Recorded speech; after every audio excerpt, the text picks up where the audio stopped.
infrastructure is crumbling this evening as the Nintenbyte Podcast continues its unprecedented rise. In cities across the globe, fans are rioting. The Pentagon has issued a statement describing the Nintenbyte Podcast network as a pixel-based prophecy. Some say the rise was foretold, others say it's just a really good podcast. We're talking twisted nipples, milk, and a sock puppet who doesn't talk. It's dangerous to go alone. Watch this. Welcome to the Nintenbyte Podcast, bitch. That's right, ladies and gentlemen, you're watching the greatest Nintendo podcast ever! Yeah! Is that a Joy-Con in your pants, or are you just happy to see us?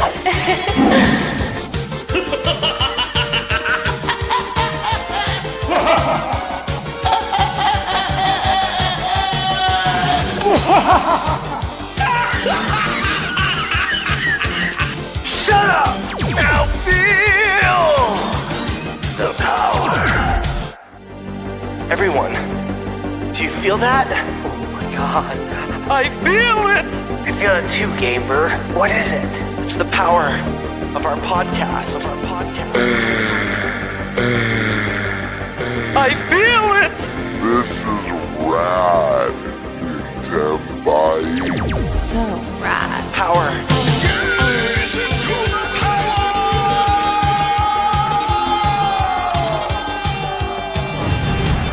Now bask in their glory. I'm Nintendo Prime. Oh baby.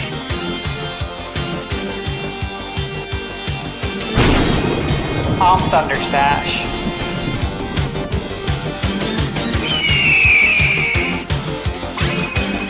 I'm Gamebird Classic.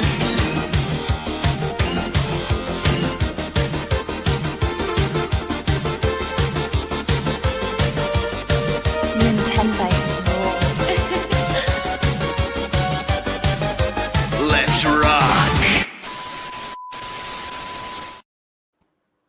Hey everyone, welcome to the Nintenbyte Podcast Season 3 episode, I don't know, is it 15 or 16? Somewhere in there. How you guys doing? We have a banger show for you today because we didn't know 100% for sure that we were getting a direct this week, let alone that it would be announced today, let alone that it's the longest Nintendo Direct of all time. Well, caveat, the Switch 2 Direct. So technically both directs that have had Switch 2 are an hour long. I don't know what's happening, all right? With the Mario 40th anniversary as well going on this weekend. So maybe there'll be some stuff like that in the Direct as well. We don't know.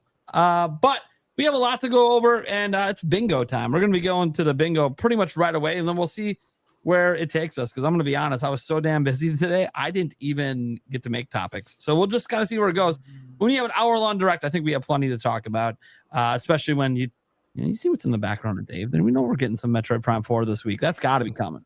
We got to be getting at least release date, right? We got to be getting some good for that. So, all right, so let's go around and introduce everyone. First, Hoops and Hip Hop is here. How's it going? I'm doing good. Thanks for having me, guy. Thanks for having me again, I should say. Thanks for having me, guy. Yeah, I'm hyped that like I actually got to, because I've obviously been here several times, but I'm glad I caught you guys when there's like a direct coming up, because I've never been on here when we've got like I don't think we've ever been on for the hype for a direct when we're actually announced. Yeah. You've been on for rumors, but that's not the same thing. It's like no, this is real. Right. It's happening. Like yeah. So and I'm sure you know there's rumors about some spin-off games possibly coming from Pokemon. I may have heard some rumblings, but yeah, we'll definitely have to talk about that. Yeah, there's some rumblings on it might be a spin-off getting announced this week. We'll see. After all, we now know Pokemon games can be announced in Nintendo Directs. That used to not be a thing like 2 years ago. Yeah, they also did a new trailer for the Mega ZA earlier this year, and they never did that before. So it's kind of a wild card now. Yeah, so now it's kind of cool because Pokemon news can now officially actually happen in Directs. That's pretty awesome. All right, then we got Super Metal Dave. How you doing? Good, man. I'm ready for some Metroid Prime 4. Oh yes. Please. It's gotta be. If it's not in this Direct, it's officially delayed. I'm just it's canceled again. Yeah. Oh my god. They had to reboot it a third time. Despite having public demos just last month. No, yeah, I'm really excited to see it finally. And release date. We need it all laid out. Yeah. All right. And we have Eric Moore. Hello. Mr. Sock Puppet. Mm-hmm. Then we got the Birdman.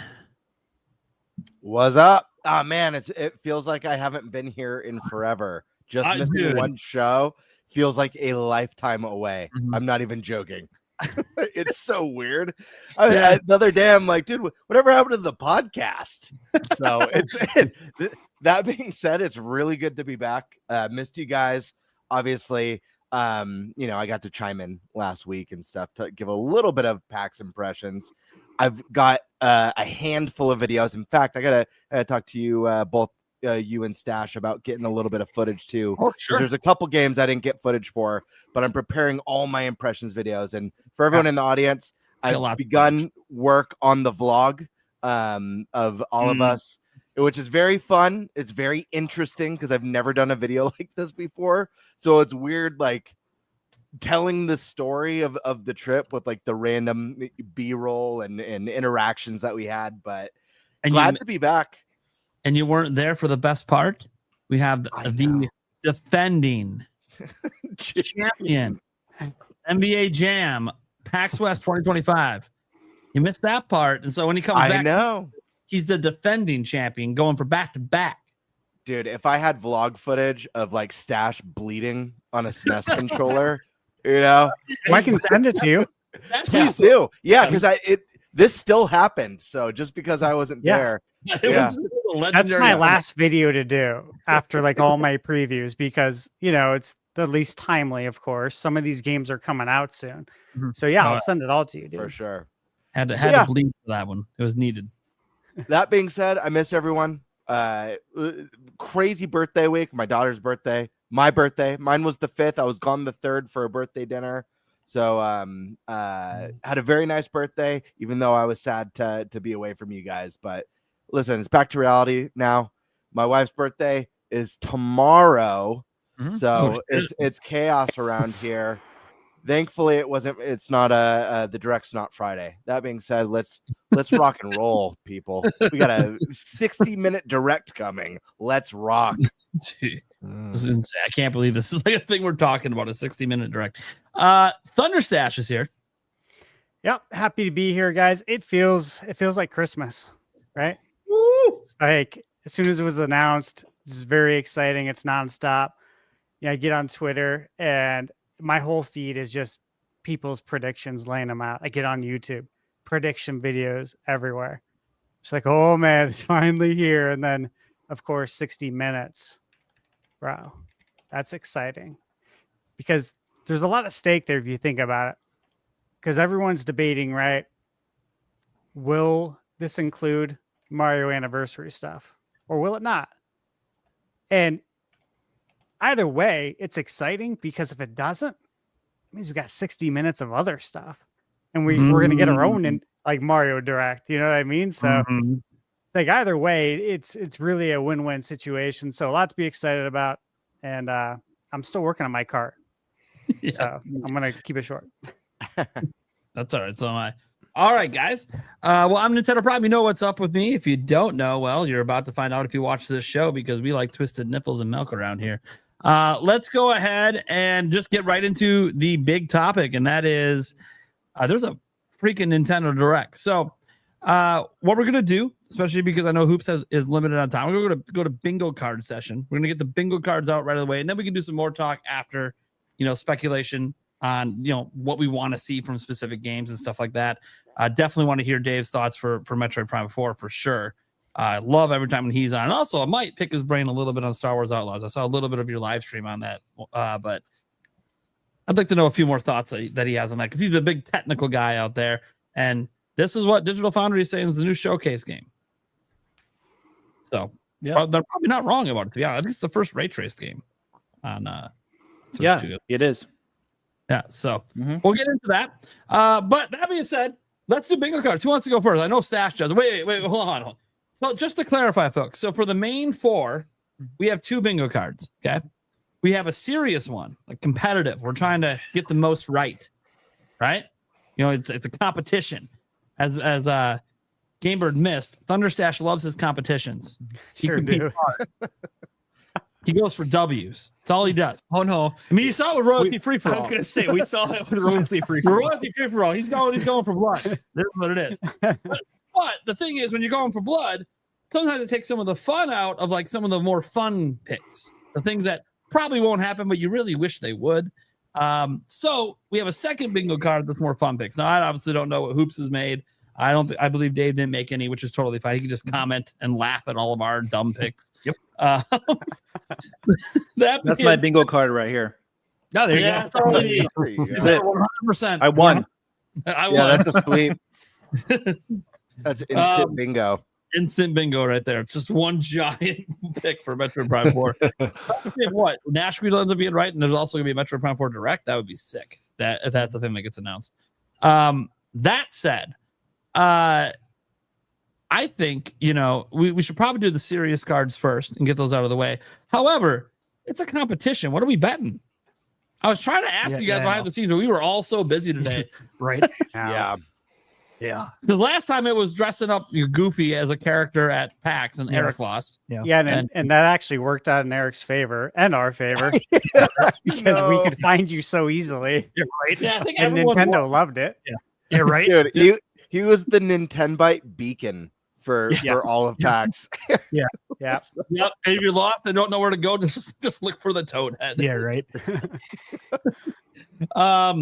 Okay, so what are we gonna bet this time? That's the real question. Any ideas, guys? I mean, chat, feel free to chime in as well. Maybe you guys have ideas. Because we need some. Man. Yeah, maybe we let chat decide this, and then like You will definitely see I don't know Eric if you at the want to end. just. I don't know if you want to just let it go to them. That's kind of dangerous. Yeah, I know the chat's pretty wild. They're saying like $500 bet right now. Yeah. See the chat's already going like, yeah, 500. Next up to grand. Let's go. Yeah. that's Dominic, I'll just show this. He wants to see Eric dressed as Toad. I guarantee you that's going to be in the vlog. Mhm. 100% that's going to be in the vlog. Mhm. So yeah, just pay attention to Gamebird's channel when he gets that vlog out. You'll see the Toad. You'll see the Toad. A loser dressed in their best Zelda outfit. For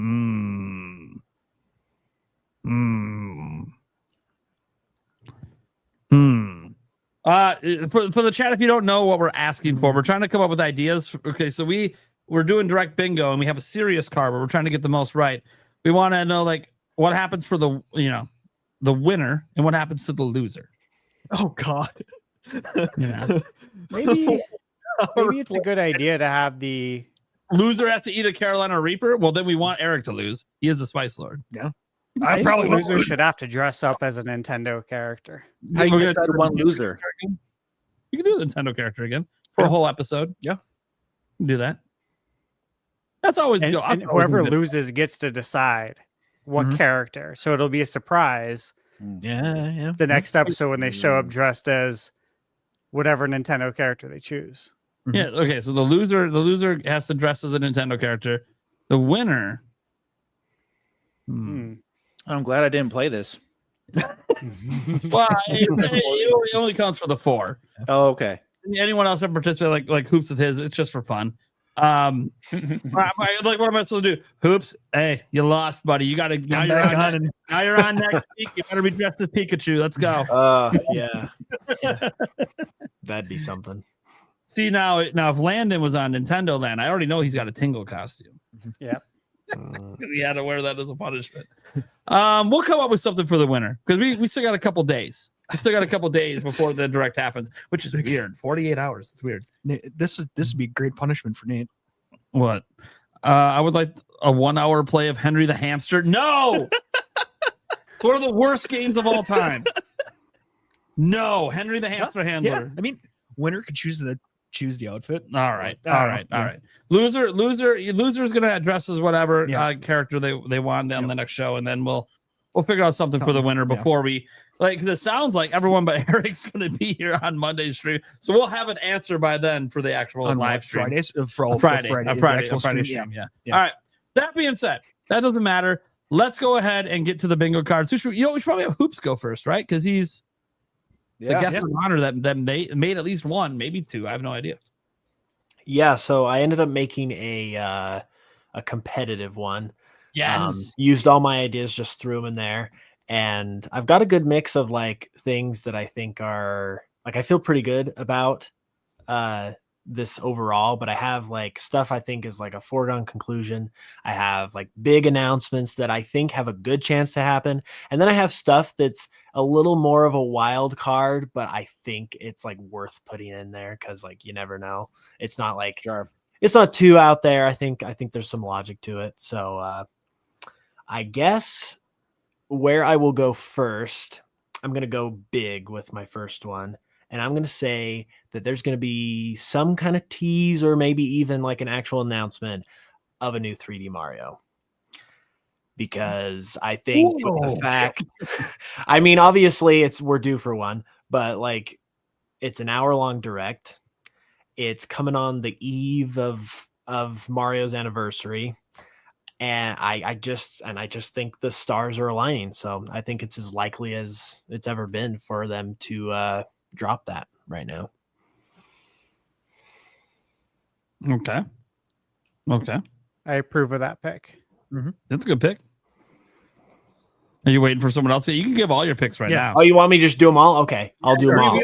Okay. Graphics to share, so everyone's going to see ours all at once. So. Okay, gotcha. Okay, my next one, I'm gonna do the ones that I just think are like no brainers. I think we for sure get a Hyrule Warriors release date. I think we for sure get a Metroid Prime release date. And then there are a couple other third-party ones I think we'll get release dates for, namely Final Fantasy VII and Elden Ring. I think the fact that it's an hour long, I think there's going to be some third-party stuff in there. So I think we could see that. And in coming up, I did a 4x4 bingo card. So ended up with 16 different picks. And I was trying to fill this up with stuff because I had like things that came to mind right away and things I had to think a little more about. And so as I was kind of trying to figure out what could happen here, something I did come up with going along with the whole Mario thing, because I think that could be a factor as to why it's a little longer. I think we could maybe see a Mario Wonder Switch 2 edition. I think that is somewhat in the cards because it was a big deal, and obviously we've not really seen anything for it with regards to the Switch 2. I wonder. I do too. It is a wonder.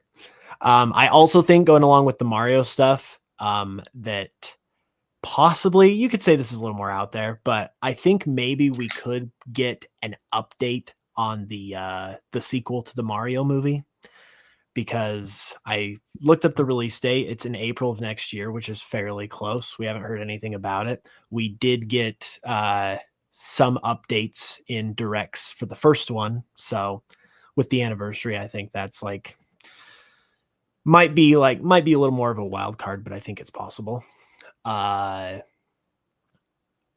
Couple that I think are very likely to happen, but might be a little under the radar, are an update on Splatoon Raiders and an update or release date or whatever about Professor Layton, because that's also due for this year. It's a good one.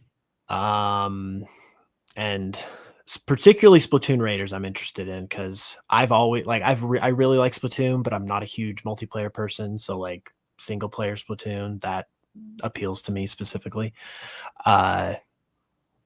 Okay, let's see what else we got.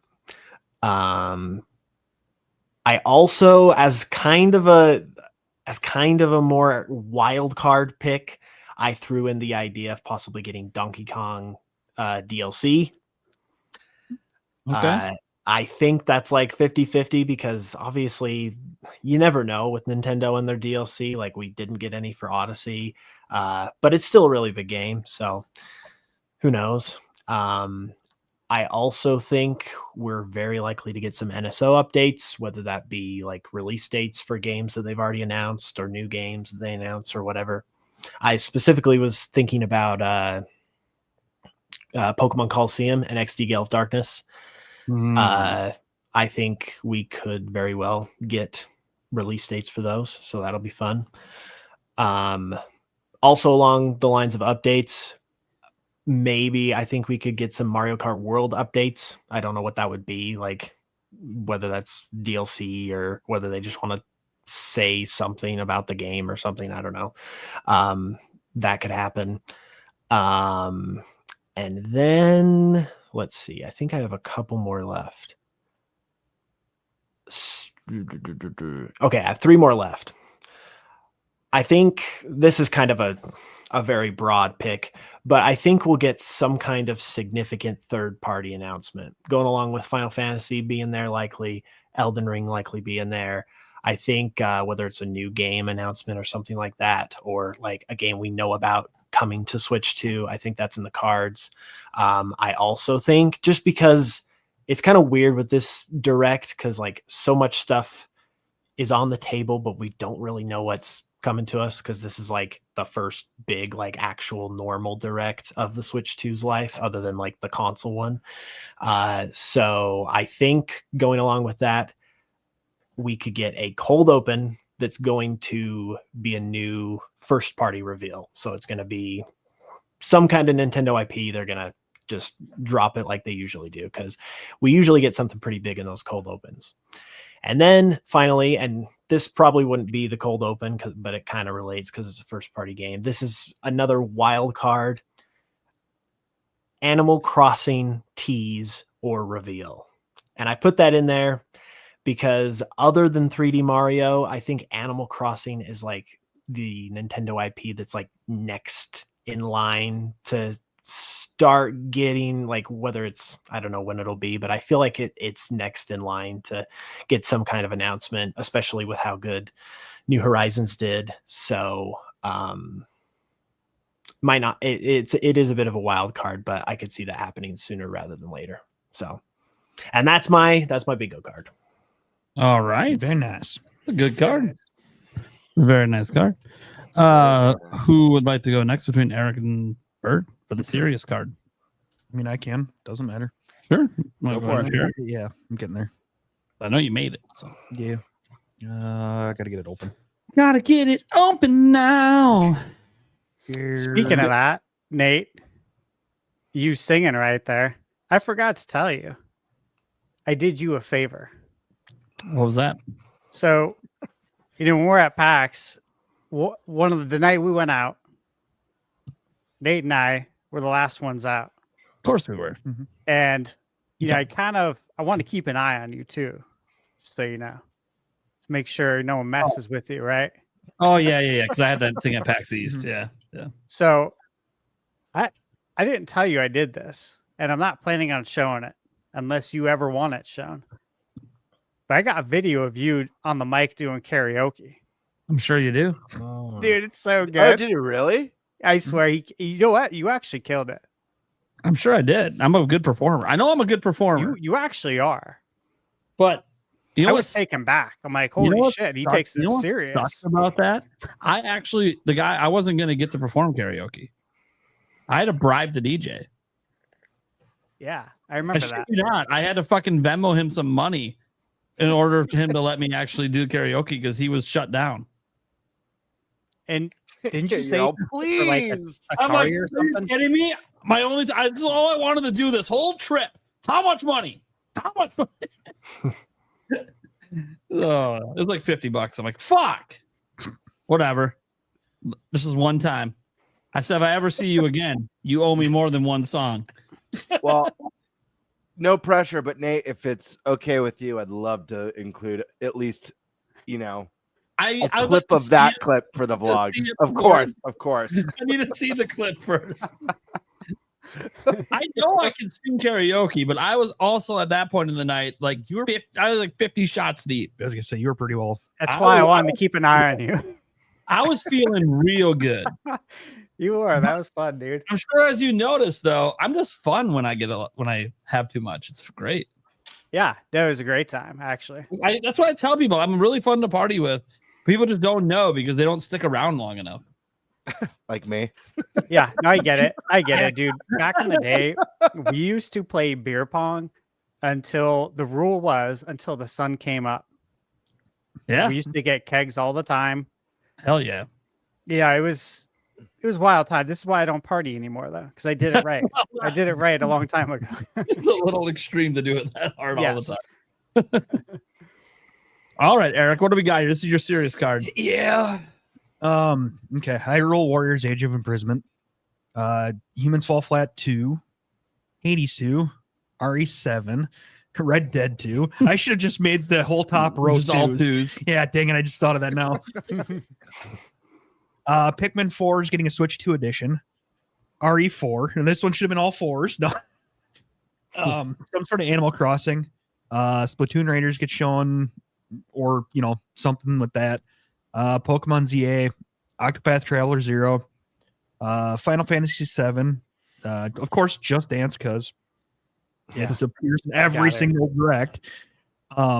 Mina, Bubble Bobble Sugar Dungeons, Yooka-Laylee Lee, Persona 3, Once Upon a Katamari, Toa, which was pretty freaking fun. Dragon Quest 1-2 HD2D, Metroid Prime 4 Direct being announced as the one more thing. I think there was rumors out there that the Mario movie wasn't quite ready, like the trailer wasn't quite ready, so they possibly shit canned the Mario 40th Direct. I think they probably wrapped it into this one, and that'll be part of this Direct. And then 007 First Light, Reanimal, and Elden Ring. It's kind of where I'm at. Okay. My expectations card feels like complete hopium compared to the first two cards. Well, the way that you were talking, over there. I was like, I went hardcore on all of them. I'm like, well, I think we might know who might be losing this time. Hey, I still feel confident. That's the thing. Well, you know what?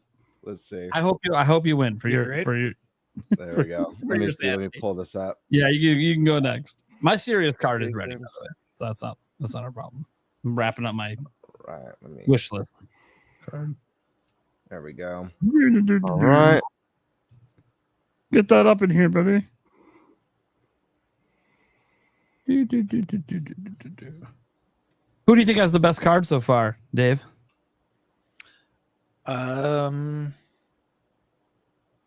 You gotta choose wisely. There's only two people so far. Right. Well, I think Eric's so far looks a little bit, I guess, better. Better. Hoops just got shot down. We will see. We will see.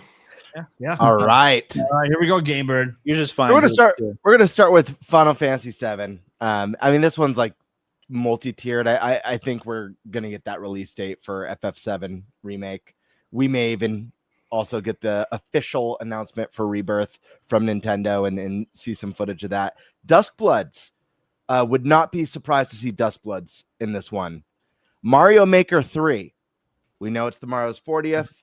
I'm not entirely sure we'll see the next big 3D Mario yet. It's definitely think it's possible, but I feel like Mario Maker 3 feels like a safe bet to me. I think this is one that really plays well into the celebration of Mario, and they could add in a lot of the Wonder stuff that we got in Mario Wonder, as well as, guys, huge one right here, mouse controls. Like there was a huge step down in Mario Maker 2, losing point and click controls for level design and all that stuff. Mouse controls really fixes that. So I think this one has a pretty solid chance of happening. Star Fox, this one's a little bit of a reach, but I really believe that we're going to see kind of a lot of comeback stories on Switch 2 for IP that feel a little bit more dormant or left behind for that matter. Assassin's Creed, Ubisoft, they're going through some tough times right now. They need to get games kind of everywhere. And I think we're going to see Assassin's Creed at some capacity at the show, whether it's the long rumored Shadows or even getting, Origins or Mirage or Valhalla, and Odyssey, games like that. Hades 2, I think we'll get a trailer and a release date for that one. Mario 40th. So 2 weeks ago on the podcast, I said when we were talking about like our expectations for Direct that this is a tough one because the only precedent we have for a Mario anniversary direct is during the time of shutdown and pandemic. So it's not really indicative of like a trend that Nintendo would keep up with. They very well may have seen success with it and want to dedicate, oh, this is the big 4-0. We got to do a special direct, but they also might just couple it with this. And I've been kind of leaning towards that ever since I was predicting it a couple weeks. I'm going to stick with it. I'm going to stick with it. Metroid Prime 4.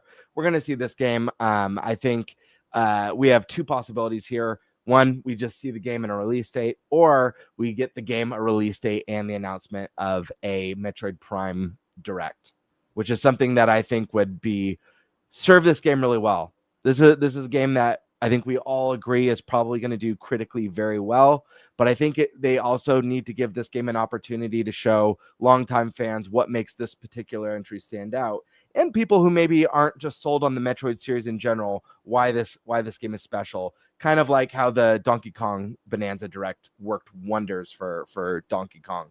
Deca Police. I've been predicting this one every direct. It has not shown up.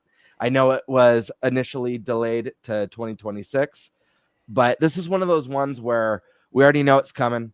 So one of these days I'll be right. Metaphor. I think this is one we all have been kind of predicting for a while for Switch 2. This is another one where it just feels like a matter of time. You keep predicting it. Eventually they're going to announce it. Professor Layton, I agree with Hoops. This is one that we've known about for a while. It's supposed to be coming out this year. It's kind of been radio silent. So I imagine like it's either we're going to see it here or we're going to find out about a delay later. New Platinum game, whether that maybe Astral Chain 2. I know there was a shakeup with Platinum, but maybe it's even a new Bayonetta tease. Maybe the game's not like the earliest stages of development. Who knows? But something new from Platinum. They're great with Nintendo and support. Hyrule Warriors. We're gonna see a release date for that one. Resident Evil. This is one I feel like we're gonna get more than one game. I've tried to stay pretty clear from like rumors for this direct because it's the big one. I have seen a little bit of speculation for RE7 for this direct, so that's possible. I also wouldn't be surprised to see 4 or even 2 and 3 remakes for that matter. The Sega Classic reboots. This is from the last direct predictions, but again, we know these are coming out. We know they're redoing Crazy Taxi, Jet Grind Radio. They got a new Golden Axe coming out. This will be a really fun one. And we've already seen clips of some of those games, so I wouldn't be surprised to see that land here. New Monolith game. This is one that I think is very possible. I'm really curious what Monolith has been working on, whether it's a new IP or a brand new Xeno game. I don't know that it would be Xenoblade Chronicles 4. It could be a brand new Xeno thing. We've had Xenogears, we've had Xenosaga, we've had Xenoblade. Is there a new Xeno trilogy in the making? Maybe we'll find out Friday. NSO GameCube update. This is one that I think is actually quite likely. Maybe a little roadmap, the handful of games that we could see coming in the future. Persona 3, Eric mentioned this one. I think that's a great guess. We got an announcement. Be nice to get release date and a little bit more of a gameplay trailer. Splatoon Raiders. This one's kind of 50-50. I know they love to do those fun little Splatoon focused presentations, but I still wouldn't be surprised to see, even if it's like a story focused trailer or something like that. Octopath demo. This is one Square's done such a great job with Octopath, Triangle Strategy, and please forgive me, friends. Elliot, Adventures of Elliot. What is it? Yep. Yeah. Thank you. Adventures of Elliot got a demo. The Millennium Tales is the full Millennium Tales long title. Octopath. I think we're gonna get a trailer for this one. I'm gonna say same day demo. We've gotten a demo for the first 2 Octopath games, if I remember correctly. So I'm gonna say we're gonna get a demo for this one. The game comes out this year, makes a lot of sense. Elden Ring release date makes a lot of sense. This one's a wild card. Suda51, big fan of his games. He's always supported Nintendo.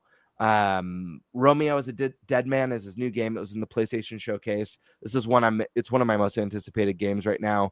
one that I definitely think if he gets his hand on a Switch 2 dev kit, or if he already has one, is maybe in the works for Nintendo, since he's done such a good job at supporting their hardware. Tamagotchi Life, gotta show some Switch 1 support. This is one that we know is coming next year. Would not be surprised to see this one land in here. Fire Emblem, I think it's very, very likely we could see a Fire Emblem game. We are way past due. There's been rumored remakes. We kind of had Fire Emblem Engage, which didn't really feel like a new entry moving the series forward, but instead felt like almost like an anniversary game. It felt like a celebration of the series. So I say we're either going to get a big ass remake, or we're going to see like the new what's next after Three Houses. And then this was meant to be on my hope one. I don't know. I put it on the wrong card. So this is supposed to be on my hope one. It's probably on both cards. Metroid Prime 2 and 3. It's on my card, so I'll just keep it here. I think I had Call of Duty there, was supposed to be there, but I'll just keep it as is. It's not a bad take. Good one. Hope you're right. Yeah. Those are good. Yeah. I like it. Now, question for you: is it? How are you going on a limb and saying it's Mario Maker 3D? No, just Mario. Maybe they call it Mario Maker 3D.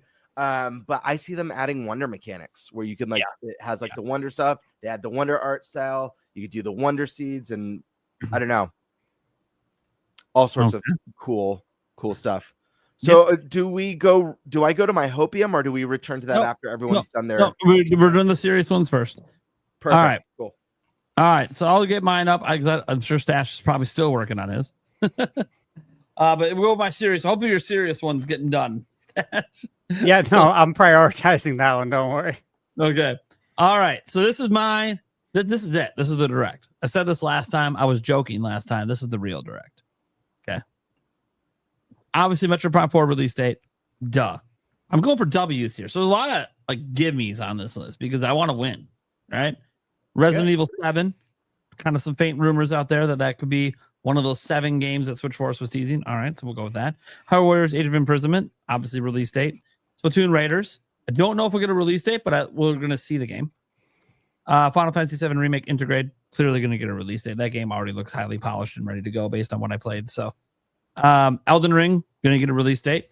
Which Dragon Quest was that again? Well, it's 1+2 HD. Is that what I put in there? I believe so, yeah. I think so, yeah. So, I just think we're going to see it again. They're going to advertise it because it's the caveat on this one is it might only appear in the Japan Direct.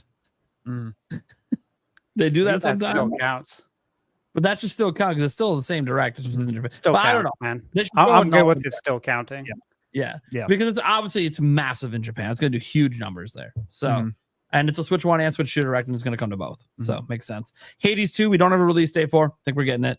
It's supposed to come to Switch 2 this year. I won't say exclusively because it's on PC, but console exclusive for a timed exclusivity. Glacier, believe it or not, that was announced as an exclusive for Switch 2 for this year at the Indie World, and they didn't give us a release date. I think we get that release date here. 2 Point Museum, again, another one supposed to be getting on Switch 2 this year. Don't have a release date yet. I'm gonna say it's gonna be here. I have to get a couple indie games in there. Tamagotchi Life. Look, it's the only brand new game scheduled for Nintendo Switch next year. I think it's been a little bit. It's time to show a little more of it. Remind people it's coming. I don't know if they're going to give a season for when it's coming out, but again, they said it's a Switch and Switch 2 Direct, so throw that in there. Resident Evil Requiem. Look, I know Dusk Golem and others out there are like, everything with RE Engine is coming to Switch 2. I don't know what's going on. All I know is I played Resident Evil Requiem at PAX. And yes, please. Yes. Yeah, I know it's coming. You just don't know if it's going to be announced. Yeah, like I want to be scared in my bedroom with the lights off in the middle of the night at 2 a.m. holding my little thing above my head and accidentally have to wake my wife up because I'm freaking out. I want that experience to happen because I can't put it on the projector while she's sleeping. Let me see. So yeah, Resident Evil Requiem. It's one of those things where I kind of feel like, and this isn't part of my bingo card, but this is a personal thing. I think Resident Evil 7 has a chance to be shadow dropped, and then they also still announce Requiem as being day and date for next year. Middle, that's 3D Mario. It is what it is. I don't know if it's happening, but I want it to. So I'm going to throw it in there and say that's like one of the big things they show for like Mario's 40th is 3D Mario, probably for next year. Assassin's Creed Mirage, that's just going off a Nate the Hate thing who said it's in launch window. Well, we're starting to get out of launch window, so it must be, if it's this year at all, then it has to be here. Or Nate the Hate's wrong, and that happens. Assassin's Creed Shadows, we already had like PEGI ratings and all this other stuff for that game, so it kind of just feels like if we're going to get, it's an hour-long direct. If we're going to get one Assassin's Creed, why not announce another one? Right? I mean, they might even shadow drop Mirage and do Shadows like this holiday or something.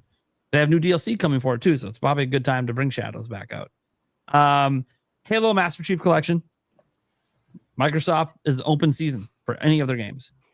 So why not bring Master Chief Collection over? I think it's a great way to introduce the Nintendo audience to Master Chief if they've just never played Xbox or played on PC with it. Sea of Thieves, that's already been rumored as like supposed to be the first Microsoft game coming over, even though we already have Indiana Jones announced. This is supposed to supposedly release before then. So, well, if it's going to release before then, they got to announce the damn thing. Fallout 4. Look, I guess there's rumors out there for it, but I get this straight from our old buddy that was on the podcast. Thunderstash asked Kiwi Talks on our show, is there Fallout coming? And he said yes, but he wouldn't tell us if it was 1, 2, 3, or 4. I'm going to go with 4. My guess there. Mario Galaxy 2, I think that's like a remaster or something. They drop another potential shadow drop from Nintendo, or they say, hey, it releases tomorrow. They want to release it on the 40th anniversary. Either way, that's one that will be on Switch 1 and Switch 2. Rainbow Six Siege. I think Ubisoft's going to be, after what they did with Star Wars Outlaws, they're going to be slamming the ports over. Not just Assassin's Creed. They're going to try to get anything they think can sell. So I'm not saying they're all going to release at the same time. That would be stupid.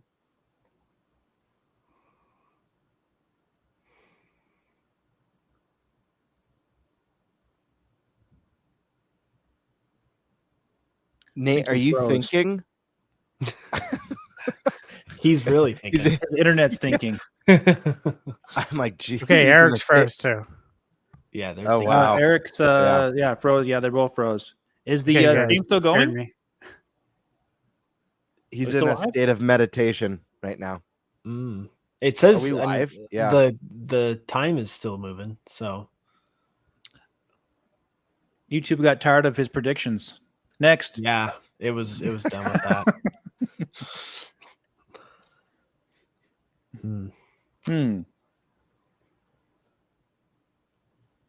Let's he's really I think those are pretty good guesses though. Well, I'm next, right? I would say so. Yeah, take it away. Yeah, I'll just Can people see us still, or are we frozen? Is the whole thing frozen for them? let's ask chat. Are we still live, guys, in the chat? Yeah. Let us know in chat, guys, if you can see us and hear us, or if it's frozen. Okay. Yeah. Okay, cool. Go ahead, Dash. We're winging it. Okay, cool. All right, let's see here. Let me zoom in here. And then let's go. Image file. It's now the Stash Bird Classic podcast. Yeah. Absolutely. The game stash. 64. 64. Hoops. Yeah. The picks have been interesting. I've been kind of I've liked some of the picks that I didn't even think of, like Star Fox. I don't know if it'll happen this very direct, but like Sure. it's a great pick because I feel like during the Switch 2 generation, it's a great game that you can just put kind of anywhere and it can like fill a gap or something. So that was a good pick.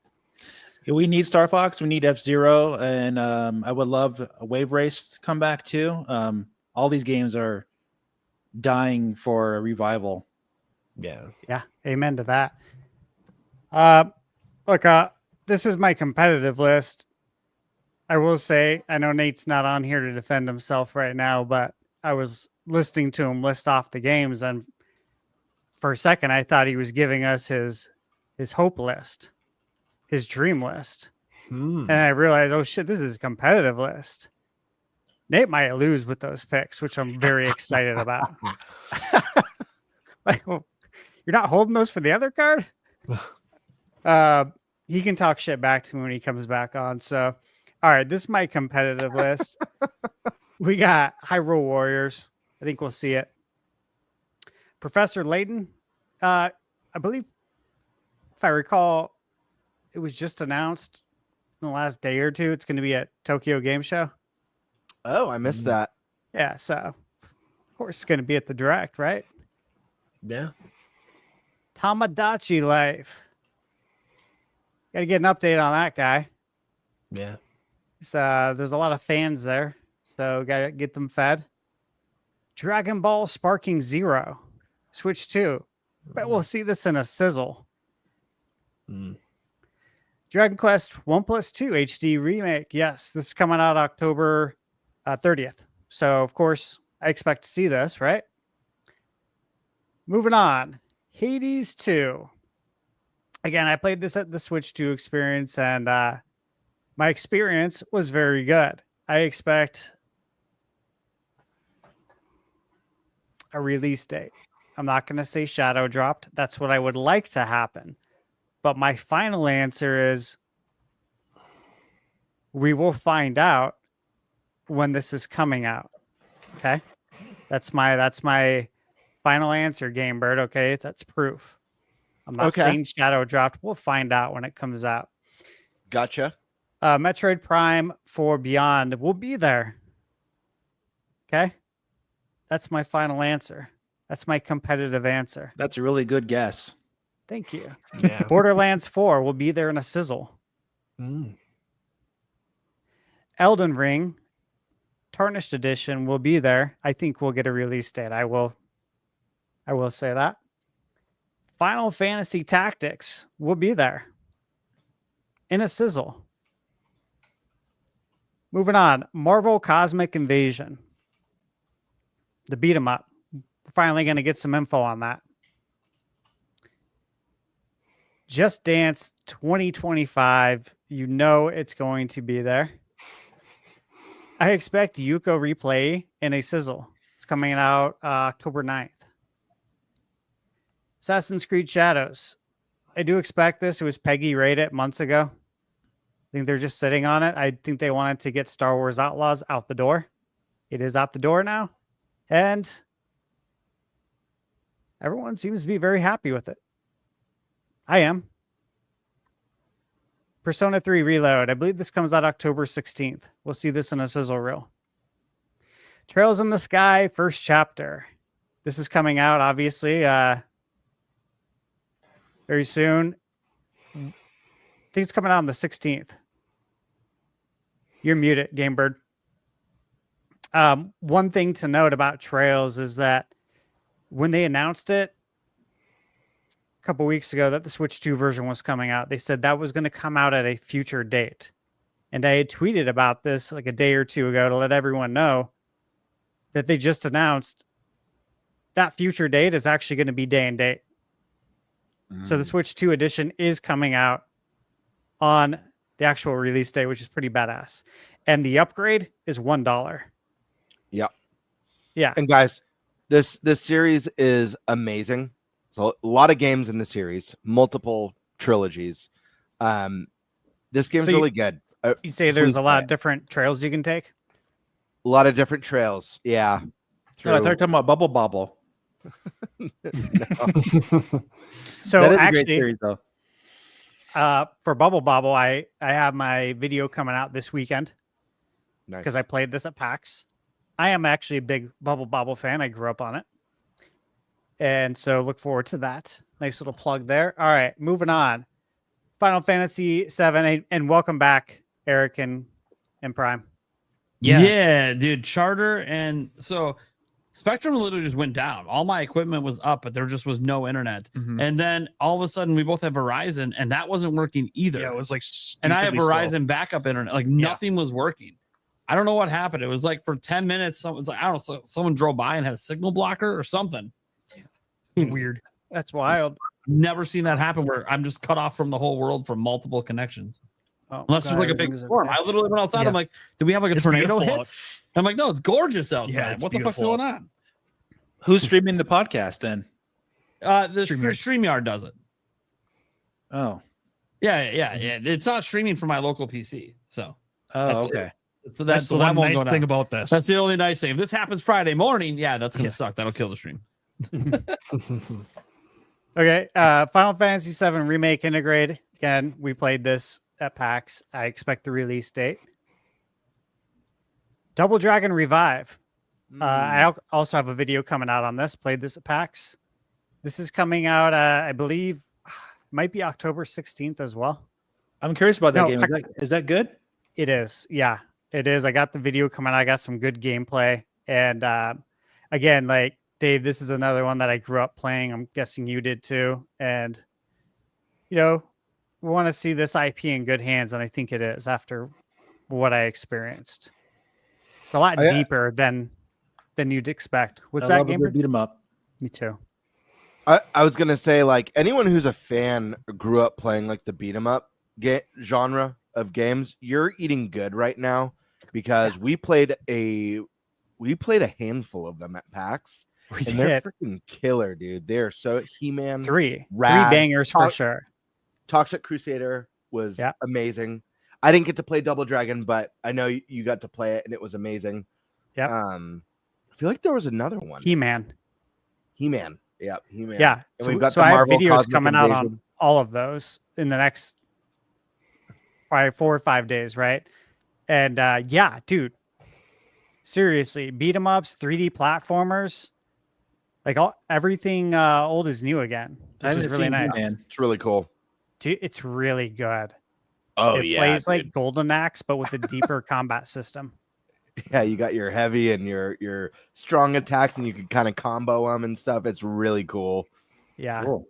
Very true to form. It feels like you're playing a Saturday morning cartoon. The same goes for Toxic Crusaders, right? Beautiful art style. Here's one. The Atelier Ryza DX collection.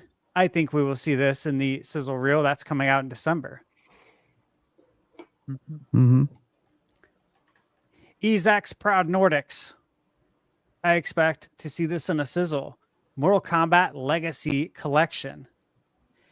Yakuza Kiwami 2. It's coming out in November on Switch 2. I expect to see this in a sizzle.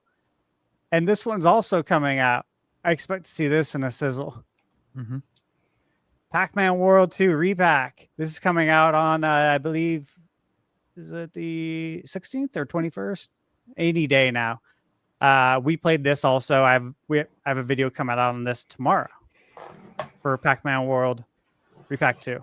So I expect to see that in a sizzle. Toad and the Guardians of the Sacred Tree. Again, this comes out next week. I expect to see that in a sizzle. 007 First Light. This was just at the PlayStation State of Play. It had a dedicated State of Play. I expect to see that. And the Switch version has the Golden Gun. That's the only version, right, that has the $300 Golden Gun Deluxe Edition. The other ones don't. I don't know if that was like a shout out to like GoldenEye and stuff. GoldenEye, I presume. Yeah. Which is cool. Trails Beyond the Horizon. This comes out in January. I think we need to see it, right? I know it's coming out, but I don't think everyone else does. Yeah, we need to see it. Yeah. Disgaea 7 Complete. This is coming out in October. Again, I know it's coming out, but I think they need to tell everybody else, which is why it'll be in a sizzle. Little Nightmares 3. I released my video today on this. And again, I believe this will be there. It's Bandai Namco. They got a great relationship with Nintendo. I expect that to be there. So let me zoom out so you guys can see this all together now, because Nate, you missed out on this. This is my competitive one, right? So Hyrule Warriors, Professor Layton, Tamagotchi, Dragon Ball, Dragon Quest, Tactics, Elden Ring release date, Borderlands 4, Metroid Prime 4 Beyond, Hades 2, Persona, AC Shadows, Yuka, Just Dance, Cosmic Invasion, then you saw the rest. Yep. Very nice. I'm feeling pretty damn good. Yeah, he about threw this some shade your way, competitive card. Prime. I sure While did. you were gone, he was What? talking some smack. Well, because I'm What? sitting here building my card, and like I'm putting the screenshots, and I made like I made probably 40 or 50 custom box arts in like 40 minutes. I don't know how I did it this fast. Wait, Stash, aren't most of these games already announced for Switch 2 though? Some of them are. Yeah, this is the competitive card. So this is what's going to be at the direct. Yeah, what's going to be shown in the direct. Yep. Yeah. The next That's card is Assassin's the Creed, yeah. is Yeah, what's that's going to what be matters. fun. Yeah. This one's more so just You like guys- in the direct versus I like like taking what's risks. revealed. Yeah, right. I No do too. Resident Evil, huh? Okay. I love taking risks. That's why it's on the other This is card. this is a very solid one. But yeah, Yeah, isn't it? Like, Yeah. I had a hard time thinking. Like, I felt like I could add 5 more that I think for sure are going to be there, but I decided to cool it. I only added 5 more at the top. my hope right. card Only, is only like five. Right. Only 5 more. Okay, let me get mine back out so I can finish going over it. My serious one, because I really believe in this card, man. So where did I leave off? When the internet Yeah, cut. the Mario movie, Fallout 4. right? Was it Fallout 4? Mario Yeah, Galaxy Fallout 2? Yep. Yeah, somewhere in the Rainbow Six Siege. I think it was Fallout. Yeah. Yeah, Yeah, so Fallout 4. Fallout 4. Yeah, just think that's happening. Super Mario Galaxy 2. I know there's been rumors about it, but also they got to do something for Switch 1 and Switch 2. And we already have like all the other 3D games already kind of came back. So this is the one that's missing. Rainbow Six Siege. I think Ubisoft is bringing everything. I don't know. They're not going to bring it all to this direct, but I think they're going to bring everything. They need as many sales as they can get. So Outlaws kind of proved they can put all their stuff here. So Rainbow Six Siege. Mina the Hollower. Got to throw another indie in there. I figured that they might have paid Nintendo to get a spot because they come out in October. So they want to remind people that we're coming. And, you know, based on some things that me and Stash know about this game, there could be some crazy reveals in this direct Yes. for that. If they decide to reveal what they told us, because You think they will? we're under NDA, guys, so we can't actually say it. But some of it I don't think they will. Some of it they're going to leave for people to discover when they get the game. Yeah. But I think there's one key aspect of it that they might tease it before release. The Because one. Yeah. That I don't. one? I can't say it. So like, Oh my God. Yeah. there's one that I think would get people really hyped if they knew about it before release. It would actually. It would. I think it could drastically, I guess, improve sales right out of the gate if people Yeah. knew about that one. That's why I think they could tease it. I don't know if they're going to do it in this direct, but it'd be a good time to do it because they're going to have the biggest audience they can get from now What until game are you talking about? Mina the Hollower. Oh, okay. Yep, Yacht Club Games. Next is just Mario movie. See the first trailer for the next Mario movie. That's just going with the theme of see the 3 Mario things. Those are the 3 Mario things I think we get for the 40th. Kirby Air Riders. I know we had a direct one. Wait, Prime, I forgot. What's your middle one, Mario? That's 3D Mario. Oh, New new 3D 3D Mario. Got it. Yep. Gotcha. Yeah, I didn't know what to put for it, so I just threw whatever. I'm not saying it'll have Yoshi. I have no idea. I just grabbed some render out there. Kirby Air Riders. I don't think we're going to see a lot of this, to be clear. We already know the release date. We already had a big direct, but Sakurai did say there's more to reveal. So I kind of feel like this could get like a quick 30-second spot, maybe even tease a new mode or some new characters and kind of move on. I don't think it's going to, it might even just appear in a sizzle reel. I don't know, but I think it'll be in the direct just to remind people. Because I think this direct's going to be the one that 100% everything is lined up for the rest of this year. Like there's no chance we leave this direct and don't know what's coming the rest of the year. So I feel like they're going to want to go through that all at some point, and Kirby Air Riders will be part of that. Borderlands 4, again, just another chance to market it before it comes out next month. And technically, isn't this like the release date of it on the other platforms? I think, or is that next week? Borderlands 4. I'm not sure. Borderlands I 4 think it's comes going to out release this week, October. though. Yeah, you're right. The October new 4th. driver is just released on PC for it, so it's got to come out this week. I'm pretty sure. Yeah. I think it comes out on all the other platforms on Friday. Yeah, it does. And then October 4th, I believe, for Switch 2. Yeah, so it would make sense the day of release on other platforms to remind everyone, hey, this is coming to Switch 2. If you have a Switch 2, I'm on to wait. It's probably better that it's delayed on Switch 2 because it's going to run pretty crappy on, from what I'm hearing, on day one. So yeah, I'm on other platforms. I would not be surprised. I would not be surprised. Well, we'll see. I the last heard one that is too. a new Animal Crossing. I honestly didn't know what to put for the last spot. So I'm like, you know what? I'll channel beat 'em ups fake leak. Throw Animal Crossing in there. We'll see what happens.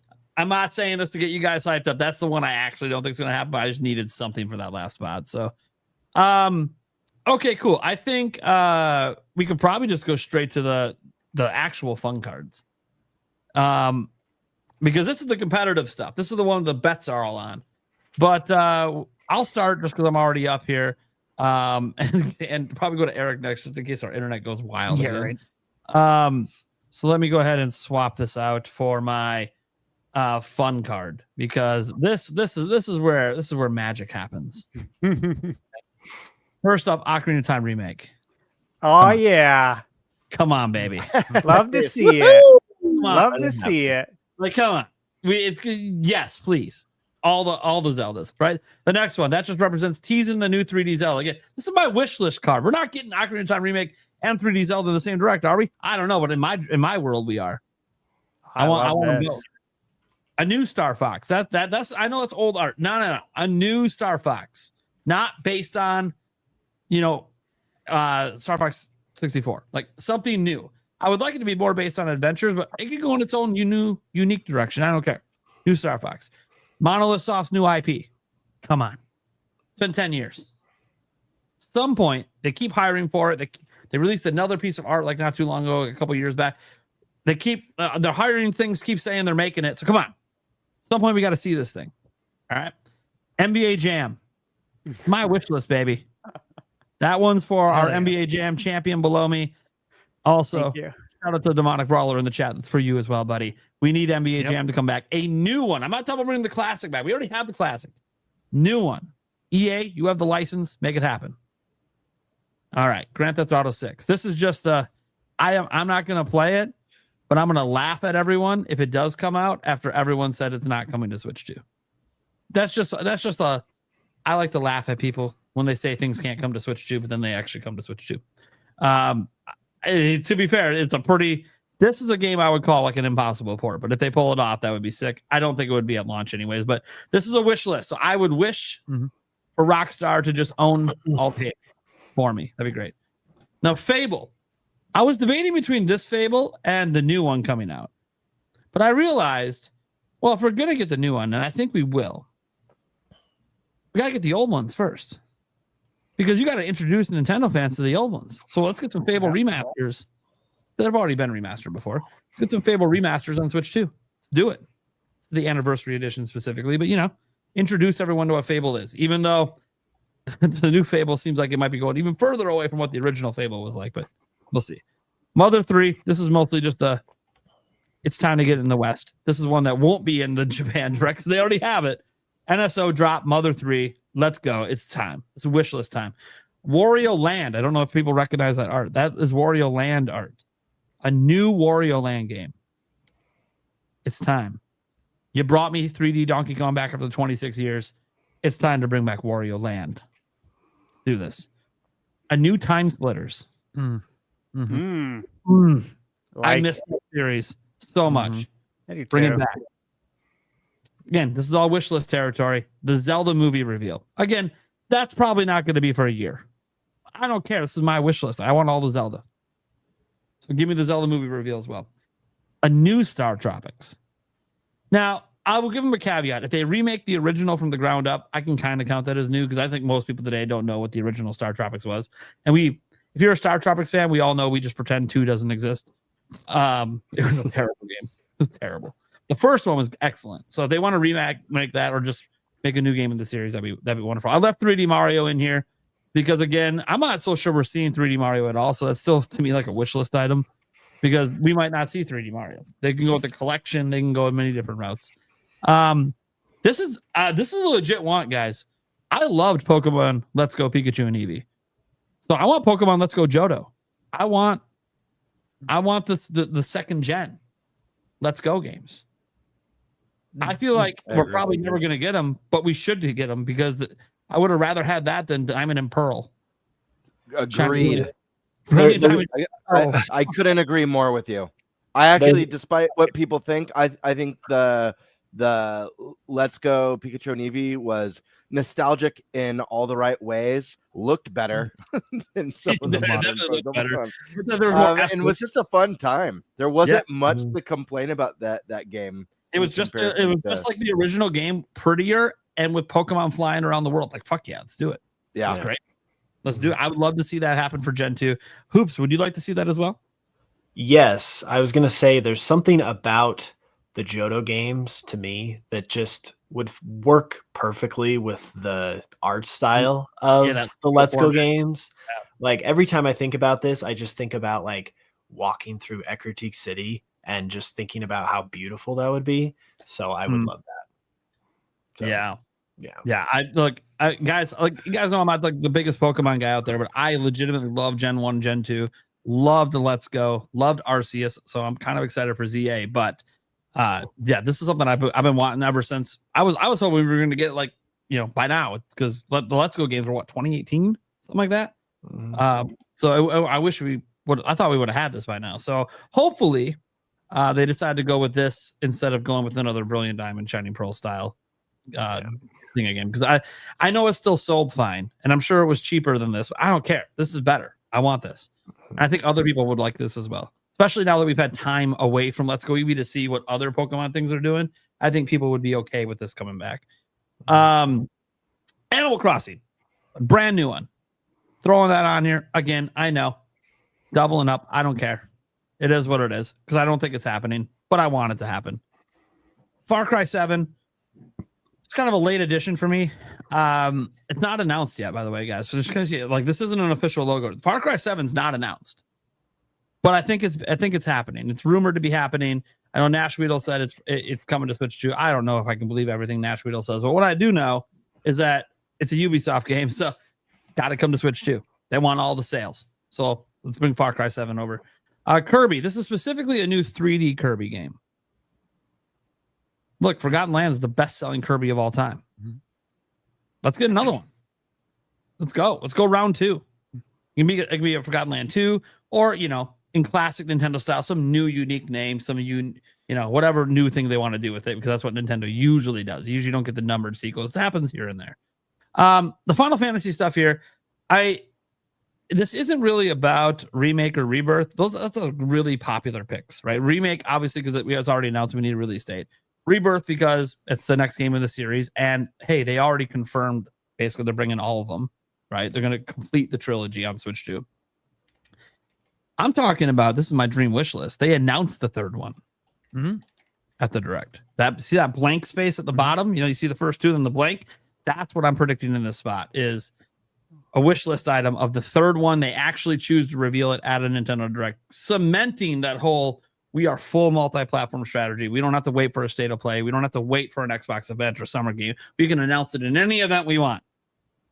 Now, that would probably mean it's coming out next year.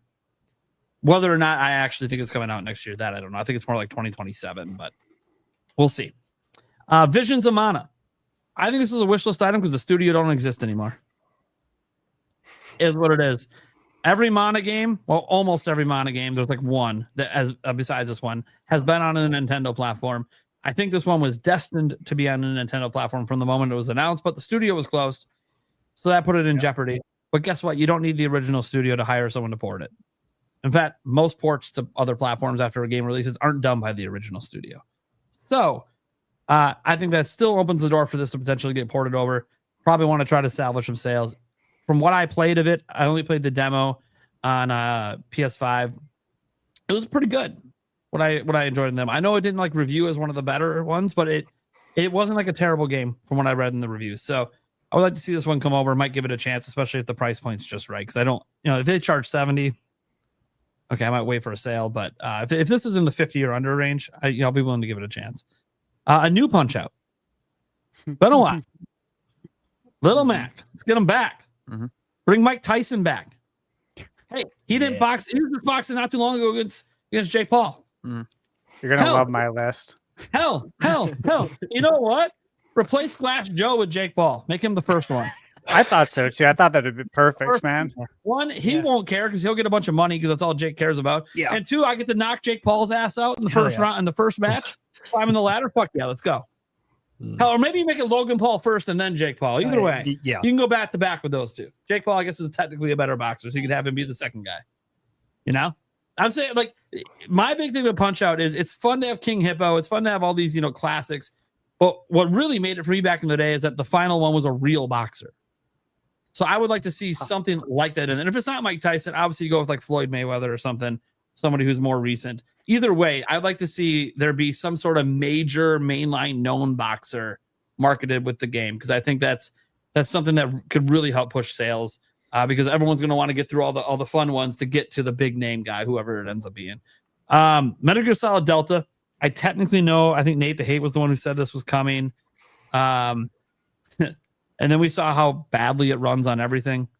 Kind of like what we're hearing is happening with Borderlands as well. But we already know Borderlands is coming. So don't ask me. With this game was running like shit on the PS5. No, on the PS5 Pro, I think it was. Specifically, it was running bad on it. But you know what they say? Usually the problem is optimization. There's no reason it should have ran worse on the PS5 Pro than the PS5. That doesn't even make sense. That's just, they didn't even optimize it for Pro. That is what it is. So that tells me that, sure, if it's properly optimized, it could probably be on Switch too. We'll see what happens. Astral Chain, this is specifically Astral Chain 2. I know Gamer brought it up as a possibility as something from Platinum.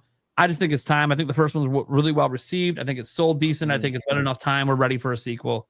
And I think they have the right people in place still at Platinum to make a Astral Chain 2. Again, wish list item, Dragon Quest 12. It's already been announced. We know that's coming to Switch too. Come on. Come on. They're not going to skip the number one platform in Japan. Just knock it off.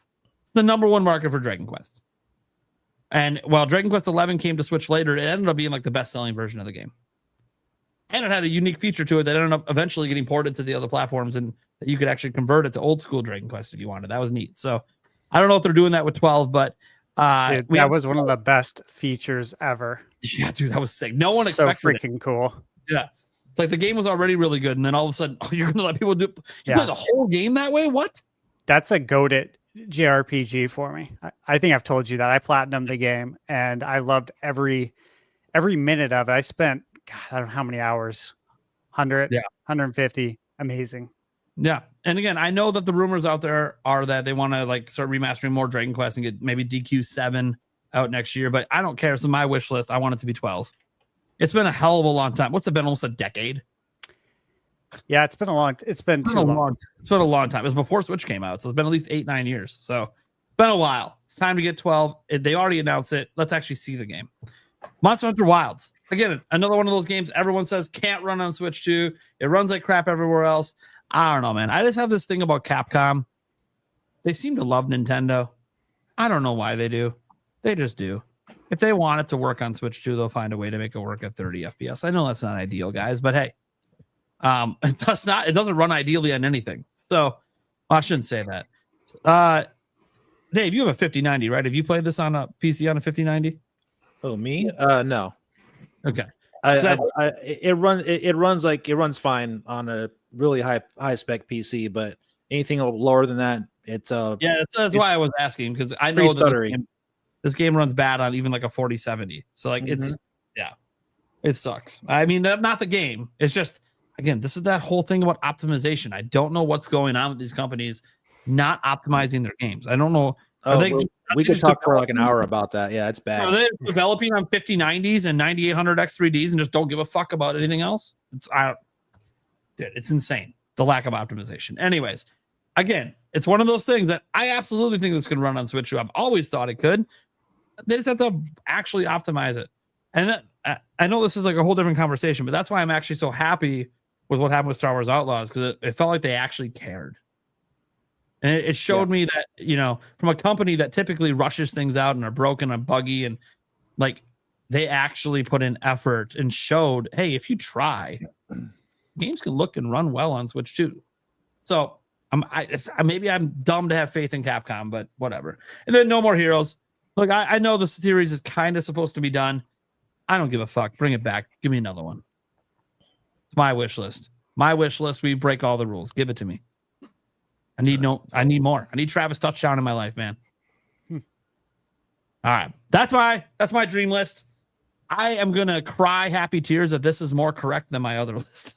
Dude, I love it. Yeah, I would too. Yeah. I'd probably cry with you for the first time on camera. Like that's Yeah. that's an insane wish list. I feel that. Like I put a feel lot of that. thought into that wish list, despite still building it during the show. I'm like, no, dude, there's so many games I wish would come. All right, Eric, you go next in case our internet cuts. Yep. Before you start, Eric, I've got to You got dip, but thank you guys a ton for having me on again. I really appreciate it. Absolutely. Nice to Awesome. see you, Appreciate man. you, Hoops. Cool. Before Yeah. you, brother. before you did Yeah. Hoops, give us one crazy prediction you just absolutely want to happen. Ooh. Let's see. Ooh, I got a good one. I'll say Oracle remakes. Ooh, Zelda Oracle game. Oh, good one.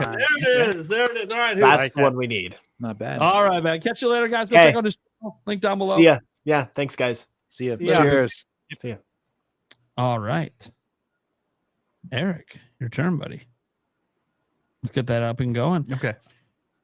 I got a one-track mind, Uh-oh. and this is gonna be fun.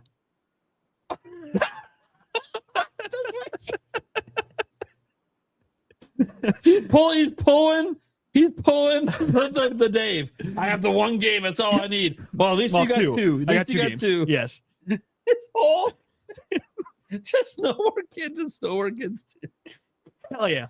For our audio listeners, he just dropped the bingo card that's two games listed twice. And it's snowboard kids and snowboard kids too. Because the first image didn't fill the whole bingo card. So So then he grabbed the old N64 Four boxes. boxes. There we Yep. go. so well, it could be a game or it could be NSO.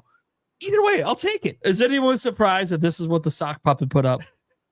Has he not been talking about these games dating back like a decade, guys? Yes. These need to happen. So we said fun. I think Dave is befuddled over there. I don't even think I even rented this game on the N64. Oh, it It was is- great. I had Wow. 1080 snowboarding. Why would I want to play this game?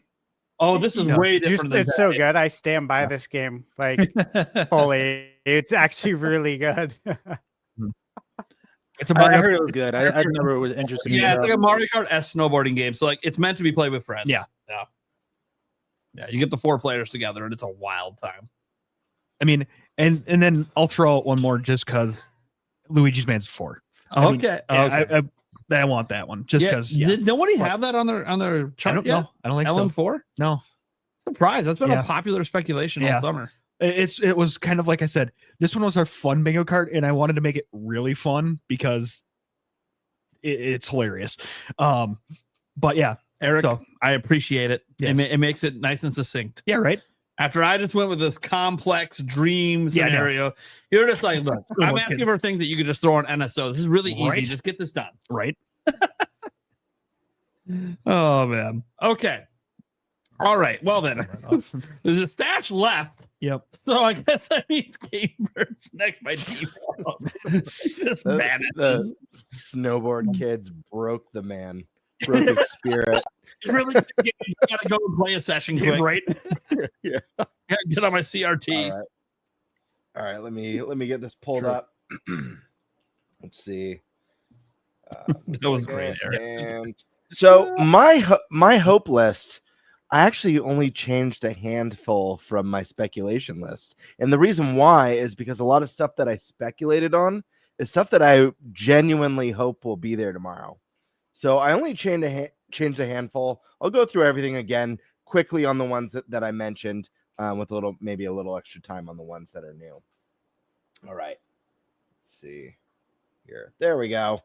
All right. So again, FF7, Dustbloods, those are givens. Those are ones that I expect to see, but I also hope to see because I'm genuinely big Final Fantasy fan, big FromSoft fan, curious to see what Dustbloods is about.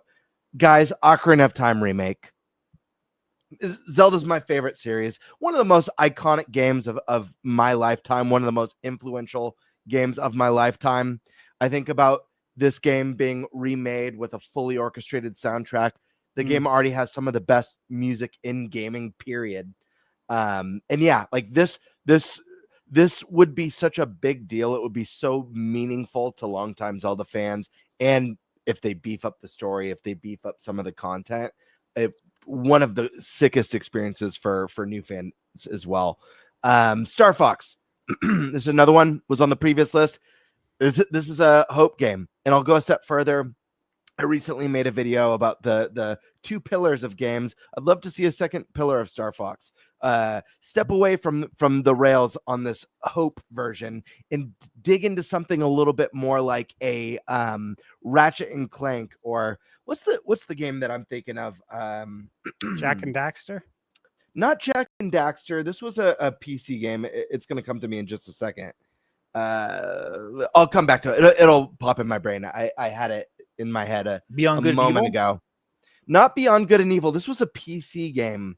Freelancer. Do you guys remember that PC game, Freelancer? Mm-hmm. Explore space. You stop by space stations. I'd love to see them do a mix of like that and Ratchet and Clank, where it's kind of like a Star Fox Adventure 2, but it does still strongly emphasize on space exploration and space battles, and really see them reinvent what it means to Star Fox while still keeping, again, I call it the two pillar system, kind of like we got mainline Mario, 2D Mario, mainline Zelda, isometric Zelda. We now have the 3D open world DK games. We got the 2D platformer DK games. So see them really expand on that one. Luigi's Mansion 4. I popped out an idea. I forget 2 or 3 podcasts ago about them doing a Christmas theme. Yeah, kind of like a haunted Christmas theme. Would love to see them do something like that. So I'm gonna put that out there. New 3D Mario. Obviously, this is a massive hope. I couldn't not include this in the list. It very well could be there this week, but I certainly hope to see it. Mario 40th, I expect it, but it's a big hope. Prime, expect but hope. Deca Police, expect and hope. I think Deca Police is going to be a kind of a sleeper hit. It looks like level 5 bringing back the magic with their RPG stuff, and this one just looks really unique and cool. Kind of like a futuristic detective turn-based RPG with like solving murders and stuff. Really cool. Monster Hunter Stories 3. This was one that was in the recent partner direct. Would not be surprised to see more of this. This is one that I'm definitely interested in because I did have a lot of fun with Monster Hunter Stories 2. New Ace Attorney game. Huge fan of the visual novel games. I love Ace Attorney. I feel like it's time for him to make a comeback. Astral Chain 2. Had to mention this one again. Hyrule Warriors. Resident Evil. This one is specifically Requiem, which I didn't specify on my first one.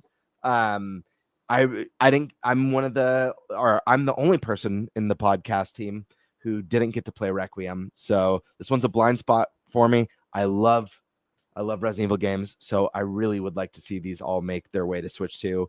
More Yakuza games, guys. It's one of my favorite series. I expect, like Stash said, we'll probably get Kiwami 2. Kiwami. Kiwami and Kiwami 2, but I would love to see them announce further into the series. You know, we got 4, 5, 6. We've got Infinite Wealth and Like a Dragon. So I want to see more Yakuza games. New Monolith game expected. Major hope. Eternal Darkness. Oh, yeah. This is a huge hope. And I don't just mean like, I will take NSO Eternal Darkness, but ultimate hope, let's do a full-blown remake from the ground up. We got that crazy mental, what they have, the patented, like, what did they call it? Not chaos, like that psyche, that insanity system, or what? Insanity meter. Sanity meter. Thank you, folks. So Eternal Darkness, definitely. Here's where we get really interesting. We're going back to the 2-tier system, friends. F-Zero. And I made up 2 names for this potential F-Zero game. This was just me having a little fun with it. We have Captain Falcon Lone Justice, or maybe it's called F-Zero Contract Falcon, which is super 80s, and I love it. But the idea behind this second pillar, if you guys haven't checked out my last video that I did, definitely check it out. But this one is, we've got the fast, high adrenaline racer. But what is Captain Falcon, guys? He's a bounty hunter. So why don't we get a cyberpunk futuristic city game that kind of plays like an Arkham City? There's still Grand Prix in it, but it's Captain Falcon actually bounty hunting. You've got the cool combat systems. Maybe there's kind of a cyber noir with like the narrations. You're going into like crazy futuristic pubs and clubs and picking up side quests and shaking down thugs. And I don't know. I just see it being like this kind of like super over the top, over dramatic, almost like a little bit anime in its storytelling, but just being this cool, gritty, badass Captain Falcon bounty hunter game. Then you got the two pillars. You can make the series popular. The character honestly is more popular at this point than the racing series. So it's like, why not have a game centered around him? So yeah, I really like Contract Falcon because it just sounds so cheesy 80s and 90s. Anyways, Splatoon Raiders, hope to see it. Octopath demo, hope to have it. Guys, Smash Brothers. Listen, I'm a full believer that Smash is already in development. Kirby Air Riders is done. There's probably no way they're ready to tease this, but if we got a tease like we did for, I believe it was Smash on the Wii U, where you see the Inklings swimming around and doing their little battle, it looks like they're going to show off a new Splatoon thing. And then you see the big glow and they look up and you see the symbol, the Smash symbol glowing in the Inklings' eyes. And you see the silhouettes of all the Nintendo characters. Even if they did a little teaser for that and just says Smash, the next Smash Brothers game is now in development, I'd lose it. Romeo's a Dead Man, Tomodachi Life, great. Fire Emblem, again, Metroid Prime 2 and 3. This was supposed to exclusively be on my Hopium card. It wasn't supposed to be on the other one. The other one's supposed to have Call of Duty mishap. But yeah, that's my card. Awesome. Very nice. Stash, you got yours? Yep. I'm gonna get pulled up. All right, let's get it done.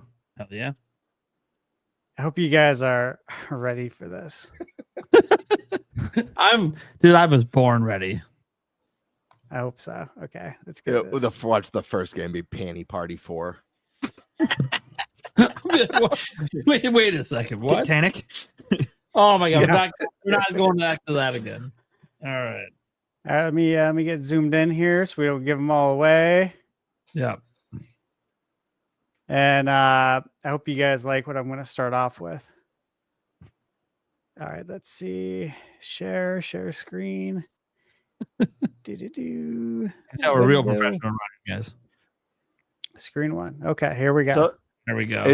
It's gonna be so. Oh shit! Oh my just God. right away. He went so hard. Never go full Earthbound, man.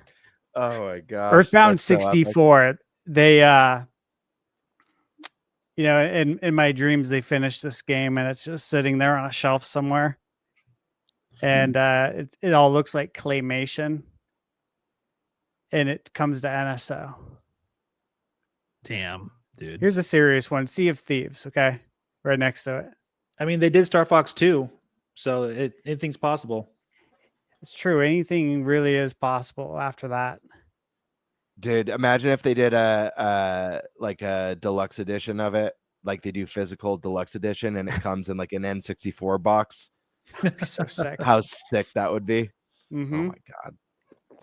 All right, we got Halo Master Chief Collection. Again, we've talked about this a lot. This is something that could have went on I wouldn't say on a competitive bingo card, but on like our normal bingo cards. Sure. Right? Because this was on my normal bingo card, and I just figured I'd throw it over here. I think there's a good chance. And again, this coming to Nintendo just speaks volumes, right? It would be a massive deal. Mario Rabbids. Ubisoft needs to make money. Switch 2 edition of the Mario Rabbids series makes a lot of sense. Mm-hmm. Plus, we all know the history, right? We all know that Nintendo told them to wait and put it out on Switch 2, the sequel. Yeah. I think we get a package of these games.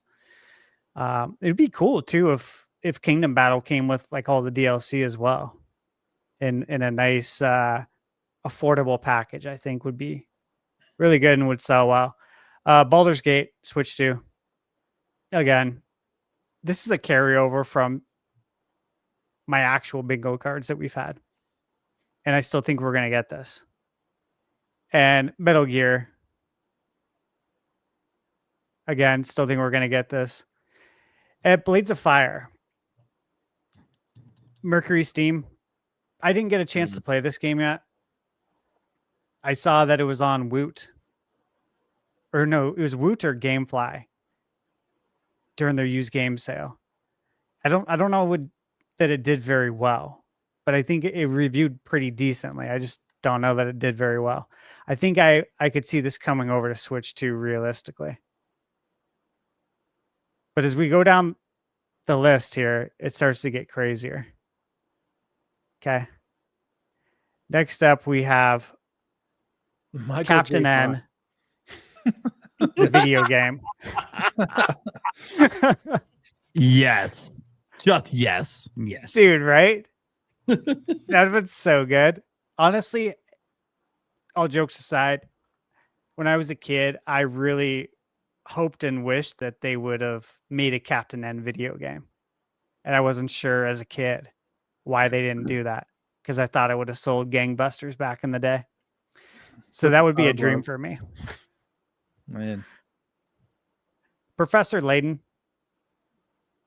Did I have that on my other one? Do you remember? All right. Yep. So forget about that one. Mario Kart World. I do think we're going to get DLC. Yeah, it's likely. Yeah. They need new modes for that game. They do. They need to do a lot of things, right, to touch it up and get it on. I wouldn't say get it on par with Mario Kart 8. It's going to take a while to get all of that content, but at least as far as like modes, they need to fill it out a little bit more. I think that would be a good opportunity with DK. Of course, we're missing DK stuff, so it makes sense. Kingdom Hearts. I expect this to come to Switch too. This has been on my serious bingo card, but there it is again. And obviously not the cloud version. All right, here we go, guys. Metroid Prime 3, 2, and 1. You guys like my instruction manual box art that I made? Oh, hell yeah. I love it. Come to Switch Know what too. you're doing, man. I don't care. Yeah, I expect all of these. Again, I've been consistent with that. I think they all come to Switch 2 with mouse Joy-Con mode. And I honestly think there's a good chance that this gets announced, but I threw it over here because, you know, the other card's competitive. So I had to go balls to the wall on that card. Okay. Moving down. Moving on down. Yes, we got Mario Wonder Switch 2 edition. Again, been saying this for a very long time, possibly since last year, that I expect this to come to Switch 2 with some sort of DLC expansion. I think that's why we didn't get DLC, because it's perfect to double dip on Switch 2, and also for the Switch 1 owners that already own it, that own a Switch 2 now, to buy into the DLC and make this an evergreen title. And it plays into the 40th anniversary. So it works out really well to hold that DLC content until now. Don't forget the 4K 60 patch. Yeah, no, I expect that on the Switch 2 here for sure. Maybe 120, right? Maybe. Galaxy 2. Again, talked about this for a long time, since last year. Galaxy 2 HD. I think this is a title that could release on obviously both Switch 1 and Switch 2, and maybe it'll run better on Switch 2. I just think there's a reason this was always held out from 3D All-Stars, and with Mario with his 40th and Yoshi being in the movie. Again, these are all things that we've talked about for the past year that just make sense. And now would be the time to probably talk about this, right? Now, when it comes to the 3D Mario, don't mind the box art. I know it sucks, but the game won't suck. I think it's going to go multiverse. Nice. That's what I would like to see. And I love time travel in games. Mario has such a rich history, right? Where you could visit other Marios. I think this would be a really fun idea. It's like, dude, we've been all over, right? We've done the world, we've done the galaxies, Odyssey. Where do we go next? Like, how crazy can we get, right? Is it Super Mario Universe? I don't know. But multiverse would be pretty badass. Mm-hmm. And that seems to be like a popular thing these days, right? With movies and whatnot. Yeah. Tapping into that multiverse. Yep. This one's a very serious pick that I could have put in the other one. But Xenoblade Chronicles X, yes, I expect that 60 FPS patch. Hopefully 4K as well, or at least 1440p. 1440p looks pretty damn nice, but I do expect this. This is it's not a matter of if, but a matter of when kind of pick. But I think this could be a good time.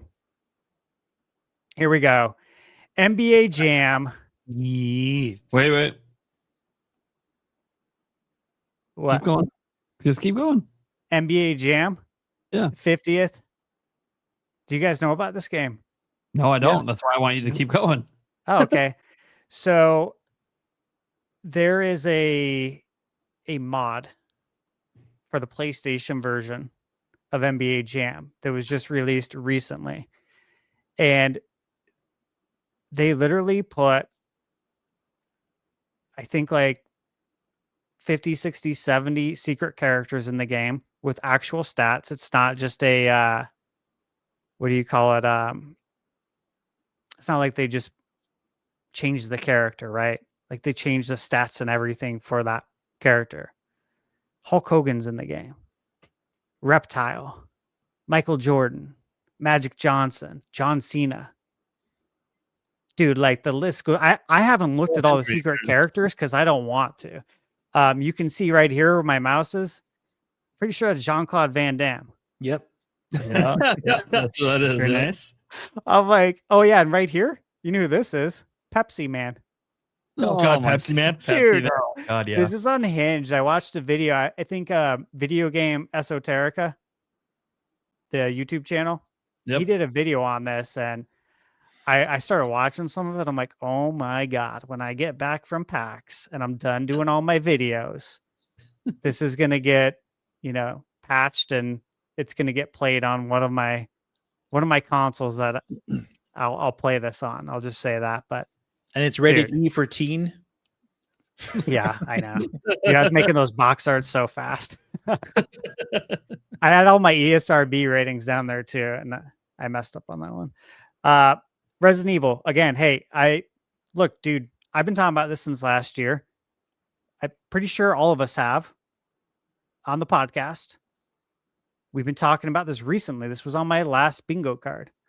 So of course, when all the news came out just in this past week that Resident Evil is coming to Switch 2, it's like, yeah, I know, we know. Thanks for the confirmation, but we didn't need it on this one. We know this is coming. I think last week, Nate and I were talking about it, and I said Resident Evil 7 is going to come first. And Nate thought Resident Evil 4 was going to come first. And it sounds like we're going to get 7. But I think all of them are coming. Why wouldn't they? Yep. Rebirth. We know it's coming. Maybe they announce it. This plays into the 7s from Switch Force, right? The 3 7s. And I'm like, yeah, it could be Final Fantasy 7 remake release date. Then they mention Rebirth. And again, Resident Evil 7 was already on my list. So I'm like, I'll leave it at that. All right. I truly believe this is happening. Smash Brothers Ultimate Switch 2 Edition to hold us over. I don't know that there's going to be new content. I'm not really thinking about that or concerned with it. It's more or less that I could just see this being a Switch 2 Edition to hold people over with, 4K. I don't know what else they do. Rollback netcode, they would need to do that. That would be perfect. Yeah, that would be huge for the community. Yeah, I hope it's not asking too much to do that. I don't know what it would take. Yeah, I would love to see this though, but I really think it would be very wise for Nintendo to feed the Smash Brothers community early, and do similar to what you did with Mario Kart 8 Deluxe on the Switch. And this is Game Bird. I had this prediction in your video, 2-3 months ago. So I expect this to happen. That's been a long running thing. Look, okay, I was thinking about this one here that you guys see. You know, N64 turns 30 next year in September. And so many games have like had HD done to them, or they've been cleaned up in Nintendo's just IP catalog as a whole. It's like, I know we revisited this game on DS, but dude, you know, if I could get any Mario game remade, like a full remake, I think I would want Mario 64. I think this one means a lot, obviously, to all of us that grew up and went from SNES to 64 and saw that, you know, the amazing leap in technology. The soundtrack, I still just absolutely adore this soundtrack. And it's like, you know, I would love to see this. Like, if we don't have hypothetically a new 3D Mario ready, which I don't think that's the case, but if it is, can you give us a remake, or can you give us Mario 64 in 4K 60? Game Bird, you're muted. Of course I am. I was testing you. Yeah. No, I'm like just imagining a world where Nintendo just blows our minds for like their two biggest or their two coolest IP, Mario and Zelda, having their 40th, and the thought of getting an Ocarina of Time and Mario 64 from the ground up modern remake. Yeah. Is wild. Which is right next to it. Right. It's just I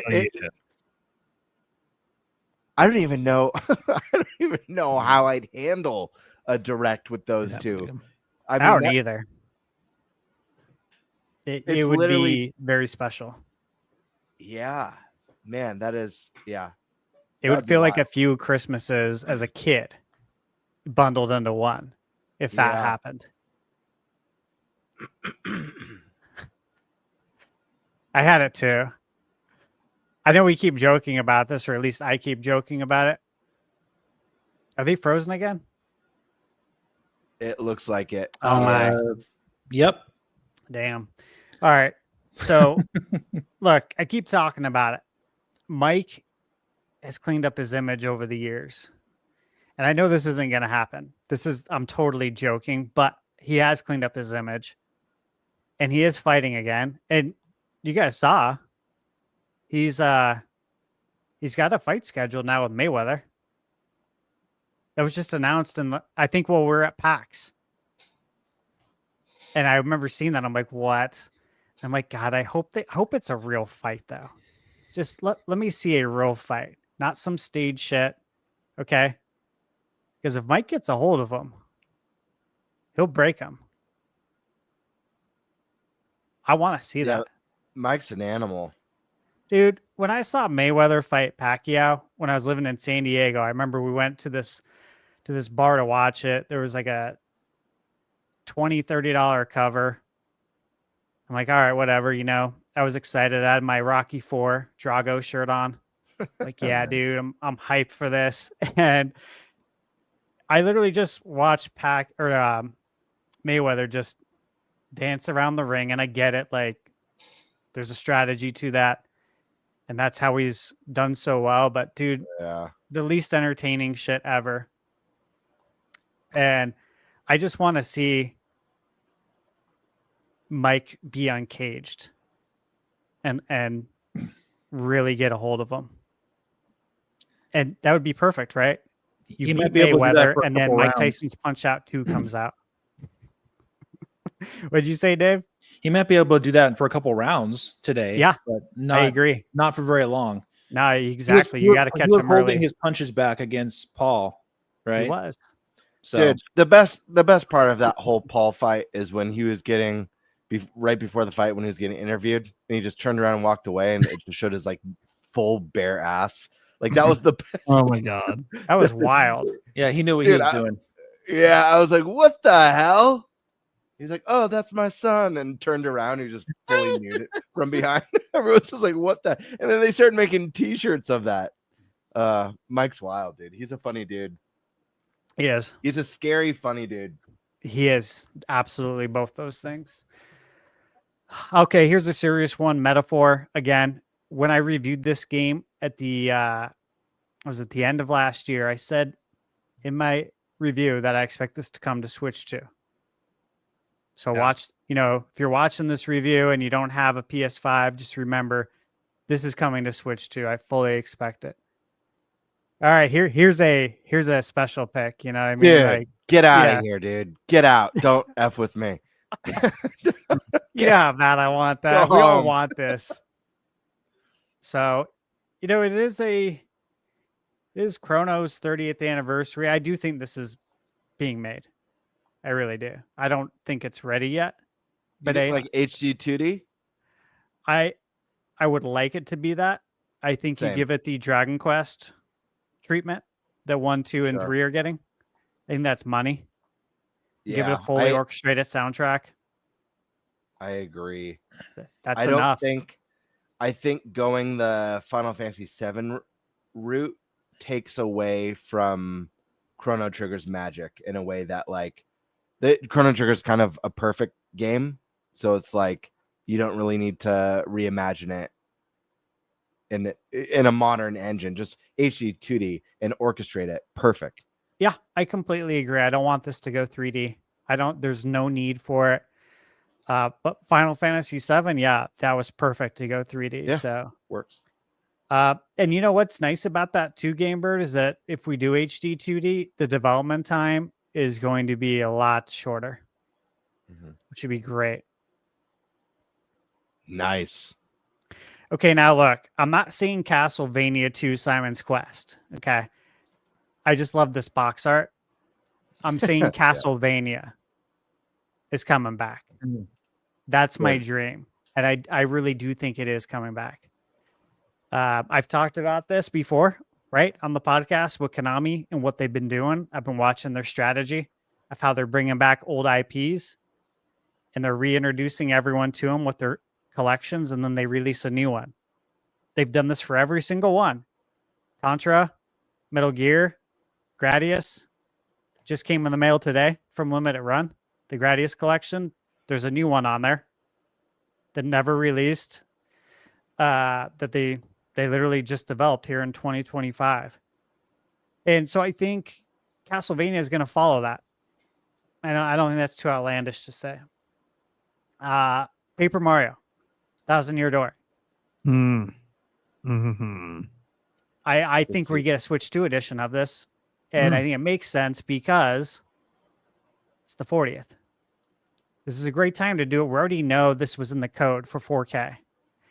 Yeah. And there's also people who are really upset it was 30 frames. And we're like, oh, it's going to affect combat. It's like, no, it's not. And it didn't at all. I played the game. I beat it. I spent like 70 hours in it. Yeah. Jeez. I know. But this is a really good candidate, I think, to double dip into for that Switch 2. All right. You knew it was going to be on here. I know. And in I've fact, been I'll waiting put for its brother right next to it. Right. Yeah, there it is. Wave Race and Pilot Wings. Dude, yeah. If I got one of those, holy shit. It would be like new games, insane. right? Yeah, I love these games. And man, to see the water graphics today. For real, though, like in an actual game where that's the whole thing, right? Was that what you were most impressed about with Crimson Desert? Was that water? I was.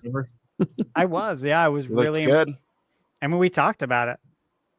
It's in the video. I was like, damn, like, look at that water. I think any game that has water in it that we talk on the podcast will get talked about. I mean, yeah. Any water at all. The water graphics are really good in Crimson Desert, but Yeah, they are. damn, look at them hips right there.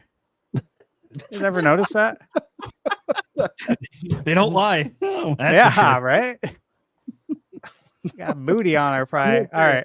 I never noticed until now. I didn't either until right now. I have the shirt. I've never noticed that until right now. That's weird. Okay, Diablo 4. Hell yeah. This is a serious pick, right? Serious, Yeah. but didn't make my competitive list. Yeah. And Starfield.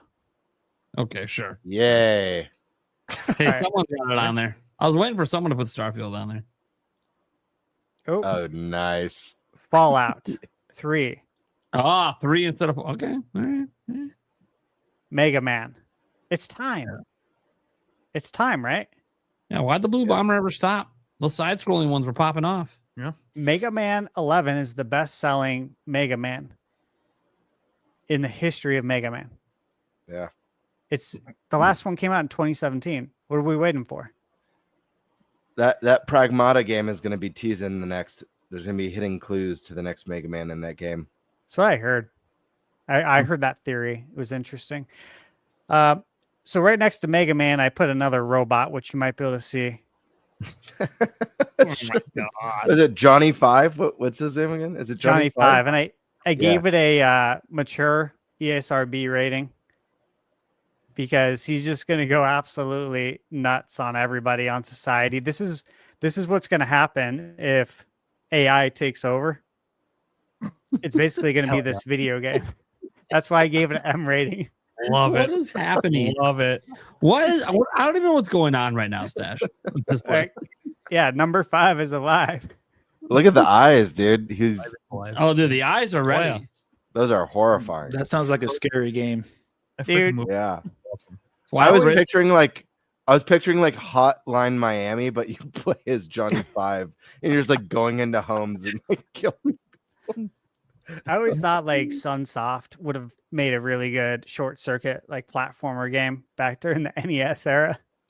They did a really good job with Gremlins 2. Sure. That's a legit, really fun game, and this is a game I still want. With the rise of robots and AI, what better time to finally get a short circuit video game? Okay, here's a serious one. Doom, yes, Sure. expect. Yeah. Red Dead, you guys know I expect this. Yeah. That's what I'm Talking remembering. about this since last year. RPG 2. I think this can legit happen though. I really do. I know it's a dream, but I think they're going to use that engine again Okay. for Mario RPG 2. I really do. And I know Square is like not their company's vision, right, is to release their games now on all platforms. I do think there are going to be rare one-off scenarios like this where you're actually working with Nintendo, their IP. I think going forward, we're not going to see like Final Fantasies have new exclusive deals where they're on PlayStation for the first year kind of thing, right? Now, if they already have that deal in place for the third Final Fantasy 7, then so be it. But I mean, going forward, I don't think they're going to be signing new deals like that. I think the games come out on all consoles. But when it comes to something like this, I think that's the exception here. I do think that's actually going to happen. And you knew I was going to have this in here as my final game, Mother 3. You know, this is a dream, right? It's my dream. Yep. I think a lot of us probably share that we'd like to see Earthbound return in some way, shape, or form. Absolutely. Look at this. This is an unhinged apps. I didn't even go into the bingo spots. Yeah, right. Yeah. Absolutely unhinged. I added Yeah. another layer up Weird here. guy. This is what happens when we allow dream lists. Yeah, right. The Stash can't help himself. He's basically making 3 bingo cards in one. It is what it is. Yeah, dude. Sure it is. Yeah, this is crazy. So He I hope couldn't some- stop. I hope some of this happens. If any one of the crazy ones happens, holy crap, No, that'd be sick. that'd be nuts.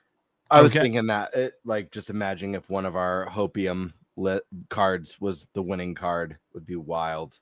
Well, at this point, I need it to be Stash's because he has like 70 games on it. like it is saying, he's got like multiple full Nintendo Directs on his list. Okay. So obviously Dave hasn't gotten to talk a whole lot because he wasn't participating in the card stuff. He had a lot of stuff going on today. Couldn't get to the cards. So obviously we've been staring at this background of his, this Metroid Prime 4. This is like one of the big things that's expected this week for sure, because we've been waiting for this game since 2017, right? They've had multiple demos now this year. So I want to get like your thoughts and your expectations for Metroid Prime 4 and what you think we need to see from this game on Friday to really cement this as now we want to have it. Hey, Dave, real quick before that, though, throw out one wild thing that you want to see. I want to see a new F-Zero. There you go. Hey, yeah. No one even mentioned it today. What's wrong with you? Brought it up? That massive list of stats? No, F-Zero. What's wrong with you? Did you, Game Bird? I did. You did, right? Absolutely. That's right. You did, but it was like you were doing like spin-off stuff, right? Please. That's Dude. true. That's true. It's called F-Zero Contract Falcon. There you go. I didn't really count that because that sounded like a Captain Falcon single player adventure game. And I was like, nah. That's true. Yeah, I just want like true F-Zero. All right, sweet. Okay. But yeah, for Metroid Prime 4, we've been waiting for this for 8 years. Gone through a complete cancellation of the game. Now it was rebooted 6.5 years ago, and it's ready for release. So yeah, I'm expecting maybe 7 to 8 minutes of coverage of the game during the direct. I don't know if they would, unless they announced like someone said earlier, maybe it was Stash about announcing a direct for Metroid Prime 4, and then having the release date. But I find it, I just hope they show more than just like a minute or something like that, because if we deserve it. People have been waiting for the game. So if they do show a extended, amount of Metroid Prime 4, I expect them to do at least like 7 to 8 minutes of it. I would be happy with that, because you can't do too much of these 60 minutes just on one game. But I think they should show some of the other areas real briefly, some of the other gameplay mechanics real briefly, and of course the whatever like special editions they have, and then the release date.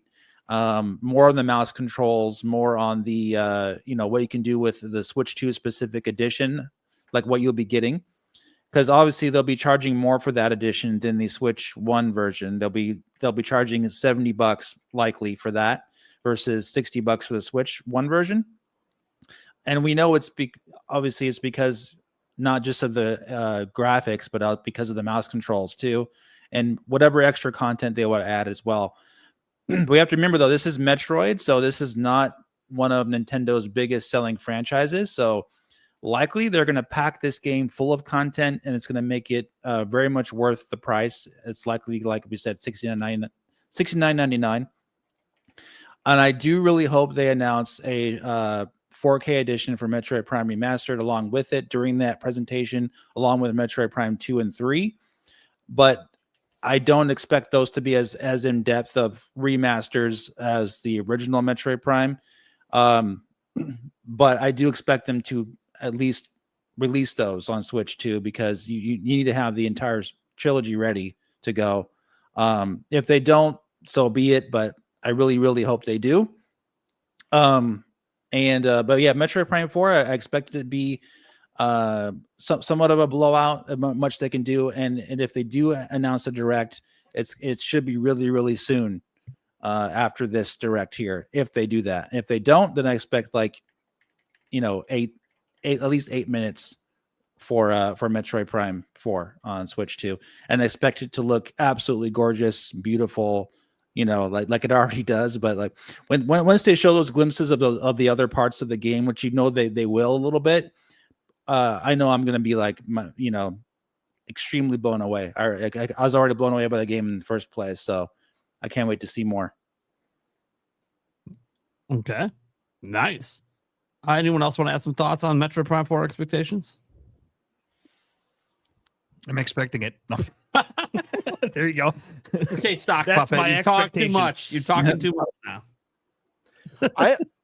I'm expecting to see And again, it's hard because this is a game where I really think getting in its own kind of standalone direct, or like one of those big, even if they did the Nintendo Today and dropped like a 12-minute overview trailer, I really think it would serve this game well. I'm expecting to see that wow moment. I already know I'm all in. I think the game looks amazing, but I just know. And obviously, when we had Kiwi on, I asked about this. Like, is there going to be that moment that people go like, "Oh shit!" Like, yeah, this is why Prime 4 stands out, and it's not just like another Prime 1, 2, and 3. So I'm expecting to see that. I don't know what that wow moment is. I don't know if it's a specific mechanic, if it's a new way to explore this perfectly crafted Metroid world with interconnectivity, what it is. Maybe there's more to the psychic powers that we haven't seen that are really going to blow our minds. So I'm expecting that wow moment. That moment that makes people who are maybe non-Metroid fans go like, oh shit, maybe I should pay attention to this one, you know? Yeah, you're right. Probably some other suits they might tease as well that would be like, whoa, I never thought they would do that before. You know, like that kind of stuff. That could really get people's attention, especially Prime fans. Yeah, I would say I echo, right? A lot of what Dave said. Metroid Prime echoes. Yeah, I think 2 and 3, you know, obviously they're on my bingo card, and I've talked about this a ton. And in your video Game Bird, I don't think they're the full on remaster scale of part 1. I think they're like an HD port, right? Maybe a little extra, but not to that scale. I don't think so. But I think we get them with mouse mode. I think they all play with it. And I think Metroid Prime 1 remastered would be obviously a greater candidate than 2 and 3 to actually be in like 4K 120. So we'll see, or 1080 120, 4K 60. So I expect that. I really do. And then as far as the game, I think they're holding back a lot of details, right? I played the game, loved it, loved how it played. Obviously enough to be convinced that mouse mode is the future for this series, and that they're actually going to go back and do it on Prime 1, 2, and 3. Like that was my first takeaway when I had only controlled the game for maybe 5 minutes. I'm like, oh yeah, this is definitely coming to Switch 2 with mouse mode. This feels right. But I think there's other things that they're holding back, and I hope they're significant. I remember one of the rumors was like about it being not open world, but open zone, and that the zones are like massive. I'd like to see how that's going to play out. Obviously the psychic ability, I want to see more on that. And I'm just curious if there's any other elements. Like, is there time travel on this game or something? Sorry, there could be a multiplayer mode. I forgot to mention that. Yeah, that's a great call, Dave. Actually, I'm glad you did, because I wanted to mention that and I literally just forgot too. So multiplayer mode would be huge, right? And that would help the game, I think, to be evergreen. Agreed. Yep. Yeah, I think we all have like And they had obviously it in really Prime high too. hopes. What's that? Yeah, so they had a multiplayer mode in Prime 2. Don't feel like it was fleshed out enough, I think, to really pop. And obviously it was on GameCube, which wasn't doing well. But yeah, I think a multiplayer mode now that's fully fleshed out could really, really do well. I feel like if I buy anyone video games for Christmas, which like I usually try to, obviously buy people cool stuff for Christmas. If I'm buying you a gift and I know you're a gamer, I'm going to get you a video game. I'm not going to get you like a t-shirt or something. I'll get you a game. And my goal is for anyone I buy games for, I'm not going to ask anyone what you want. You get Metroid Prime 4. Because I'm going to do whatever I can do to help boost those sales. Even if that means getting you a Christmas gift you may think you don't want, but you will once you play it. Yeah, they need to market that. They need to start marketing that pretty quick after this direct. Like, seriously. Yes. Market the entire trilogy and market the game and just go for it. 100%. And we know that book's coming out on the 28th. And again, it just makes me think that we're getting all of them. Mm-hmm. Because that book can't take the place of playing Prime 2 and 3. And I've said this before many times. You can't ask the modern day casual gamer who you probably would like to draw in. You know, you're going to have the hardcore gamers like us, but if you want to draw in the casual market, you can't ask someone who doesn't know about the series and doesn't know like if or how 2 and 3 play a role in 4's story. Like Nintendo could say 4 is completely separate and it's its own contained adventure, but people are still going to want to experience 2 and 3.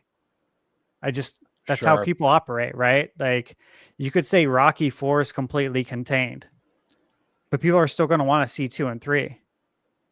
And if they don't see 2 and 3 and they just watch 1 and 4, they'd be like, wait a minute, Rocky fights Apollo in part 1. Now they're best friends in part 4 and he's dead. What happened?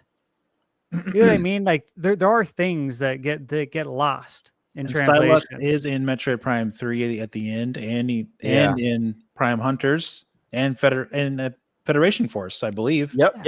Yeah, he's in British Force. Yep. That's the thing. Like you can't ask the casual to track down a Wii and track down Metroid Prime trilogy, which is, as we all know, expensive, and then play it on your TV in 480p, and they're going to have to source a HDMI converter. And we all know that if someone buys the cheap ones on Amazon, which the casual gamer will, it's going to be a horrible experience because you're literally going to have input lag while using a motion controller. I mean, there's one thing to make it a little easier. Source a Wii U. Yeah. Backwards compatible. And it has HDMI. Yep. That's true. But there's less of those. There's less of those too. So like there is.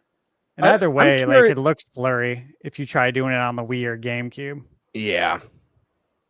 I'm curious, do you guys think that after Prime 4 comes out that there might be a little surge in Prime 1 sales, Prime 1 remastered sales?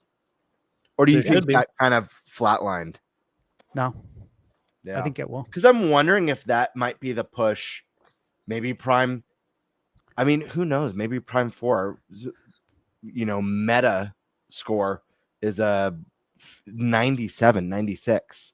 I mean, if that's the case, there's going to be a lot of eyes on it. It's different than, I understand Prime 1 Remastered scored insanely high. I forget exactly what it had. But it's still a big ask to ask someone to go back to a remaster of a game that's 20 plus years old. So I'm just curious if people dive into this one as their first experience, and I'm really curious to see reviews of that game because I'm going to be playing the out of that game. Yeah. And I'm going to be able to tell who actually beat the game in their review on these media outlets and who didn't. I'm going to have some things to say. If they say stuff, you can tell that you guys didn't actually play this game, did you? I'm watching for that. We'll see. You'll find a lot of it, I'm sure. Yeah. To me, I want to know about it too, actually. Yeah. I don't think, this is just my personal opinion, I don't think you should review a game if you haven't beat it. I think you can give impressions without beating it. That's for sure. Yeah. Like if you don't like the game so much that you can't even keep playing it, then just give your impressions that, hey, these are my impressions of the game. I just don't think it's very good. I'm not really getting into it. Here's the reasons X, Y, and Z, and then move on. But it's not really a review because the review, you have to put in the time. You don't got 100% it. That's different. That's completionist stuff. But you got to at least beat the main story, in my opinion, to do a review. And it becomes really obvious how many outlets don't do that when you beat it. And you're like, dude, they were talking some shit halfway through this review that never happened. Well, it'd be like playing Metroid Prime 2 and then like reviewing the game 75% done with the game and you don't unlock the light suit. You know what I mean? You make your judgment at that point. You got to watch out for that kind of stuff with these guys of today because Metroid Prime games, especially, they become completely different at the very end of the game. The end game is totally different than the first part of the game. And then that's where everything comes together and you're like, oh my God, this game is incredible. That kind of stuff. You reach that next level of ascendance. Yeah. I just want to agree with that and mention one scenario that just came up recently. And I had reviewed this game that's called Chronicles of the Wolf, right? Mhm. And it's like a love letter to Castlevania Symphony of the Night. The game has, I think, 3 endings. I'd got an early review code and I was working on it. But when I was scrolling YouTube, I had saw a couple of reviews and I just briefly looked at them. The first ending that you get is like not even an ending, guys. It's like, I'll give you an example. It's like getting the bare minimum stars in Mario 64 Mhm. and saying, I beat the game. I've seen everything. I've done everything. It's like that. That's how far they got in the game and they reviewed it. This game, when you go past the first ending, it's almost like I hope this isn't a spoiler for anyone, but it's almost like Symphony of the Night when Dracula's castle inverts. Hmm. They missed all of that, all of it, and they gave it a bad review. And I'm just like, this is literally why I review games. This is so Not the real ending. frustrating. Yeah. Like, yeah, they crapped on the game. It's like, bro, you didn't even beat it. This is so bad. This is such a bad look. Please put out another video saying, I'm sorry, and I went back and beat it. But the person never did. And there's a couple people who reviewed it like that. So when you mention that, it strikes a nerve with me too. Yeah. When people don't finish games and then review them. Yeah, there's so much enjoyment in exploring in Metroid Prime games that you do miss out on a lot if you are not exploring. So like, yes, you could say, well, the game is not like telling me where to go and everything, that they can make that excuse, but it's like, well, you're missing the point of these games. So it's like, that's why a lot of times, sometimes Metroid Prime games don't reach a wider audience because people, they aren't expecting the type of experience that the mainstream media or games of today really push with waypoints and all kinds of like hints and like tell you where to go stuff. And we saw that with Metroid Dread. It's like lots of journalists had a problem with that game because the game wasn't telling them what to do. And you're like, well, have you ever played a Metroid game before? So I'm watching for that. We'll see. Yeah. When we were at PAX at the Mix, we were talking with Vincent, who's PR for Playtonic. Mhm. But we were talking about Yuka Replay, and he mentioned everything you just mentioned. As far as like the missions, goals, the waypoints, people not knowing where to go in the first game. And they took all that feedback in, and now it's all in Yuka Replay Lee. But there's so many people that, the modern gamers, the casual gamers as well, but they were just disappointed with that. And I even saw that some with Ruffy and the Riverside. People not knowing what to do and where to go or how to solve puzzles because it doesn't tell you what to do. Which I'm like, yeah, that's the enjoyment of a video game, is figuring it out, right? Mhm. Like, or at least I thought it was, not them telling me what to do. If I wanted that, I'd buy a player's guide for every game. Right. To be fair, I think both should exist. Like, there should be games that do that and games that do like. There's nothing wrong with Ubisoft games that have like the points that tell you where to run to. Well, but I like the modes they have, Nate.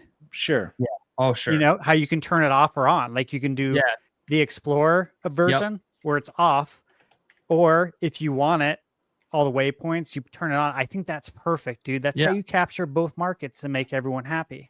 Yeah, because here's my thing. I don't have a problem with people that enjoy guided experiences. That's fine. Either. There's nothing wrong with it, especially in like this world today where we don't have infinite time. Yeah. Like I think it's totally fine if you want to smash through the game in 10 to 15, 20 hours. But then people that want to have this, that thrill of discovery and take the 40, 50, 60 hours to do it on their own, let them do it.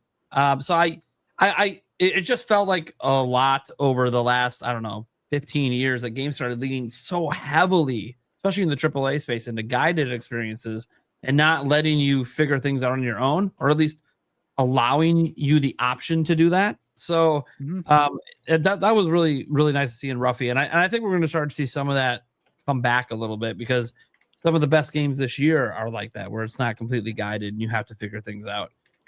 So I think it's starting to come back around a bit. And so hopefully it's like a correction now where there'll be a nice balance of games that do that and games that don't, or games that have options to let you turn an offer on. One thing I wanted to say, and now it's slipping my mind because it's about the reviews. I'll say Metroid Prime games have typically always reviewed like really high, like 95 plus kind of high. Yeah. If Metroid Prime 4, regardless of if we can trust the reviews or not, and that's one of the reasons that Thunderstash does what he does, because you just notice a trend with a lot of the big outlets reviews where it's like they're not really beating the game.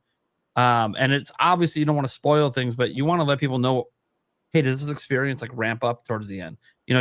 Imagine a review comes up for Donkey Kong Bonanza and it doesn't even mention how exciting the ending is. It don't have to tell you what the ending is. Right. Well, like that ending last handful of hours is like, holy shit. Like it just makes you be like, amazing. Fuck, we need another Donkey Kong game. Like this is amazing. It's like a payoff for everything. And when you don't hear that payoff is there, you might get bored smashing in the first couple hours and just be like, oh, I'm done. Well, yeah, because if the review just only told you about the first couple hours and they just based their whole review on that, that's not the correct way, because some games do require a little bit of time investment before it all clicks and everything. So, and I understand not everyone's going to give that time investment, but at least if you put it in as a reviewer, you can let them know, hey, if you don't want to put in the time investment, then this isn't the game for you. But if you do, there is a payoff. Mm-hmm. So with Metroid Prime 4, regardless of if I can trust the reviews or not, I do expect it to review very high because it's just traditionally always reviewed very high. And I don't think they've spent this much time making the game, even just like after it got rebooted, and they're putting out a bad game. I think Nintendo made sure and had lots of quality checks on this game internally to be like, we have a standard. Like, we know this series maybe doesn't sell the greatest, but we have a standard. And the last time Metroid Prime came out, Metroid Prime 3 Corruption, and reviewed very well, we were the biggest thing on the block. One thing wasn't happening back then that actually is true today. And this is one thing where we got to give Jeff Keighley a little credit, and it's the Game Awards actually boost sales of games nominated for Game of the Year. Happens every year, and it wasn't happening back then. It wasn't. And right now, everyone thinks there's a clear-cut runaway to Expedition 33. Absolutely think it deserves it right now. But if Metroid Prime 4 comes in and reviews higher than Expedition 33 and the user scores hold up as well, which they probably will because the user scores usually hold up on Metroid, it's going to create a conversation on social media. It's going to create a conversation at the Game Awards that maybe it shouldn't be such a shoe-in for Expedition. We should be looking at this 95, 96, possibly 97 rated Metroid Prime. How the fuck is this Metroid? How's the Metroid game getting rated this high? What is going on? It's going to create interest. And people are going to notice. I think it's one of those things because Dread is the only, modern Metroid game to ever get nominated for like Game of the Year at the Modern Awards. Yep. It's the best-selling Metroid game. I think that played a role. That played a role in pushing it to the best-selling. Now imagine you have this game, which should have more appeal because it is first-person shooter. Lots of people like that stuff. If there's a multiplayer mode, that can add even more to it. Epic boss fights, amazing exploration, all this stuff that Metroid's known for, puzzle solving and everything, not holding your hand, although maybe they offer an option to maybe help some people that like it that way. We'll see. We don't know. I don't think it's a problem if it's just an option. I think that if that happens, that actually could end up, the reviews ultimately end up actually boosting the interest in the game because then it gets nominated for Game of the Year. And it actually is a serious, like everyone knows at this point, most people assume Donkey Kong Bonanza is going to be nominated, but no one thinks it's got a shot to win. Okay, well, Metroid Prime 4 probably doesn't have a shot to win either due to popularity, but then if it forces the conversation because it's just rated like 3-4 points ahead of the presumed Game of the Year, that is going to be like, gamers are going to be like, what the fuck is going on with this game? And you don't even have to buy a Switch 2 to play it. Go buy your discount Switch. Give it a try. Like, it's going to create a lot of buzz and a lot of like, what is going on? Because that's what happened with Expedition 33. It didn't fire out the gate really popular. It had kind of a slow launch. And then all of a sudden, the reviews popped up. Oh my God, it's the highest review game of the year. Users are raving on social media, shooing for Game of the Year. And the buzz kept going and the sales just kept climbing and climbing. That's what I think needs to happen now for Metroid Prime 4. It needs to come out with the pedigree that it used to have, with a little bit more accessibility for some people, but obviously optional accessibility. Obviously, I think they have to do something. There's got to be something unique about this game. I don't know what that's going to be. I don't know if that just means when you go into certain sections, where it's more open a bit, maybe those sections are even bigger than we've ever seen before. And so that's where it kind of feels, is this a little bit open world? No, it gives you a taste. Enough to wet the whistle to make it bigger than we've ever seen, but also still you got your corridors, you got your progression systems, and maybe multiple paths you can go on, and lots of discovery stuff. Because we've seen, it's interesting, like we've seen and not seen a lot of Metroid Prime 4. You've just seen a lot of the beginning of the game. And the beginning of the game is always intro, right? It looks like a fantastic intro. I haven't played it. Stash got to play it at the Switch 2 experience. It looks like an absolutely amazing intro to the game. Yeah, it is. It's just the intro, though. Yeah. Like that's just helping you learn how to play the game. We haven't seen really what happens once you're past that.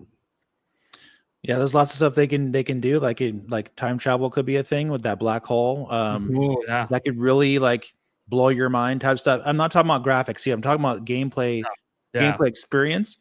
Metroid Prime is all about immersing you into the gameplay experience. Yes. The graphics are there to do the set piece for you to immerse you in the world. Yeah, and you're like, wow, look at this beautiful world. But it's really about the interaction you're having and the fun, your enjoyment of exploring this world and being completely immersed. Then when everything connects at the end, you're like, oh my gosh, this game's like a 10 out of 10. This is incredible. Masterpiece. Yeah, so that's what the quintessential Metroid Prime experience is. And yeah, I agree with you. I don't think it's going to be a game of the year. I don't think it will win game of the year just because it's a sequel. Expedition 33 is an original IP, and I think it heavily favors original IP's first experience being unique. Metroid Prime 4 though has every chance and possibility to be definitely nominated for game of the year. I think it has a great shot. Just got to force a conversation. It doesn't have to win, but if it could force a conversation where you can't ignore me, this is the best thing Nintendo's released in, it's higher rated than Tears of the Kingdom. Like best thing they've released since 2017, the 97s they have with Mario Odyssey. And Tears of the Kingdom, it forces, because people don't social media was around obviously back when corruption came out, but it wasn't as big. Not everybody back then had the internet in their pocket. Some people did. Smartphones existed, but it wasn't as huge as it. It's everyone has it now. So Metroid's only ever had really Dread exist in this world, and Dread, of course, at this point, by the time Dread came out, and this is no offense to Dread, there's just been a lot of side-scrolling Metroidvania games. There's a ton of them. They're like a dime a dozen on all the shops. Yeah. It's a really popular genre. Obviously, we see what happens with one that's similar, like Silk Song, a little bit in some regards. So we know it's a really popular genre, but there's just so many now that Metroid doesn't stand out as much as it once did. Yeah. But no one's doing what the Prime series has done. There's just nothing like it out there. Yeah. And so this is its chance in the world of social media, in the world where, hey, yeah, maybe you can't beat Expedition 33 because there's just too much favoritism towards it because it's a new IP and they're a small studio and the price point, because this is probably a $70 game, well, $60 on Switch One probably, but versus $50 and, obviously supporting this idea of smaller studios being able to compete with the big boy. I get all that. I'm not even arguing that Expedition 33 shouldn't win. I think it's an incredible game and does deserve to win. You just got to force the conversation. If you force it, then you make yourself a game that people can't ignore. And that's when people start to go, shit, this holiday, did Nintendo just convince me to pick up a Switch 2 bundle and grab Prime 4?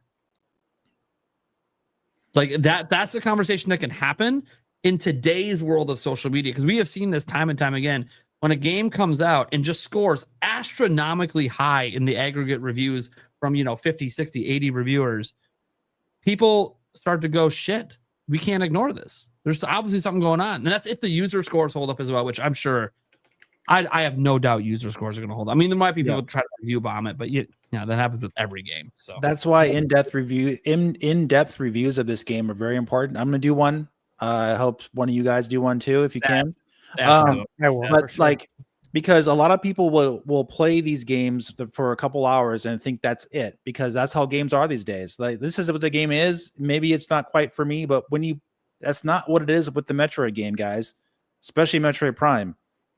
So you need to inform the audience that, once you get going with the game, it's going to open up. You're going to unlock all the other stuff, and it becomes totally something different at the end. You got to realize, you got to make the audience aware of that, so they keep playing the game and to make it more appealing, because you don't want to spoil the game either. It's a very hard, hard give and take for a game like this, because you don't want to spoil all the enjoyment of the game and all the surprises. But how do you inform someone that they're there without showing them? You gotta do it. Be creative, in your reviews. So I'm gonna do my best. Yeah. I look forward to your guys' reviews. I mean, I'm getting the game anyways. I'm a huge Metroid Prime fan, so this isn't a shocker to me that I'm day oneing this game and gonna play the hell out of it. But yeah, so I'm really excited for Metroid Prime 4. Obviously, that's like a really big thing that we expect this week. It would be shocking if it wasn't there, because they haven't changed the date. They have still 2025, and obviously they just did demos last month. So very clearly this game, and it's been rated everywhere. Rated in Brazil now? Mm-hmm. Yeah, it's rated in Brazil. It's rated literally everywhere. This game's got to be done and gone gold by now and ready to go out. I mean, I don't think it's coming out in September, but I wouldn't be surprised if it teams up in October with Pokemon. It comes out like towards the end of October, towards Halloween. I think that might be a good time for it. We'll see, of course. We have no idea what their plans are. It could be the December game. I have no idea how Nintendo's going to do their lineup. We're about to find out on Friday. We'll know on Friday how things line up the rest of the year. Make no mistake, this is a gigantic release, guys. Just keep your eye on it for it and hope for the best. Yeah. And I think Nintendo, if you are thinking of, hey, this might be a game of the year candidate, and we want the hype from that to help drive sales, you got it. He can't be the December game then. That the December games go to get forgotten, and that sucks. Yeah. I know Smash Bros was like an exception, but that's an established IP that always sells. We didn't know it was going to sell as well as it did, but you knew it was going to sell well because Smash always does. Pokemon, there's some franchises that are irrelevant when you release them. Metroid's not one of them. If you want to increase the sales, you got to do the right time. You need all that hype you can get. And again, this is why I give Jeff Keighley some credit. There is a lot of people that watch the Game Awards, and it actually does drive legit sales. Like it's crazy that it actually does. But I'm happy that I'm happy for the games that get boosted. I was happy to see It Takes Two sell an extra $500K after it won Game of the Year. But that's awesome. It's a great game. Deserves it. Should get those extra sales. You can't qualify, can you, for the Game Awards if your game releases in December? No, last week of November even. Year. You go, yeah.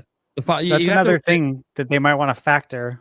Isn't the cutoff like the first week of November or something like that? No, it's like the second week, I think, of November, or last week of November. It's one of the two. I just know that obviously Indiana Jones didn't qualify. So Kirby Air Riders, I don't think is going to qualify. Yeah, I'm looking right now here.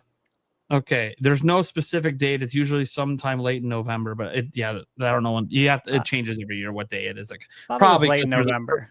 There's some game they probably try to see if they can include in there. So there's a potential that Kirby could get a chance to be included in the awards. We'll see if it ends up being like Black Fridays when they cut it off. Okay, cool. Best on rails racing game. They'll make it a category for it. Nominate it. yeah, give it its own category. They need to add Metroidvania as a category. December for sure is the month that when you release there, you usually get forgotten. Technically, you qualify for the following year's awards. Like Smash Bros. Did qualify for the following year's awards, but it was like, okay, yeah, but no one's thinking about Smash Bros. A year out. I don't know if you guys remember in 2017 when PUBG and Fortnite came out. They literally were like, best battle royale game. Well, I wonder what's going to be. Yeah, yeah. Make up categories quick. Mm-hmm. And then my favorite was, what is it? They have like the best recurring game or something like that, which is meant to be like the service games. And then like they would nominate a game that wasn't even a service game. And I'm like, what are we doing? Right. Like, if you don't have enough games for the category, then maybe you should just slash the category this year. Like, what are we? This is crazy to me. Anyways, that's just I'm working in the Game Awards stuff closer to the Game Awards. I actually do appreciate the Game Awards exist. I think Jeff Keighley does his best. I always think there's ways that he could improve it. He does listen. He does actually legitimately talk to people and try to figure it out. But I know there's a lot of moving parts of that thing and a lot of money going around, and I get it. I wouldn't want to run it. I'll tell you that. It's very complicated what he's doing over there. But I appreciate that the show exists and it does get the attention it does, because I do think it brings positive energy to the whole game industry, regardless of the internet always hating on it every year. The internet hates on it every year, but like 200 million people watch it every year. So clearly it's doing something right. And I enjoy it, man. I will say this, to me, this is what makes me okay with whatever bullshit goes on. The teams that win the awards care. And if they care, then the show matters. That's what matters to me. Like, if they care to win, then that's what adds meaning to the show. Like, if someone won Game of the Year and they didn't even show up to accept it, okay, You know, they don't give a fuck, right? I mean, this is their Oscars, man. Yeah. Like, why wouldn't you care? Think of how many times we've seen like developers crying on stage and didn't even win Game of the Year. They just won whatever category they were in. Like, it means a lot to these people. So I think it's important to recognize, like, this is a chance to recognize game developers and the individual studios, not just the big publishers. You know, like when like when Breath of the Wild won Game of the Year for, and lots of Nintendo fans remember that. Yeah, it was Eiji Aonuma, but Fujibayashi was on the stage, and so were a few other of the developers. And you're like, this is cool because it's not just like, Doug Bowser going up to accept and just be like, "Yup, this is really cool. We won Game of the Year." You had nothing to fucking do with this game. No one wants to see you. We want to see the devs. And they brought some of them on stage, and they had some of them in the audience. I don't know if they knew. I mean, I don't know if they know ahead of time if they're going to win, and they probably do, so they can prepare their speeches. But still, there's something about that moment when it gets called and the crowd goes nuts. It's a live audience. That's what's really cool about it. This gives you that E3 vibe, a little bit of the live audience with the exciting announcement that everyone goes nuts for. Except it's an award. And sometimes it's an announcement. Every now and then there's cool announcements at There's a lot. There's a lot of cool announcements at the Game Awards. Like, people literally watch it for that. I watch it for both. I do enjoy it a lot. And just to add to what you said, you know, we got to look at it this way too, in that, like, look at the indie studios. Like, some of them have used their life savings to get to this point. And we've heard stories of it. I've interviewed some that have talked about, pulling out, like, using all their savings and living absolutely minimalist and pulling out loans to get to where they are and not knowing if this game would even hit or succeed. Yeah, second That's a mortgages. huge deal. Yeah, and then you look at games that have been in development forever. Oh. Like, this is your body of work. Like, if I just say hypothetically came out of school, joined a studio, and we've been working on this game for 7 years, 8 years, how long has Prime been in development? Right? This is your body of work, man. Like, imagine if you're on the team for Beyond Good and Evil 2. God. Like, your project hasn't even made it out to the public yet, but you've been working on this game for 15, 20 years. People ask, what do you do? What do you do for a living? I make games. What games have you made? This game, it's not out yet, but, this is your body of work for your life. So I think it's a huge deal when you go up there and you get an award for this. Yeah. That's just me, and I'm really competitive too. So obviously, like, I would want to win an award, right? Yeah.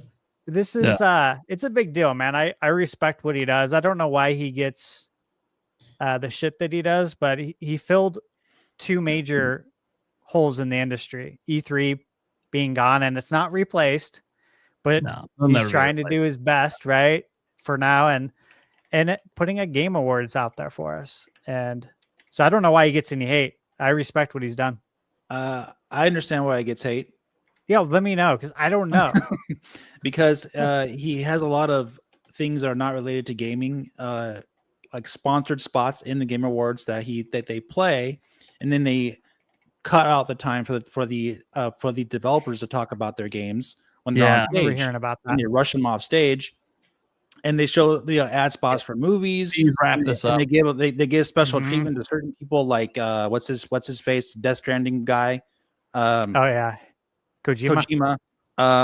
Yeah, that's I remember everyone watched my best friend in the whole entire world, Kojima, talk for 20 minutes about a game and advertise it for himself. Like that kind of stuff. Yeah, I remember that is the answer, isn't it? That really popped up with Nintendo fans in 2017. Breath of the Wild won Game of the Year, the biggest Zelda's ever been, and they were rushing Aonuma off the stage, and he was only up there for like 30 seconds. That was pretty brutal. And then the pictures of the signs came out about please wrap this up.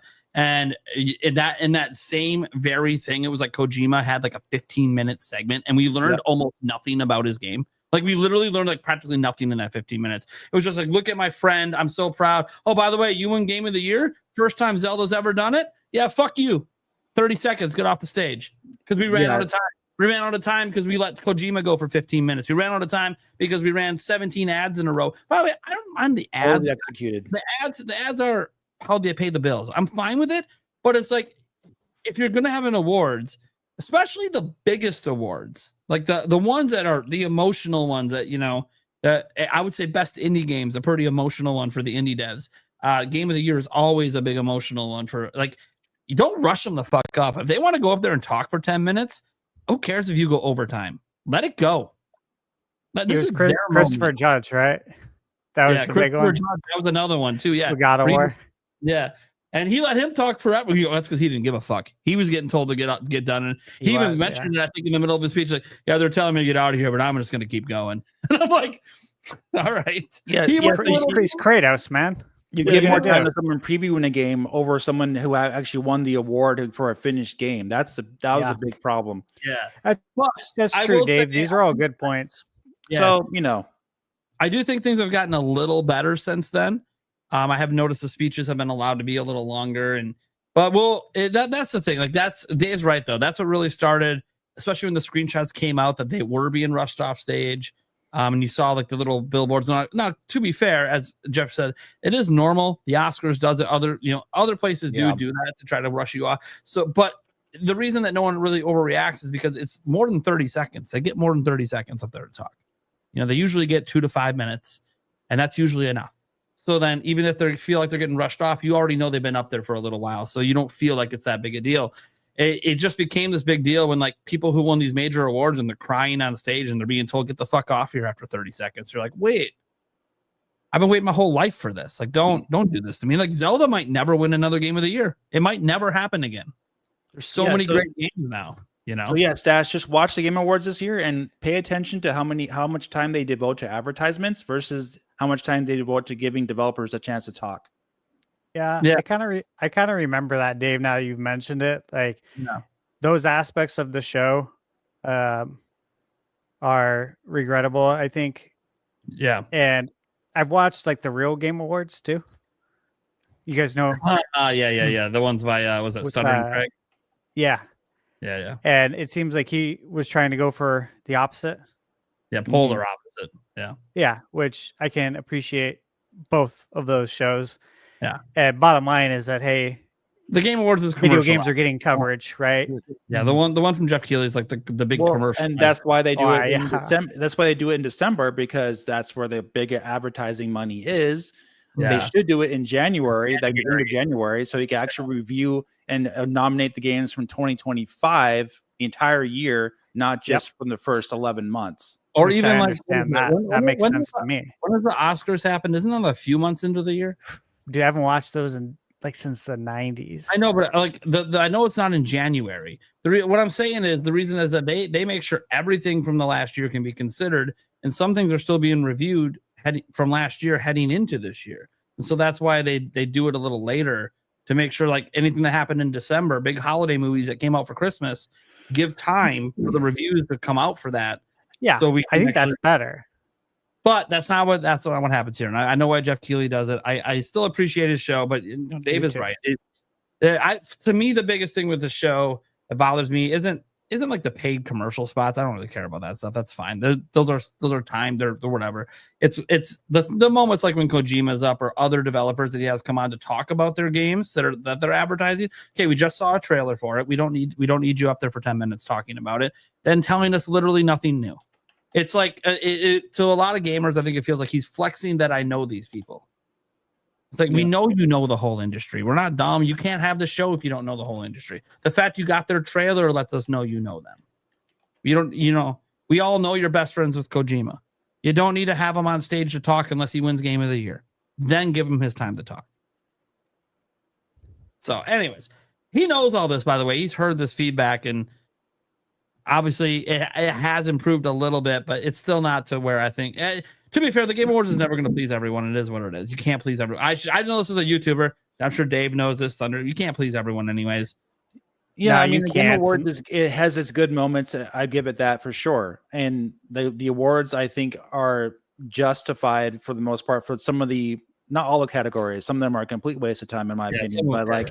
Yeah. Totally. Usually a really good game does win Game of the Year, but how you get there throughout the whole process is a pain in the butt sometimes watching that show. Yeah. I've always said, my biggest thing is I think they should do, instead of doing one night, they should do two, and they should take things like a lot of the like the fan game of the year could be on the first night. the fan voted one, and you can combine that with all the esports and other stuff and actually give them proper, like, esports is massive, but it's basically overlooked, even though it has all these awards. It's got like 6 or 7 awards. Like, put all that on its own night. Give the people interested in that like their proper spotlight. Throw a few game reveals in there, and then end it with the user choice game of the year. So we get that out of the way, and that's a really big one. A lot of people care about because that's 100% fan voted. And then you can have the next day with all the awards that people care about: the best action game, the best adventure game, the best music, the best, and you can still do your big show there. And then that show's a little shorter. The other one makes up for that time, and next thing you know, everyone's happy. Well, for the most part, you're never going to make everyone happy, but I think it would make people happier, right? Because then people are watching the big show that don't care about the esports stuff. They're not going to have that in there. Like, that could be its own thing. And I don't think people. I mean, we see this actually with the esports winners. They're not even there to accept the award. All right. They're not even there. So, like, why? Because what's the point of us coming out for a 5-second mention? No, have your own night. And you could even have like an esports tournament going on during the entire event on the side and give updates throughout the show. Having the best teams that were nominated for things going at it. That'd be sick. That's a good idea. I just don't think that would ever happen because he has to rent the venue out. So yeah, he's never going to do it. It's not going to happen. But I think it's a good idea. It is a good idea, though. Jeff Keighley, hire me to help you with ideas, and you tell me what's feasible and what's not. I'll work around what you think is feasible. All right? I'm telling you, I'm not even a big esports guy. I know I've seen enough esports events to know like why they're popular, what people want to see, and the esports people would care more about the awards if you actually treated them respectfully and gave them the proper attention that you're just never going to get in an award show that has all these other big categories. All right, moving on. But that's your answer, Stash. Yeah. That's why it gets 8. Yep. Yeah, thanks. I appreciate it. Yeah, it makes sense. You know what the biggest feedback he gets is the length of it too. Sure. It's too long. So it's like, what do you do? Yeah. Because you got to run the ads to pay for it too. You get rid of some of the awards that don't matter, or you split it into 2 nights. That would fix it. There's a lot of things they could do, but it's whatever. Yes, it's a lot. Yeah. Obviously, I think it's a net positive for the industry, regardless of its issues. So I don't want it to go away. And I'm glad that there's other award shows like the Real Game Award show starting to come up, or and the Golden Stick Awards have existed every year. There's GDC, Game Developer Conference Awards as well. Game developers really care about that because that's done by the developers. There's usually a great trailer or two to see. Oh yeah, as well. So yeah, there's always usually something exciting. Even Nintendo shows up every now and then and has something like the Fire Emblem World Engage exclusives. Yeah, with the Fire Emblem Engage trailer back in 2022, I believe that was right before it came out. That was really cool to have a brand new trailer. So even Nintendo shows up there sometimes, which they don't always show up to Jeff Keighley events, or pretty much never besides the Game Awards. Anyways, not even opening night live, although it was really nice to have the Indiana Jones reveal there. That was sick. It was sick for me anyways. As someone who only has it on Game Pass, I've never spent money on the game, so I actually might be willing to buy it if it's a good port. And I know people tell me, well, if you can already play it on Xbox, why get it on Switch 2? Because I can't play my Xbox everywhere. I think you guys forget about the portability aspect of Switch 2 and how convenient that. Like, it's a whole entire thing that Xbox can do on my phone if I bring an extra controller with, and then I can't use my phone while I'm gaming, so that's stupid. Yeah, people willingly ignore that. Saves too. That helps, right? Yeah, cross saves help a lot. Yeah. Although, issue with Star Wars Outlaws with that on Switch 2. They're there, but they seem to create a ton of pop-in when you bring your cross save in. I even noticed that myself, so I just started a new file. And didn't you? Have you played it since they patched it? I haven't ported in my save since they patched it. No. Yeah, because they fixed the pop-in. Did they fix it with the? Yeah, I knew it was just a bug. It had to, because the fact that it's not there when you don't port in your save is like, that has to be, it's a bug. Well, the pop-in is in portable mode mainly. What the issue was, and they patched that. Now it's not there. So perfect. You should be good. So speaking of Outlaws, obviously Dave's a tech guy, right? I know you did a whole conversation about it. First off, are you impressed by it? And do you think this bodes well for these major third-party games we're all speculating about being in this direct? Yeah, I'm very impressed by it. But I mean, the conversation about the game, I never thought the game was that demanding in the first place. Okay. I know it sounds weird, but like it's more so because they made it demanding because of what's going on in the background. But the actual visuals, they look good, but it's like they're doing like ray tracing and everything, and all those effects they could do without ray tracing and just have more creative like aspects in the game design. I personally think it's a glorified PS4 game, but that's really what all these games of today are anyway. Everything looks like a PS4 game, just a little bit better.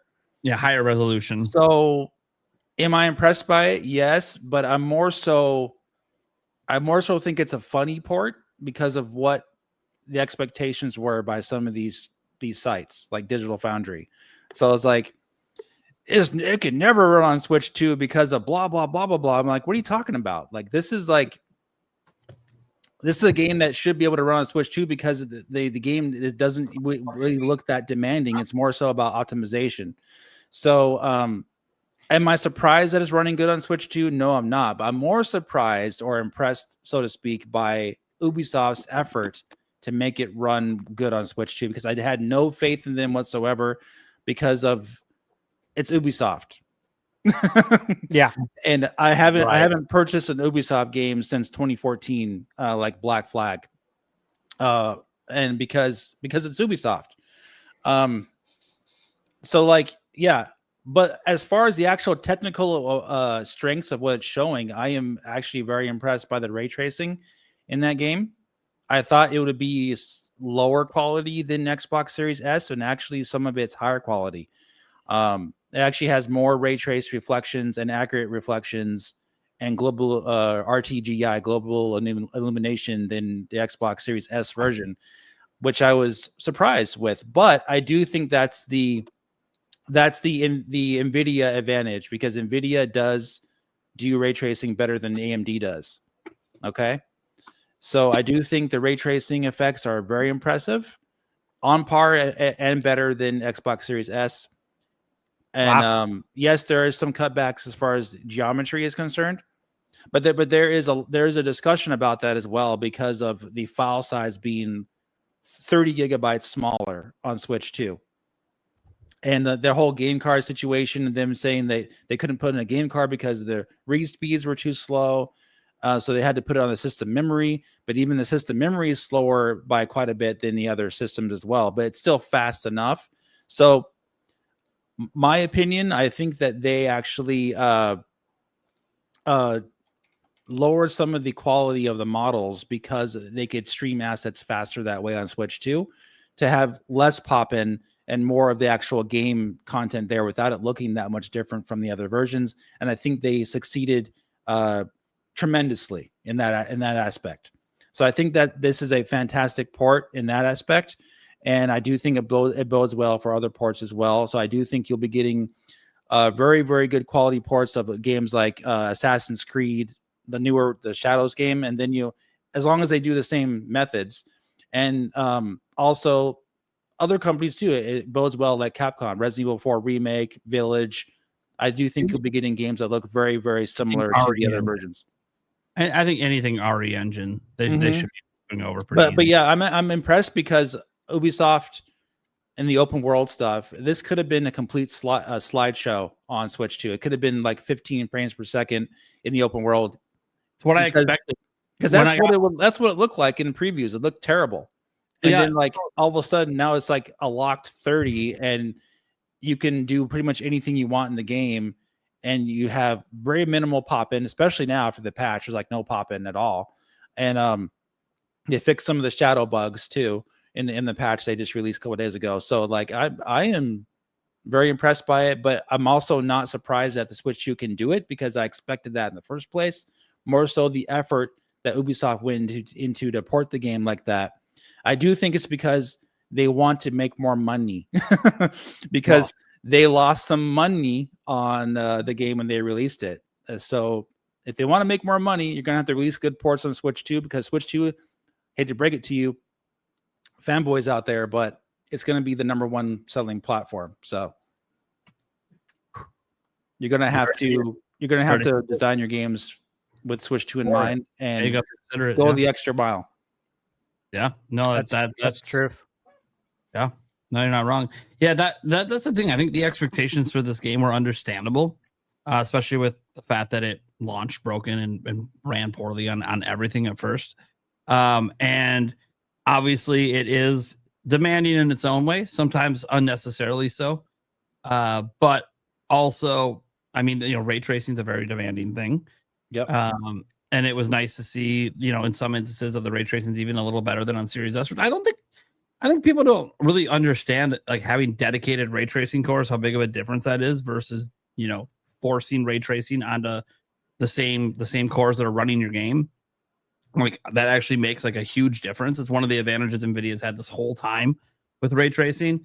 And even though there's not a ton of RT cores and stuff on Switch 2, it's showing it's got enough that it can run a system that's literally just ray tracing. There is no other lighting system. Right. That's what it uses. There is no other They never made any other lighting system. And as you said, it's kind of unnecessary sometimes. Lighting systems have gotten so good that ray tracing isn't necessarily needed. It's a nice to have, but it's not needed. So like with Cyberpunk, they have it as an option. You don't have to use ray tracing, right? Mhm. But it is nice to see that, hey, if a company does go all in with ray tracing, Switch 2 can do it. It might not be able to do it the best, but it doesn't matter. It just has to be able to do it. So, and I think you're right. Like, they're going to have to consider this moving forward, especially if, here's the thing that, they needed some sales for Star Wars Outlaws. And I've been paying attention to the eShop. It's been consistently staying in like the top 3 in sales since it came out on the eShop. I think that bodes well. I'm not saying that it's obviously selling millions, guys. Like, that's, there's not a huge install basis of Switch 2, right? But I think it's selling well within, maybe even exceeding their expectations, considering the install base. And obviously all this positive reception it's gotten at launch for being like, holy crap. I mean, even Digital Foundry, as much as you can make fun of them, they're praising the game, and that helps bring positive attention to it. So I think that, because I think that's what happened with Cyberpunk too. It had all this positive attention heading into launch, in addition to being on a physical cartridge, really helped make it probably one of the best selling games at launch. So I think that Ubisoft seeing that, obviously that makes them be like, hey, we got to start putting all our stuff here. We got to take our ports serious. If we give them a good quality version of the game, they will buy it. And in the future games that haven't even come out yet, maybe we should consider Switch 2 from the very beginning, because it has the potential, once the install base keeps growing, it could be possibly the lead platform that we sell the most on, potentially. Like, and I think that's not something companies have considered with Nintendo in the past. Is that, hey, Nintendo fans will buy your games if you bring good, high quality versions over. And we're just not used to that as Nintendo fans. We usually don't get most of the stuff. And when we do get it, it's like Mortal Kombat 1 when it launches. And it's just like, what are we doing? Yeah. Well, the game is not even running at like 720p. It's running at 1440p upscale with DLSS. Yep. And I think that's really impressive because it's an open world game. So they are, and the game looks almost identical to the other versions. You have to really, when you're like just seeing it on its own, people are not going to be able to tell much of a difference unless you do a side-by-side comparison. You can see, a couple of things are missing here, but it's basically the same. So like that's the kind of thing that's what I expected out of these ports for Switch 2 before the system was revealed, before it was revealed and released.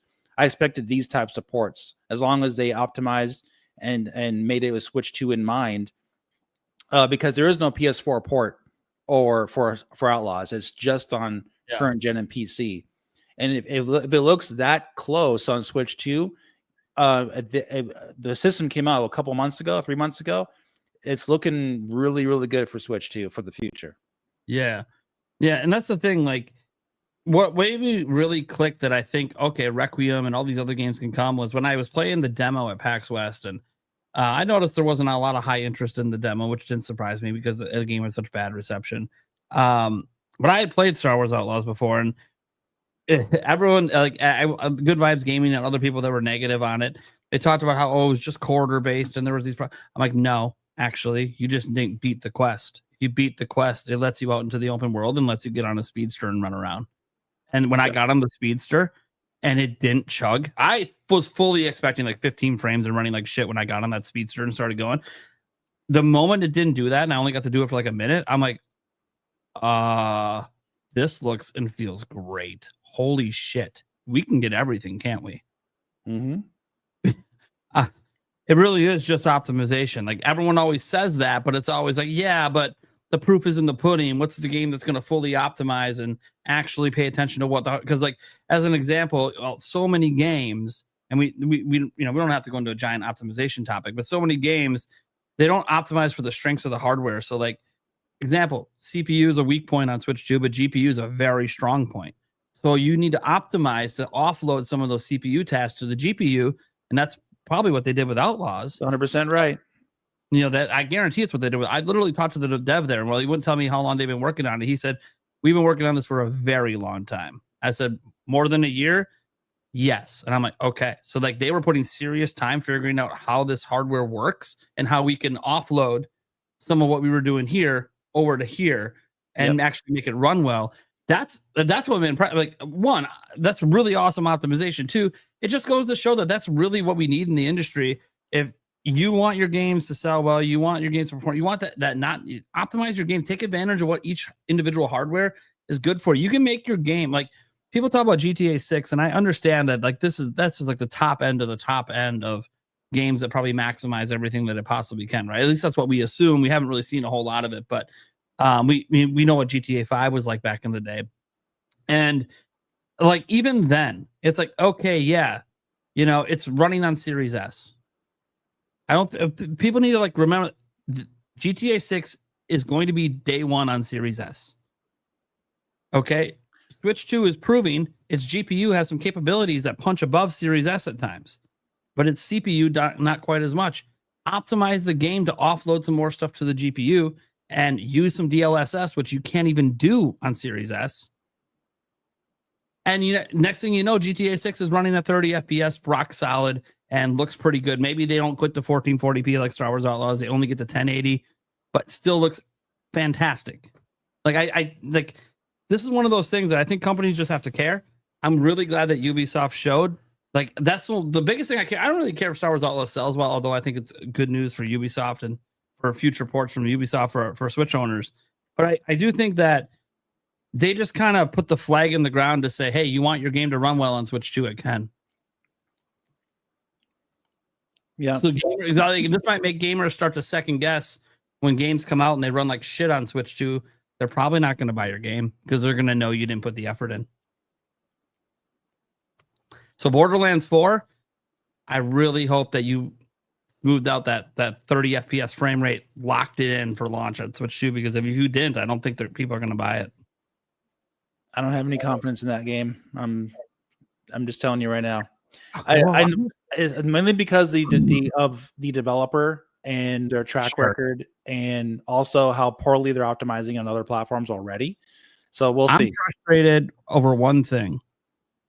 We can't show any footage. Yeah.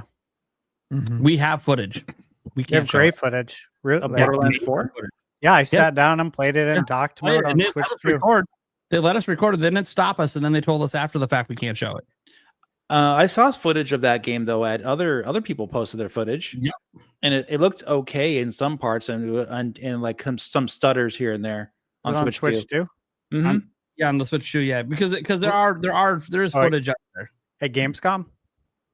Yeah, there's Gamescom. There's some maybe, from I don't know. Well, I was gonna say, was it at PAX for the behind closed door? Because no, I think the behind closed doors demo. When I was trying to talk to the guy, the behind closed door demo seemed to be a newer one than what was on the show floor, but also because of that, it's a little buggier because it's they're sorting stuff out, and I think that's why they didn't want us to show footage, because I noted the stash, like not just stutters, there were full on hitches happening. The game would just freeze. Yeah, and so Nate, that's of course, brought that up after, and I'm like, yeah, I see it when I'm playing. Like I noticed it, but I'm like so into the action and the actual like gameplay of it, because they throw you right into is good gameplay. A huge shootout. Like you're literally running and gunning for your life. Yeah, you're in a late game dungeon. Is basically what you're playing in. Yeah. And so I'm focusing on talking about Borderlands 4 or Elden Ring. Borderlands 4. Okay. You said dungeons, so yeah, they have like dungeons in it. Oh, they call them dungeons. Yeah, that's what they refer to it as. I wouldn't call it a dungeon, but that's what they call it. But like it, I was having fun playing the game. Like I'm talking in chat right now, in my chat about this as well. Like it specifically about Borderlands 4. Yeah. Again, like we've talked about this a lot. Most things are going to run better on PS5, if not all of them. That's to be expected. And I feel like it's the same conversation as the game cards. You know, like when a game gets announced, oh, it's a game card. It's like, yeah, what do you expect? This is the thing. You know, you gotta get on board with it or not, or I guess complain about it on the internet if that's your MO. The thing is though, is that it's more about if it's disruptive of the gameplay experience for people, and if it's stuttering and like actually hitching, that is something that is unacceptable. I don't care what anybody says. It shouldn't be hitching or freezing while you're playing the game. Like Nate said. So but this was this was obviously a demo, a buggy demo build. So from what I played, and it wasn't the same demo as on the show floor. I want to be very clear about that. They played a completely different area on the show floor. So for what I played, and for the fact that it's a different build, but it's not a recent build, like in comparison to today's date, right? Yeah. So for what I played, knowing that there's going to be further optimization, which they talked to us about, I felt pretty good about it. I felt good enough to say, like, if this is your only way to play Borderlands and you want to play it, or if you really enjoy playing games handheld, I didn't get to play it docked, but a lot of these games are running better in handheld because of VRR. Oh, sure. So maybe it's going to run better in handheld. And if that's why you want to get it, then that might work out pretty well for you. Yeah. Still, overall, though, wait for reviews and for that stuff, guys, because them promising that it's going to get better is not the same as it actually getting better. And hoping it's better in handheld doesn't mean that it actually is. So, like, these are just the initial impressions are based on how old the demo was, based on when it didn't hitch, how fun it was in between. Yeah, there's promise. That's what it felt like. Like there's promise, but it's like, but this game comes out in a month. So it's like, is it going to get cleaned up more? Has it been cleaned up more? Why, if it is cleaned up more? And now I understand making demos, guys. Like, it does take a lot of time. So, you know, not making a demo on like Star Wars Outlaws demo. It wasn't a demo. They put a timer in it, but the guy told me it's actually just a launch game. This is just what it's launching as. Like, so that's why that was so probably polished and ready to go, because it wasn't a demo. They just put an arbitrary timer to kick you off after 15 minutes. And you're right though. Developers are going to find out pretty quick if your game runs like garbage. You know, people are not going to buy your game. So this is not Switch 1. This is Switch 2. What's interesting with Star Wars Outlaws as well, everyone thought, oh, it's game key cards. That's why they don't sell. Outlaws is selling pretty well, and it's a game key card. And I know they gave a public reason on the one of the art directors or whatever of the actual engine gave a public reason. I don't think that's actually that it was already selling well before he gave that reason. So it's also further proof that game key cards aren't necessarily the death knell for your game. You just have to be a good version of your game that people want to play. Yep. And the reality is some of the games you got at launch weren't necessarily good versions of the game, even though, you know, they were on game key cards. Also, I'll just tell you, this is just my personal opinion. And I think if no company's considering this, like when that one report came out from that one developer, it's just one developer, by the way, folks, that said, you know, their sales on Switch 2 were worse than their worst expectations or whatever. It's like, okay, that was one single developer quote. That was not every third party. And dude, do you know how many games were at launch? Like, did anyone realistically think people were going to buy all those games? But also look at the games they released though. Not many people are going to be buying Hitman. I'm sorry. Nah, it is. You know what I mean? And like Hitman that's been around for a while. Yakuza's not going to probably sell that much. I'm sorry. These are old ancient. I'm a Yakuza believer now, so. I mean, they were good ports, but these are not games people are wanting to go buy brand new today. Not really, you know? So it's like, what do you expect?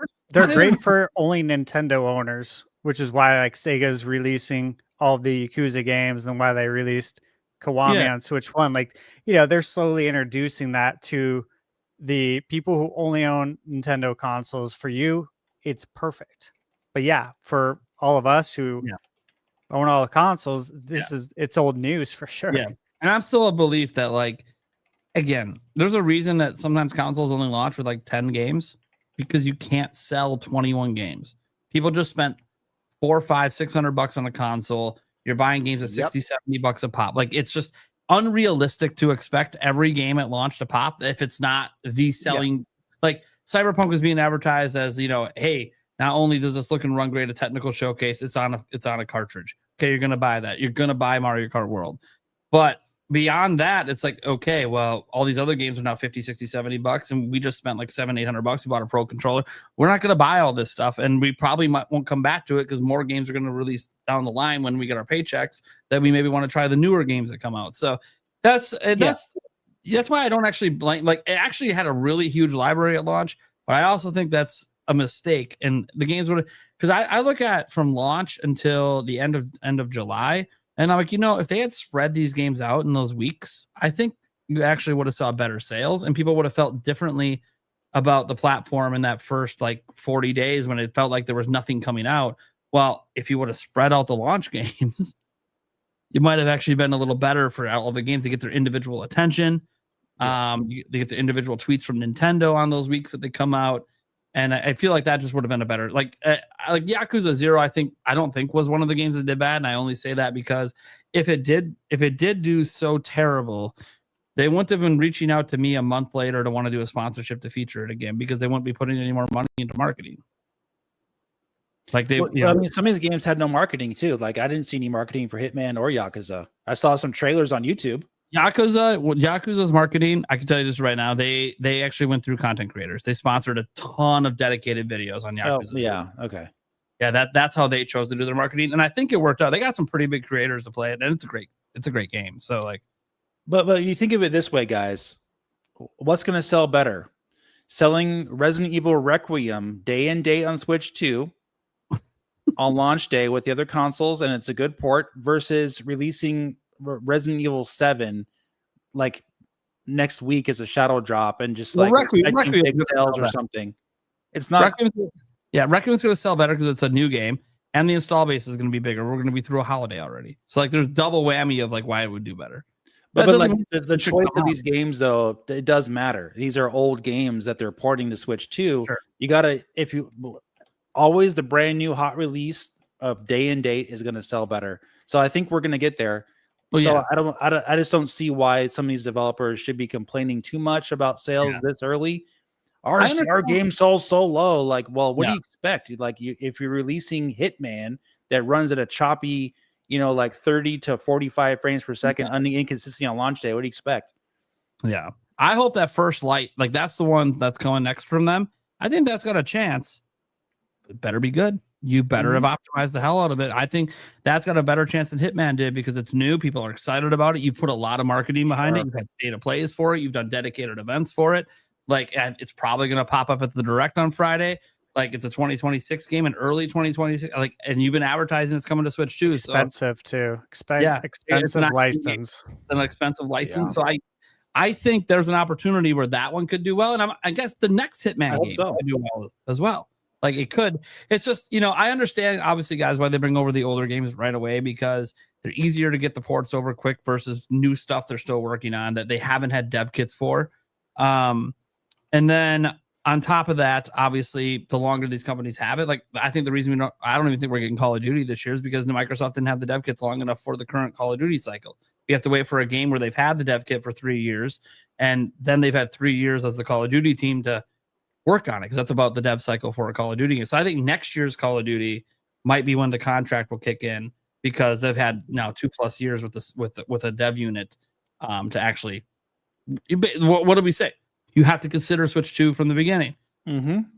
And so, like, I think Microsoft made some promises in that contract: parity, feature parity, it's going to day and date. Like they said, this is going to be like all the other versions, except obviously, there'll be some visual sacrifices. Okay. Well, to do that, you got to consider it from the beginning. And I don't think last year's version obviously didn't consider it from the beginning. I don't think this year's version did either. Next year's version, though, that's the one where they probably had the dev kit long enough to to be working on it alongside the main game the whole time. So we'll see. That being said, let's just hop to the Q&A section because we have a lot of super chats. We have 33 right now. It's insane. Damn. Obviously, a lot of people wanted to chime in with their thoughts on some of the prior topics. So some of it won't be questions, just statements, but we'll get to it. Guys, if you're watching live right now on any of the channels, now's the time to super chat, get your questions in. If there's anything you want to ask Dave, obviously he doesn't come on here all the time. This might be the last time this year. I have no idea if he'll get in the next cycle before the end of the year. I'll never come on again. Yeah, maybe he hates us. He absolutely hates us. That being said, obviously direct hype. That's what it's all about, guys.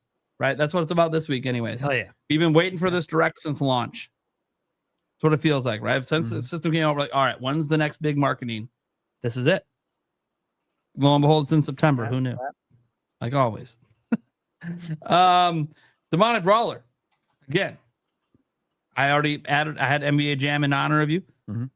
I should have slipped NFL Blitz in. I don't care what NHL hits as much, although I did enjoy Blades of Steel and NHL hits back in the day. And beating Blades of Steel. We played so much Blades of Steel, dude. Dude, yeah. But I don't actually like real hockey, but I love those games. Those games are fun. Neither do I, but that and Wayne Gretzky's 3D hockey on 64 was badass too. That was great.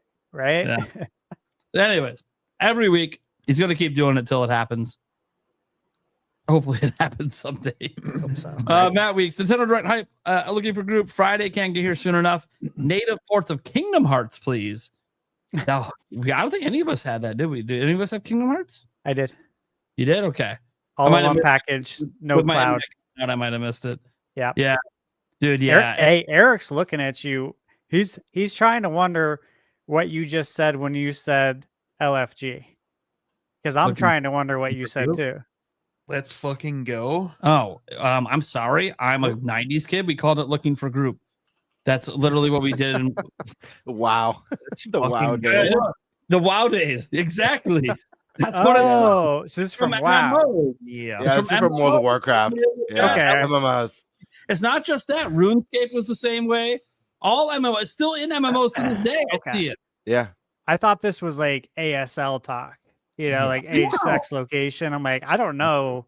Bama Hut gets like on obviously on AOL Instant Messenger. So you know why you got it is Let's Fucking Go, because you pay attention to a lot of sports stuff, so they probably use it a lot in sports shit. I watch television sports shit. I don't read text. So I don't see the words LFG used anywhere but video games, and it's always looking for group. But that's funny. I've never seen it used that way, and I've always seen it used the other way. You're big into sports, right? That's like funny. I'm really big into sports too. It's just that, like, dude, this is what I hate about initials. This is why we should stop using them. I know in a chat like this you have to, because it won't let you use the F word. But anyways, thank you so much for that. Just Eric's just all confused. Sorry, you didn't grow up. You didn't grow up playing MMOs. My bad. Sorry. At least, see, Gamer got it though. I'm glad someone on the show got it. Yeah. Do you remember like the other faction when they'd type like LOL, because you can't read what the other faction, like there's Horde and Alliance, you can't read what they're typing in general chat, but you always knew when they were saying LOL because it was always Kek, K-E-K. Yep. You'd see like Kek. Yep. That was LOL. I do know that one. And let me guess, has the meaning of LOL changed? Does it mean something else now? It's not laughing out loud anymore? Yeah. Is it not laughing out loud anymore? It's the same. Still the same. Is it ASL come back and now that means something different? That's from the still the same. I don't think anyone young knows what that means. Here's the thing. The abbreviations, I never understood why they stayed around the moment there's an actual full keyboard on every device. The whole reason abbreviations used to exist is because you had to fucking type 4 times to get one letter on your phone. You don't have to do that anymore. We have keyboards on everything. Type the words out. You just want to learn how to type. People are lazy. That's just the way it is. We're moving to the age of we're gonna regress back to hieroglyphics. But it's gonna be just emojis. Yeah, it's gonna be just emojis. Yeah. Dude, that already is. I have a friend that's all they do is they send me messages as emojis, and I'm like, what the fuck is this? He's like, you don't know what I just said? And then he types that in emoji. So I call him. I'm like, what are you doing? You don't understand what I'm saying? I'm like, I am right now because you're speaking English to me. Yeah, dude. I don't understand Pictionary. I'm like, I understand what the grapefruit next to the water means. I got that one. All right. Besides that, I don't know what the fuck else is going on in any of the shit you're typing. Yeah, I know. Wingdings. God, yeah. We'll go back to God, wingdings. yeah, We'll go back right. to wingdings. Wingdings. Yeah. Oh god. You guys don't know what that is. It's a font that's included on all your Windows Mhm. computers. Have a fun time. Used to use that as a code with my neighbor because no one fucking knew what the wingdings were. Really? Yeah, That's nobody- pretty funny. Yeah. I mean, I know what it is, obviously. I never used it though for code, but that's a good idea. We actually correlate each letter on the keyboard. Like it's a different wingding. Yeah. Yeah. You type whole words, but no one knows because no one memorizes wingdings. Right. Nobody does. Yeah. Anyway, I don't even know who came up with it and why they even exist, but it is what it is. Either. There's probably a story behind it. Tank Sword, Mother 3 localized. I'm manifesting. There you go. Oh, There you go. Oh, yes, we need that. Yep. Yep. It made multiple lists today. Maybe this is it, and Reggie will come out and present it. That would be, Mm-hmm. dude. That would break the internet. Mm-hmm. Venny thinks the loser should dress as Tingle and do the Kula Limpa dance from Wind Waker on camera. That's because Vinny just really wants to see us in spandex. Yeah. Let's be honest here. Let's be honest for a second. Yeah. Sorry, Venny. We've moved beyond the age of wanting to wear spandex in front of other people. I'm not sure if there was ever an age I wanted to do that, but certain sports require certain things, man. Yeah. Anyways. Jay, loser dresses up as Princess Peach for an episode. Yeah, yeah. We'll see. We'll get there. We'll see what happens. We don't know. I don't know. I mean, look, I'm thinking of everyone's things right now, and I'm thinking Gamebird might be on the L end here. And I'm very curious to see if he comes up with. We should look at those bingo cards one more time at the end. Sure. We can I just wanna toss them. see. Quick. Sure. Yeah. Toss them up quick. Let's see the serious one, dude. because that's the one we got competition with. Yeah. Lose. Okay, I already did that one. Next one here. Winner chooses the outfit. That would be terrible. You see, the reason we can't do that, guys, or the winner can't choose it, because like sometimes we have to buy things to make the ensemble. So if the winner chooses like something you got to be in, and it's like a $500 costume, you're gonna feel really bad. Like, you know, that's why it's up to the loser to see what they want to do or what they have. And it's not always too bad. Me and my fiance are going to a ball for the first time ever next month, and this ball is like fantasy themed, like high fantasy Victorian level it- theme. I thought you were gonna say it's like Blitz ball. No. There's like some contest and a dance and all this stuff. And literally we have to dress up. There's a dress code. You will literally not be allowed in, even though your ticket's non-refundable if you don't meet the dress code. And they show you examples. So I have like this whole Victorian costume coming. You guys will probably see me wear it for Halloween, because if I had to spend $150 on this shit, I'm gonna wear it more than once. So I'll probably wear it for Halloween. I got a crown. I'll just pretend I'm some prince from some faraway land. Just don't forget to turn and cough. God damn it. Eric, this is why I didn't tell you about it earlier. I didn't want you to show up. Anyway, it's gonna be fun. I think it was Yulia's idea, by the way. She's not even into fantasy stuff. She just thought it'd be cool to dress up. I'm like, oh, this is awesome, because I love this shit, dude. They're gonna be talking they're gonna be talking about some of my favorite fantasy books and all my favorite fantasy movies. This is gonna be sick, man. I'm gonna love this shit. I hope you enjoy it and don't end up bored. Because you're the one that wanted to spend the money to go. What is this? It's a ball. You know what a ball is? Yeah, of course. Yeah, it's a ball, but it's one specifically built around fantasy novels like Sword of Truth or Game of Thrones. Oh, so it's okay. And you said movies? Yeah, movies and stuff too. It's all just themed around all these fantasy movies and novels and books. And like when you buy the ticket, you have to pick, you know, if you're going to be part of Team Fire, Water, Air, Earth, and they all have like specific themes and like stuff built around it. Will Earth, Wind, and Fire be there? Playing? No, That would be sick. I wouldn't be We'll never surprised. know. I'm curious on the music. Do they go with music that's like from these shows and stuff, or they actually go with music that people want to dance to? I have no idea. I've never been. Final Fantasy be there? I actually had an idea for one of my costumes that I was looking at that was going to be themed around Final Fantasy, but Yeah, it was getting up to like 500, and I'm like, okay, I'm not going to quite spend that much. I already spent like 500 just to go to this thing because, of course, you had to prepay for the tickets and the dinner. And by the way, some of the proceeds go to charity, so that's always nice. But then I had to buy the costumes on top, and then we realized after the fact, oh, it's a cash bar. Well, we'll just buy these $75 unlimited drink bans. Because you know how quickly drink prices. You get 3 beers, you spent $75, especially at a ball. Yeah, I don't pretty expensive. So I'm like, we'll just get the $75 stuff and just. It sounds like it's going to be really cool. I think it's going to be fun. I hope it's a success. Oh, the thing is, I wish we knew about it sooner because they had VIP tickets that had even more stuff. But it's whatever. If we enjoy it, we'll maybe get VIP tickets for next year. And it's something new. And if she wants to do it, my lady wants to do it, she can go ahead and be my princess. Let's have some fun. Free Metroid hat. Loser has to dress as King here. You guys know who this is? You guys know who King Harkinian is? Mm-mm. Oh, you better Google that right now. Oh, yeah. I thought it was him. Oh my god, that'd be so funny. You have to have the big Oh yeah. chalice drink cup. Yeah, if you guys know CDI Zelda guys. Yeah. The CDI Zelda King, that's who it is. That would be very funny. That would be hilarious. Reuse it and wear it to PAX next year. And that's probably a pretty cheap costume too. You just gotta get like the right color robes and then the hat. Yeah, the oranges and the yellows. Yeah, just the ugliest shit. Exactly. It's like Whataburger colors. Dragon Quest X offline localized. That'd be cool. Ooh. That's a good one, Amy. That is a good one. Loser has to do one podcast speaking Chozo.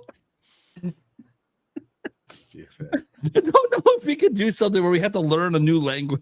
I remember them saying that. Yeah, that's funny. Unless I can have I just like speaking to my phone and then have it translate into the microphone. Pretty much, I'd had a dream game pick of mine would be Mario Maker 3D. Mm-hmm.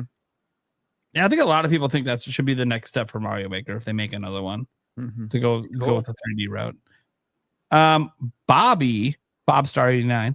I'm really psyched for a new Fire Emblem game. Bring on portable HD RPGs, especially P3 plus FF7. What are the chances of Sky first coming to Switch 2? 100%.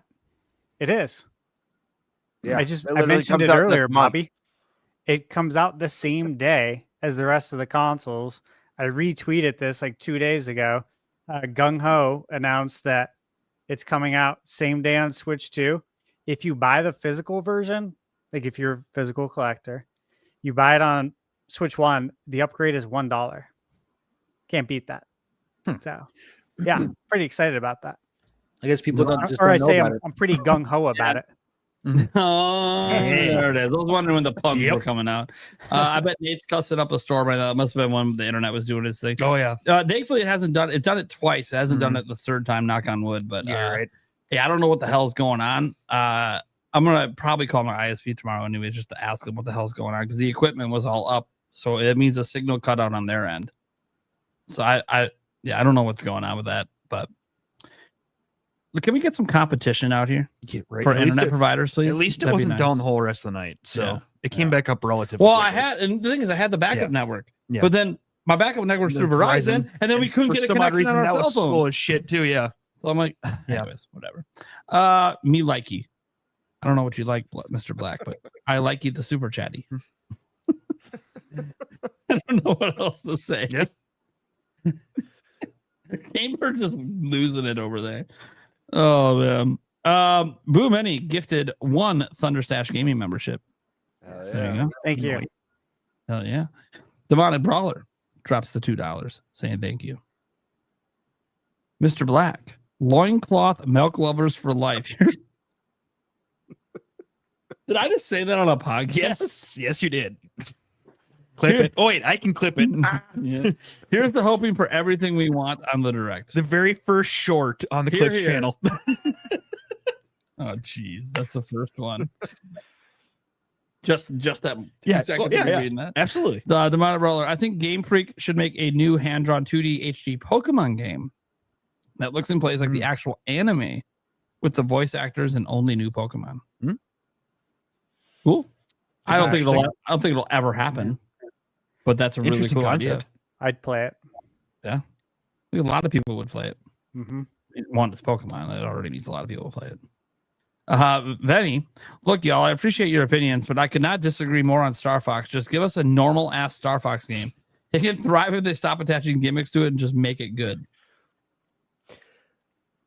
Yeah. I mean, listen, I love classic Star Fox. I think maybe if they make it a budget, it's challenging to sell an on-rail shooter at the current game price. It's just hard because a lot of those experiences you can finish in a couple hours. I think it was a lot more forgivable back in the day, you know?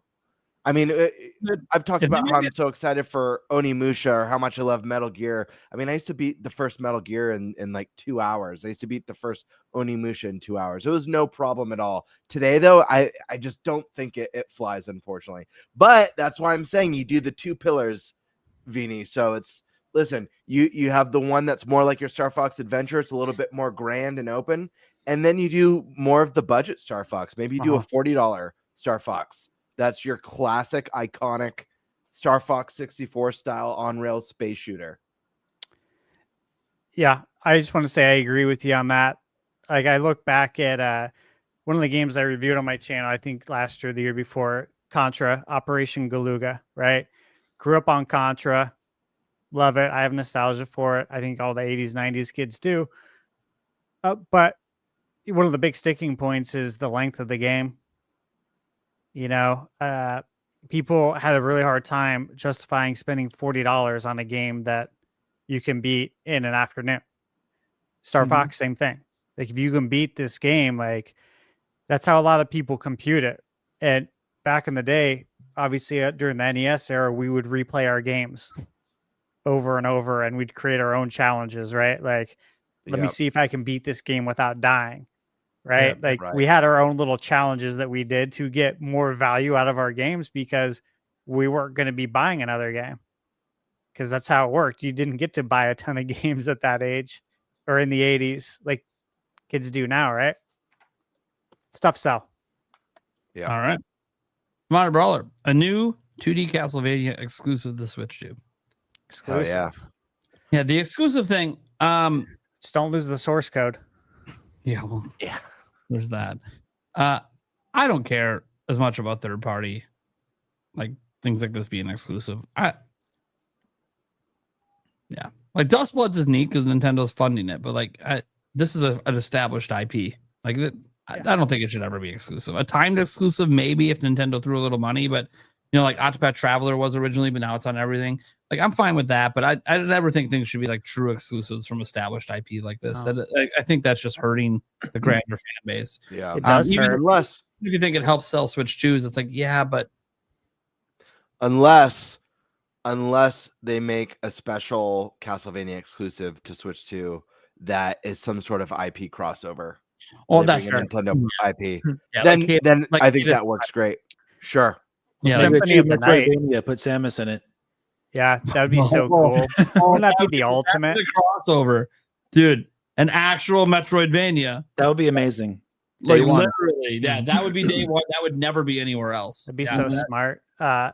Symphony of the Night's an exclusive to PlayStation because they helped fund it because they literally lost the source code. Yeah.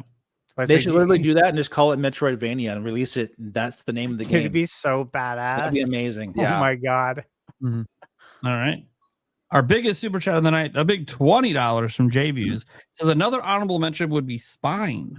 It has gameplay mechanics similar to Sifu with a cyberpunk aesthetic. I doubt we'll see a release date, but I wouldn't be surprised if we saw it in Q1 2026. All right. Little food for thought there. Demonic Brawler coming back again. We are gonna will it into existence, y'all. I ain't playing. I want them brought back. He's still going. It's the only thing I could do to change the world, so be it. NFL Blitz, NBA Jam, NHL. Hell yeah. He's not gonna give up. Never give up. Never surrender, man. Mr. Black, me likey the streaming. Yep. Sounds like he's drunk. Mr. Black, are you having a few tonight? Is it your night off? No work tomorrow? I get it.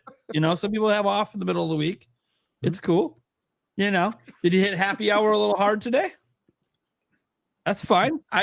Back in the day when I used to do the hard manual labor job, some of the best thing was being the coworkers hitting happy hour after work. I get it. That thing you got to do sometimes when you're doing those hard jobs, you know, you need that wind down. Free Metroid hat. If they show the Zelda Ocarina of Time remake on Friday, my balls will explode. What?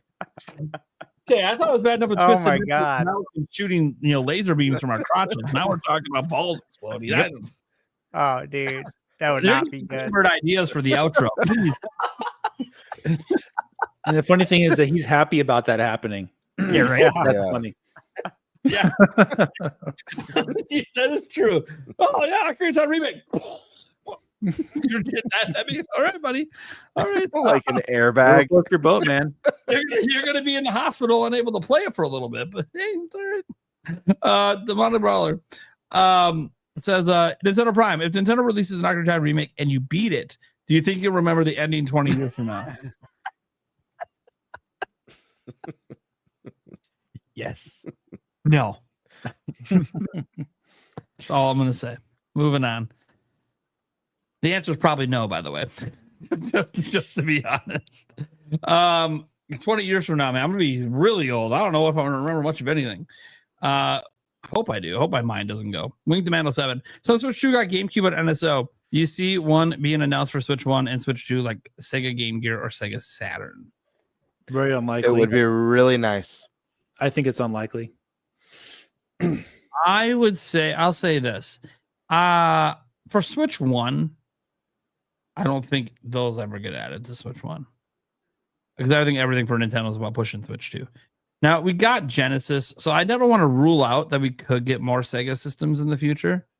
Because if we got their most popular one, why wouldn't they eventually let us have other ones? Dreamcast is the one that's a little weird at times because a lot of those games ended up coming to GameCube. So, like, do we really need so many gems, though? Yeah, there are. Listen, I made a video a while back, and I included like a little segment about why I think we need Saturn on NSO. Part of it is just from a game preservation standpoint. Like, those games are so hard to find, and they're insanely expensive. And like, despite the fact that Saturn wasn't a big success, it still has a lot of really incredible games that people are just never going to get to play. And I think that sucks, man. Yeah, like I really hope they find a way to bring it somehow. Yeah, and this is probably the only chance that this stuff ever gets back into the mainstream. But I don't know. Like Genesis, they've done so many times and had so many re-releases that, like, okay, cool, they're doing it with Nintendo. Are they going to do Game Gear, Saturn, or others? I hope so. I want it to happen. I won't, again, because we have Genesis, I'm not going to say it's impossible. I think it's also possible someday that maybe they work with Atari and get some of the classic Atari stuff on as well. I think this is all possible. It's just, is it likely? Is it going to happen anytime soon? I don't know. I think GameCube is probably where they're going to stop for a while. I think they potentially could go to DS maybe. But then that might be it from Nintendo for a bit. So then maybe the play after that is to work with third parties and get their old platforms on. But we'll see. Again, because we already have Genesis, we can't say no. It's just, I don't think it's anytime soon, if this happens ever. That sucks, actually. Sorry to be so negative to your super chat. My bad. It just is what it is. I gotta give you my honest thoughts. Steak became a member, or re-upped his membership or something like that. Thank you so much, Steak. Or that was a new member, I think, over on Stash's channel, maybe. Gamer, did you gift 5 members? I did. I just experimented during the. I've never done it before. I'm like, oh, I have memberships now, and so I clicked gift. Well, I'm assuming you gifted it to your own chat. So I was sitting there. I'm like, did he? Okay, you know what? I've done the same thing. So I'm just like, but it's weird to see you doing it. That's why I was like, wait a second. Gamer just spent $25 on himself. All right, got it. But no, people do appreciate when creators gift to their members because they at least get the emojis, they get the free member chat. Sometimes other perks as well. Okay. Ben's 310 said instead of the Game Awards, we need an E3. Why? We're never gonna get an E3 again. Hey, Icon. I know. Yeah. Fingers crossed, man. That works out. I know, but the more I look at that, the more it's like literally not like E3. It's like panels and stuff, which is not what E3 was. So I'm not saying it's not worth going. I think there could be some really cool shit and maybe some demos potentially, but it's not what E3 was. E3 was press conferences and a giant conference. And that's not what this is. That said, PAX West is pretty cool. It just doesn't have the press conferences with it. That PAX West, just speaking to someone who's been to PAX West and E3, PAX West is the closest thing I've seen to E3 since E3. But again, there's no press conferences, and that's what gets the online people excited. So that's the thing. Like, will press conferences ever return anywhere? I just don't think so. I think the directs and these digital formats being all over the place all summer long is what's going to happen. But look, I was hoping there would be one more year of E3. I was hoping they would try one more time after COVID, but they technically did. They hired Reed Pop, and then it just never happened. Steak over there gifted a membership on Gamebird's channel. Boo Mini then gifted memberships on Game. So see, I see what you did, Gamer. You started a trend. I just activated it. I didn't know what I was doing. I was like, oh, cool, membership. I clicked the button and then I got a notification on my phone. Fuck, I spent $25. What happened? Yeah, right. You know what I was doing? I just clicked the button. Bama Hut did 5 gifted on my side. Thank you so much, Bama. Appreciate you, man, as always. It's Horizon. Great to see Metal Dave on Prime 4 hype. Yeah, just wait. He's gonna have a lot of Prime 4 content. Just wait. Probably lots of live streams as well. He's been waiting. He's been waiting a long time for this. Let's see here. And hopefully we don't have to wait as long for Prime 5 if that ever becomes a thing. Brandon Hodge says, do you all think we will hear about all those Sega games they announced a while ago? Crazy Taxi, Golden Axe, Jet Set Radio. Yeah, I think Bird had it on his. Yeah, put on my card. I hope so. I think so. I really hope so. They're supposed to all come to Nintendo, so Shinobi's out the door now. Yep. Did really well. I'm enjoying it. I'm almost done with it for review. We got the Sega racing game coming out, Cross Worlds.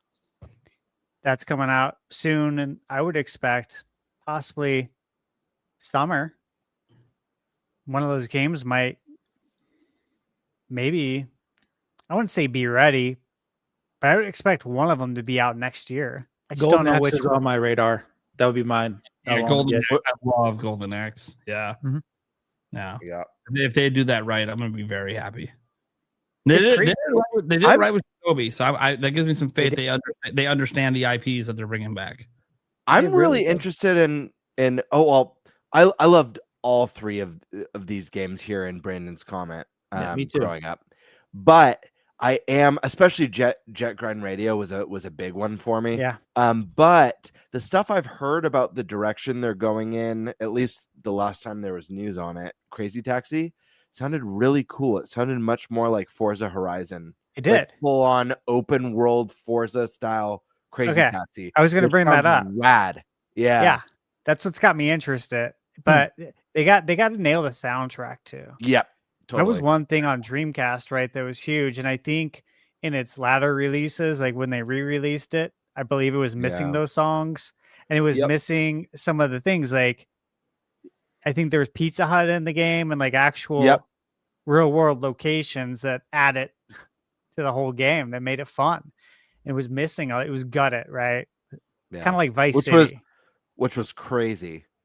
You're missing some of the really good songs from Vice City now if you play it today versus the PS2 version. Dude, that's terrible because Vice City is one of my favorite game soundtracks of all time. Me too. Like, dude, when that game came out, I'm like, this is me, man. Like, everything about it. The music, I was so excited for it. Yep. And then San Andreas, I'm like, this was me as a young kid listening to the 90s rap. I'm like, this is awesome. So, yeah, the music's a huge part in the GTA series. So to be missing songs like that actually add to the 80s and everything about it. Yep. What I also want to know is Streets of Rage 4. Or not Streets of Rage 4, but where are we going from Streets of Rage 4, right? Right. Because that was the other one. So which beat 'em up do we get first? Do we get Golden Axe first? Do we get Streets of Rage? I would kind of hope we get Golden Axe first since... Yeah, you'd think. You'd think since Streets of Rage is still obviously, I wouldn't say new, but it's more recent, that and the Mr. X DLC. Right. Yeah, Golden Axe is the one that's been out not for a long time. It's been quiet. Yeah, it's been MIA for since like this. Is this since Sega Saturn? The one that no. How long has it been for Golden Axe? It's been a long time. It's been a long time. Probably Really like 30 long. years. Yeah. Yeah. Because they only did 2, right? Golden Axe 2. No, Two they was the did. last They did one, 3, wasn't I it? think. Yeah, There was 3? I there's never even played 3. it's actually on the Arcade 1-Up arcade. Oh wow. The Golden Axe that was unreleased. I thought it was on Saturn, but I can't remember if it was like Saturn, if it was like on the Naomi board or something. It's pretty fuzzy. Looks like the last Golden Axe game was in 2008 called Golden Axe Beast Rider, some kind of spin-off game. So Yeah, when was the never heard last of that. good Golden Axe? Okay, yeah, it looks 95. like Golden Axe 3 or came out in 92. 1993. And then Here we Golden go. Axe, the Duel, 1994. So probably Golden Axe 3 was the last one. Okay, so the Arcade 1-Up has Golden Axe, The Revenge of Death Adder that came out in 92, and it was running on the Sega System 32 hardware. And that was like a huge deal about this Arcade 1-Up release, is that they were including a game that we never got to play. Yeah, Golden Axe 3 was only on the Sega Genesis, not in the arcade. The year after. Yep. So yeah, it's been 30 years, right? Like since we got a real Golden Axe installment. A lot of people feel that like Gauntlet Legacy like replaced Golden Axe, but or Gauntlet Legends. They're different kinds of games, though. Plus, that's Midway. I loved Gauntlet, but I want more Golden Axe for sure. I do too, and I would like to have Gauntlet. Honestly, Gauntlet's fun. I want to know who made Knights of. I think it was called Knights of the Round. Is the one where you play as like Arthur. Dude, that game was rad. I have it on my arcade. Yeah, it's badass. You can play that on Switch too. On Switch 1 actually. In the Capcom collections, the beat 'em up bundle. Yeah, I have that bundle. That's right. I loved that game as a kid, and what I really liked about that game is being a fan of like the RPG and like the upgrade leveling and stuff. The fact that it was a beat 'em up where your armor, you start off with like the crappy bronze, then you get the silver, then you get like the huge, beautiful golden set of armor. Really I'd love to see them do stuff like that. I loved that game. They did a very good job, and it reminds me of another game that is very good. It's Cadillacs and Dinosaurs. You ever heard of that? Yep. Beat 'em up. Really Dude, so good. Have you played it? I know that. Yes, I played it. I haven't. It's so cool. It's a really unique beat 'em up game. It's really cool. Yeah, it is, man. Like that's the thing, though, is that great soundtrack too. Developers aren't doing stuff like this. Remember it now? Yeah, the guys who made it. Like you got to go indie, hopefully, to get something like that. Like with Retroware bringing out Toxic Crusaders, and He-Man coming out. Like I'm thankful for these games, right? Hell yeah! But I don't know if we'll get something like that. I wish we would. Was it Marvel Cosmic beat 'em up? Invasion. Yeah. It's on my bingo card. I expect to see that. Boo Mini, gifted a member. Thank you so much. Also, thank you, chat. I don't know if anyone noticed our audio just suddenly just died. Mm-hmm. We don't even know what happened, but we fixed it, so it's whatever. At least We thought it was the internet. We thought it was the internet at first, and then we're like, wait, we're still connected. So it makes no sense. Yeah. Moving on. Jorge, what do you guys think of Sony's hybrid rumored by Moore's Law? I don't know if I believe the specs that Moore's Law put out there. It sounds a little too unbelievable, especially for the price points he said. Well, outside of specs, yeah, what do you guys think about a hybrid Sony console? Awesome. Yeah, that's where I'm at. I'm not a console war person. I love all the companies. I want them all to kick ass and crush. Some generations, doesn't matter if it's Nintendo, Sony, Microsoft, or Sega back in the day. Some generations they beef it. Other generations they kick ass. I love the Switch. I love the Switch 2. I love the ability to play at home and play on the go. Even flying out to PAX and like enjoying my Switch 2 on the flight there. It made a short flight that much shorter. So yeah, I'm all about this. I don't look at it as it like Switch did it first. I'm like, it's more options for me to play. I have a Portal. I don't think the Portal runs games very well, personally. For me. I the only games I play on Portal tend to be like indie, and I think the most demanding game I've played on Portal is probably East 8, which isn't a very demanding game. But when I go past that, I just have too many issues. So I think the hybrid form factor for a Sony, whether it's PS6 or whatever, would be awesome. I'd be all for it. This tells me, like what Nintendo's done with the hybrid. This is the way. It's the way. Microsoft is going that way. Yeah. Obviously, they're going to have another handheld, presumably, unless this one sells like hotcakes, which I don't think the price is going to be there, right? There will be a market for it, but not for mass consumption. But this is the future, is hybrid model. Microsoft, I think it just throws out their hardware out there. I don't think, Anyway, but Sony, I think will have could do it well. They just need to get their storage solution figured out, and whether or not they're going to play physical media or be all digital. That could be a huge issue, and their price. So they got a lot of things going against it because they like to go high end. It could be very expensive if they do that. Yeah, but will it be good? Most likely, yeah. Sony should stop chasing power. They should kind of pump the brakes on that and just make a good hybrid if that's the route they're going to go. It doesn't have to be 3 times more powerful than the PS5. Like, it just doesn't need to be. It doesn't matter if it's 6 times more powerful than the PS5. The diminishing returns, like the visuals, it's going to be inconsequential. Yep. I agree. So they have some issues they got to deal with. It's going to be like, oh, I think I do notice the texture's better in this one. Yeah, I think I see it too. Like, that's what comparisons will be. I think that it's really good that Sony's making a handheld. Supposedly, reportedly, rumored, whatever.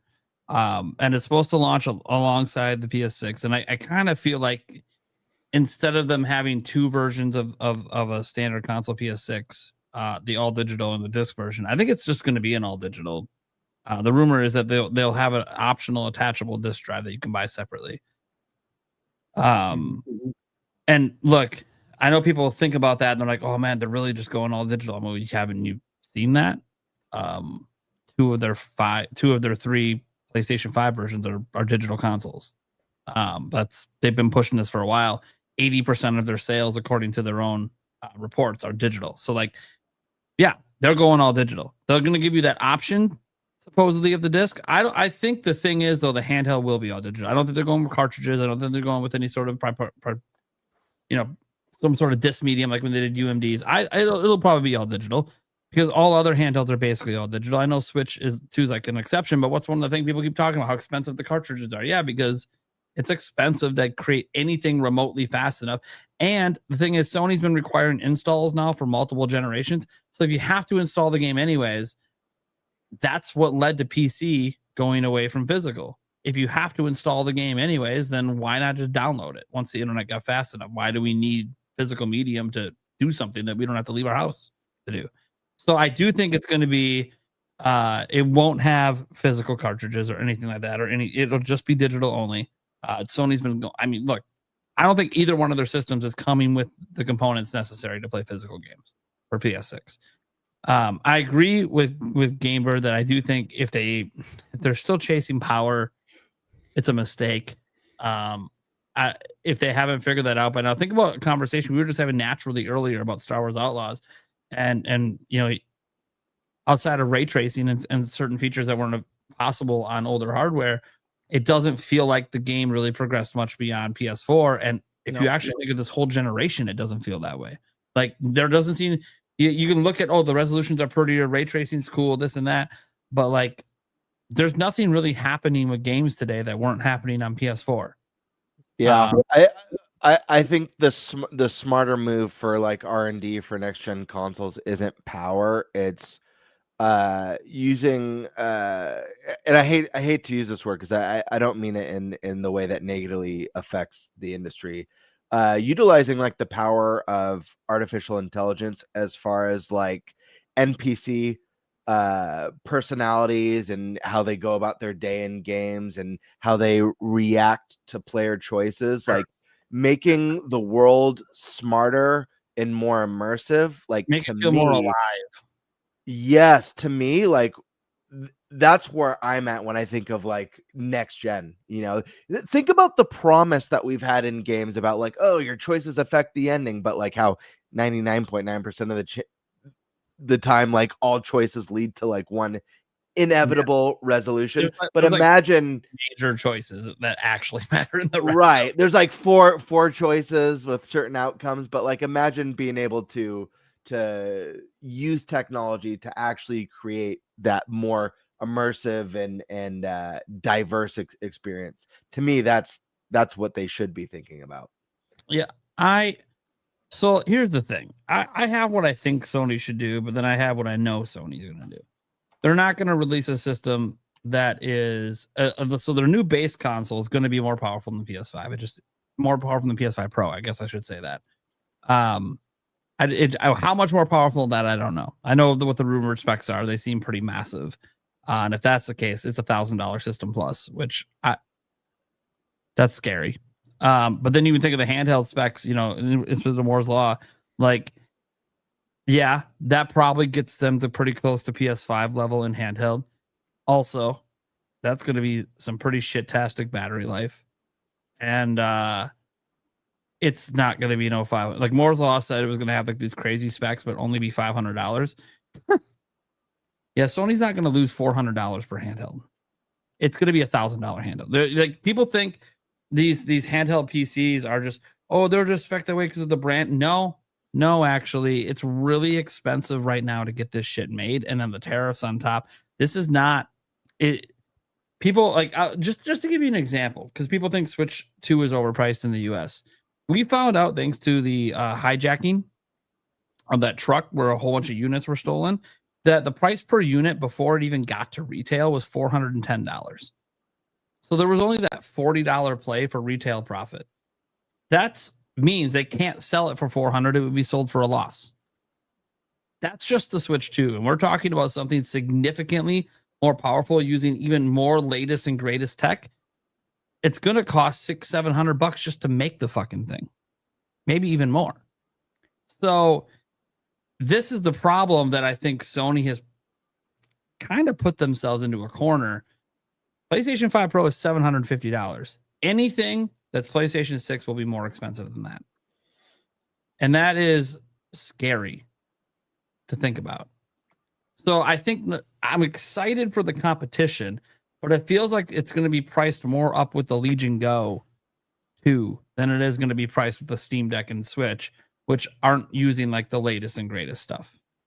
And I think Steam Deck 2 is probably the same way, where it's not using the latest and greatest stuff, right? So, yeah, that's that's kind of where I'm at. I think it's actually a good thing overall. I want companies to try. Nintendo shouldn't be the only one that has this hybrid system in the console space, not the PC space. I think it's good. I think if Microsoft comes up with their own, I know they're just kind of throwing shit at the fan to see if anything kicks off because their games are on everything now, are going to be on everything moving forward. And I think that's fine.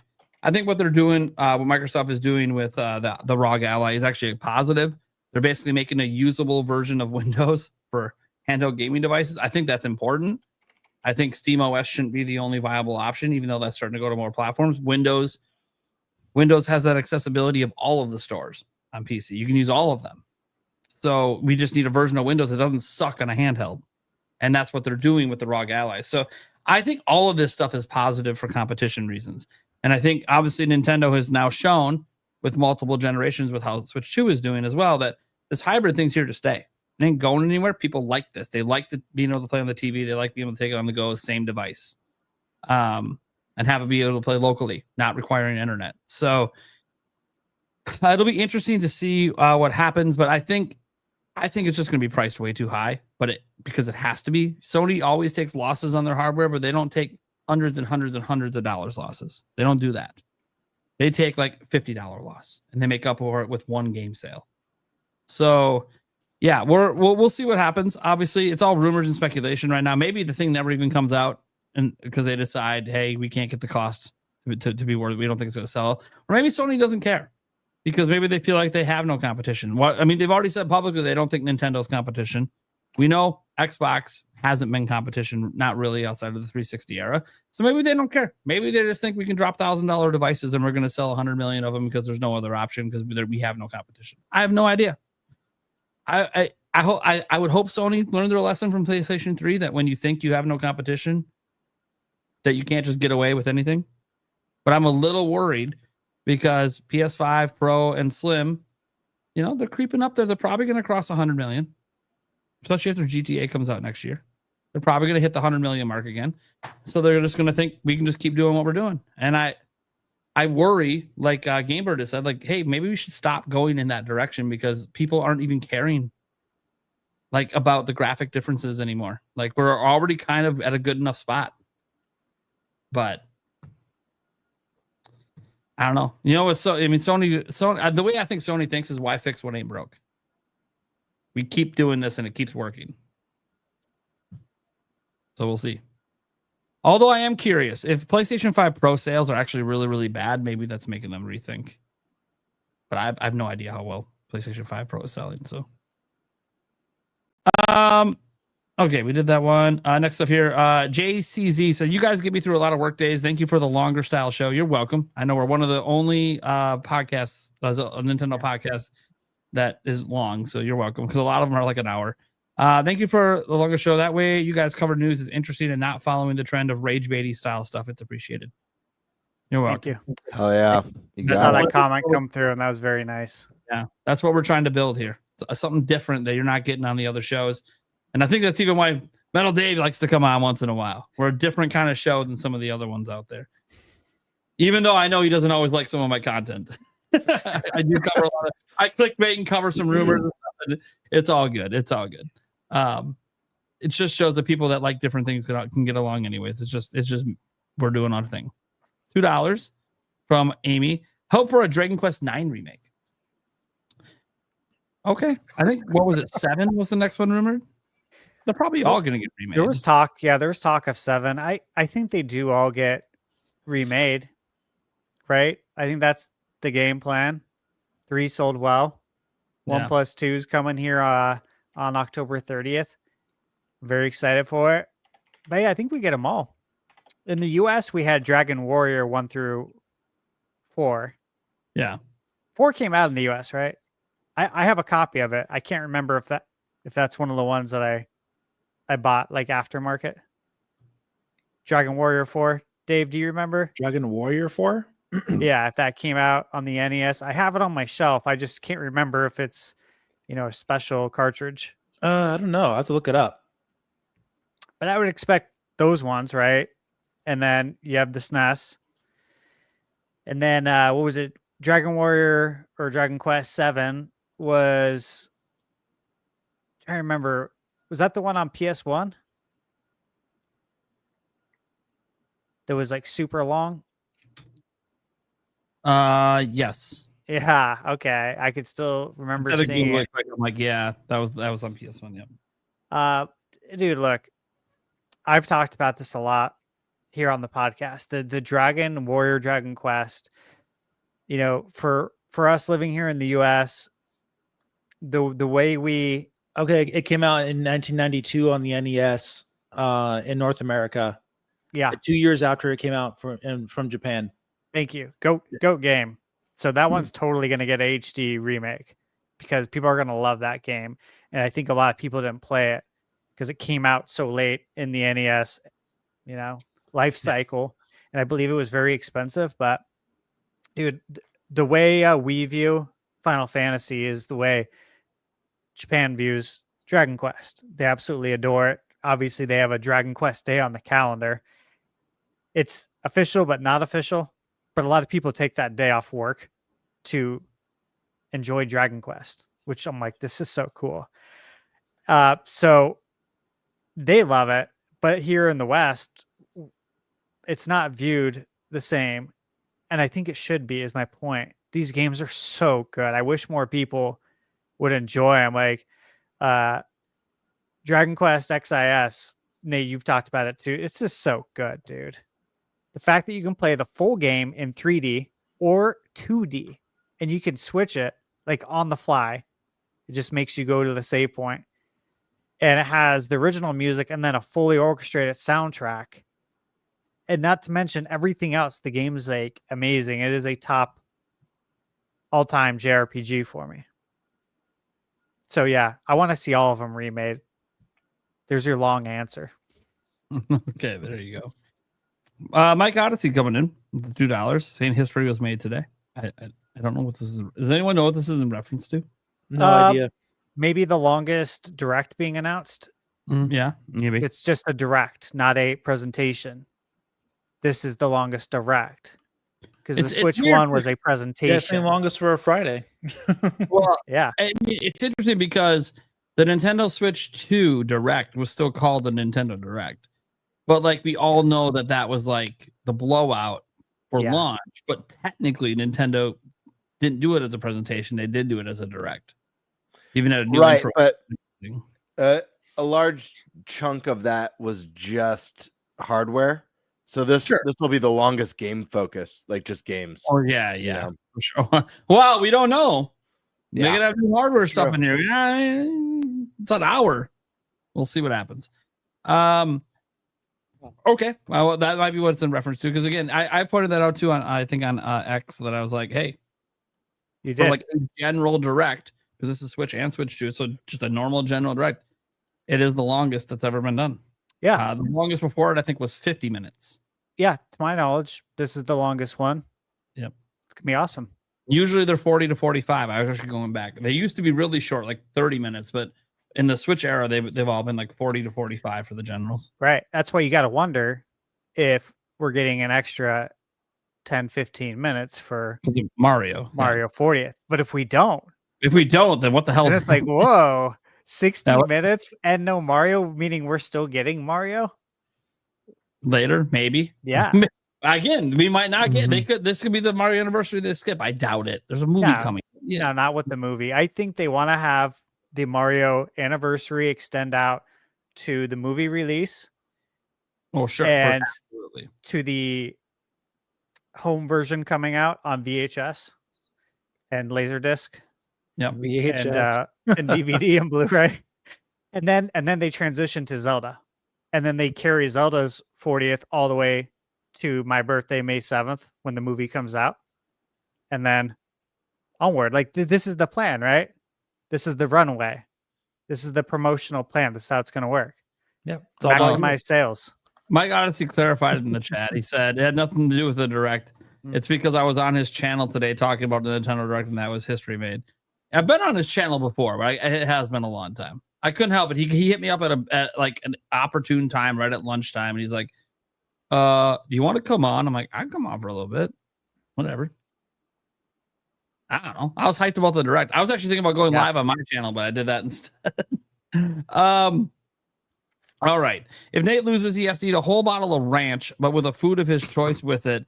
And if someone else loses, they have to eat a century 100-year-old egg. For starters, I don't know if that's healthy. No. Yeah. Either one of them. For No. starters, I don't like ranch. So a That whole is the bottle thing. of ranch sounds gross. That's the point. 2, you want me to throw up? I'm not going to throw up on a live stream like that. I've done it Yeah, one but, time. I threw up. But why is yours ranch, but all of ours a 100-year-old egg? I don't know. I think they want to see a war scene play out. They want you to vomit, and ranch will make me vomit. 100-year-old egg. That actually is Really? What, Yeah, you allergic to hay or something? Oh, God, here we go. No. What? So just to point out, I don't know if this is what he was talking about. There is a 100-year-old egg thing that's like a delicacy that people actually do eat it. They enjoy it. It's actually considered a fancy delicacy. Yeah. Like it might not actually taste bad. It's like I forget what it's called, barut or Yeah, it might not actually taste bad at all. So this literally just might be. Yeah, this might just be this is where they're having you guys do this expensive, fancy thing. Yeah, the century egg. And you guys actually like it and it tastes good. And I'm the only one that's got the punishment of doing gross shit. It might actually just be one of those things. But like, oh, it's unique because it's a 100-year-old egg. Yeah, but if they like it, then then I'm the only real punishment here. Anyways, no, I'm not doing a whole bottle of ranch. I can tell you that right now. I won't be in the hospital, but I will not be feeling well for a very long time. That would not be good. I mean, if you can bring your Switch 2 to the hospital, who really cares, right? Oh no, I'll be puking on the Switch 2. That'd be bad. That would be bad. I wouldn't be able to hold it. I'd be in too much pain. I'd be throwing up too much. My arms will probably be poked with all this shit to put nutrients in me. Maybe you can get like a Vesa like stand to put next to like the heart monitor or whatever. The stash. I don't think you understand. The last time that I had ranch, I projectile vomited. It was like an 8-foot projectile vomit. I will hit that fucking thing no matter where you put it. It could be up on the TV away from me, and I'll somehow vomit on it. Wow. Yeah, ranch and me do not go well together. That sucks, dude. The weird thing is, I like Cooler Ranch, Doritos, yeah. But like anyone knows that likes ranch, like those that doesn't. There's just something different about the Cooler Ranch Doritos versus normal ranch. I don't know what it is, but it's not real ranch. Well, that's the difference, probably. It's fake ranch, so I like it. Let's see: Chrono Trigger, Dragon Quest 7, and Xenogears HD. Xenogears. Yeah. Don't hear that one brought up enough. No, you don't. You don't. But man, that'd be a nice trifecta. Oh my god. The last super chat we have. Professor Rock calling it for Friday's Direct PSP. Brandon, can you imagine? That'd be insane. Sony putting the PSP on NSO. No way. That'd be cool. That'd be awesome. That'd be but cool. there's just no way. I don't think so. Yeah, right. You would rather put that on their own PSN sub service than put it in an NSO. They have their own subscriber service for retro games. Yeah, Like, they don't why- have PSP games on PlayStation. They don't. But if they were going to, They that do. would be where they would do it. They have it on premium. Yeah, you got to pay a premium? premium. Oh, they have it on the I think premium. you stream those, right, Stash? They're streamable. Yeah. I the don't. cloud? I don't remember if they've. I know they were testing because I'm on all of their beta testing, and I know they test it. Something. I know that they did streaming for PS5 games, like select ones. And then they also did that for the Portal to test out. I thought they were going to try and do downloads for PS2 games and PSP, and that they're working on downloads for PS3 games because PS3 games are awful to play on that cloud network. Like I was trying to play, it was Castlevania, Lords of Shadow. And dude, Nate, what you were talking about with Borderlands 4, it was like that times 2 or 3 trying to play it. And I'm like, I pay for this service. This is awful. Yeah, it looks like they're not streamable. They're just downloadable games. They have Ape Escape, Daxter, Killzone Liberation, Medieval, Resistance, Soul Calibur, Siphon Filter, and Tekken 6 PSP games. Yeah, decent lineup, but Not much, but they do have some. much. Yeah, they're really slowly rolling out their older games. Like I think today they announced the September games, and it's one of the Legacy of Kain games is like the classic game. But a lot of people are like, it's only one. Like, come on, dude. Like, you guys got to speed this up. We're paying, or people are paying 160 a year for premium, and they're not getting Legacy of King anyway. It might have been the other one, like the one that hasn't gotten the remake. Oh, it's the other Legacy. Blood Omen? I think so. Yeah. Yeah. So it's look, I'm not renewing next year. I had bought mine for 4 years at a discounted price and stacked it. And so mine's up, I think, in April, and I'm not planning to renew because I mean, look at everything you can get on Nintendo for the amount we pay. What is it, $50, 60? Yeah, for the cheap expansion pack for all the games you get. And they do actually, like, I know a lot of people think that Nintendo adds games at a really slow pace, and I'm not saying that they don't. However, if you look across the way, it's just a slower.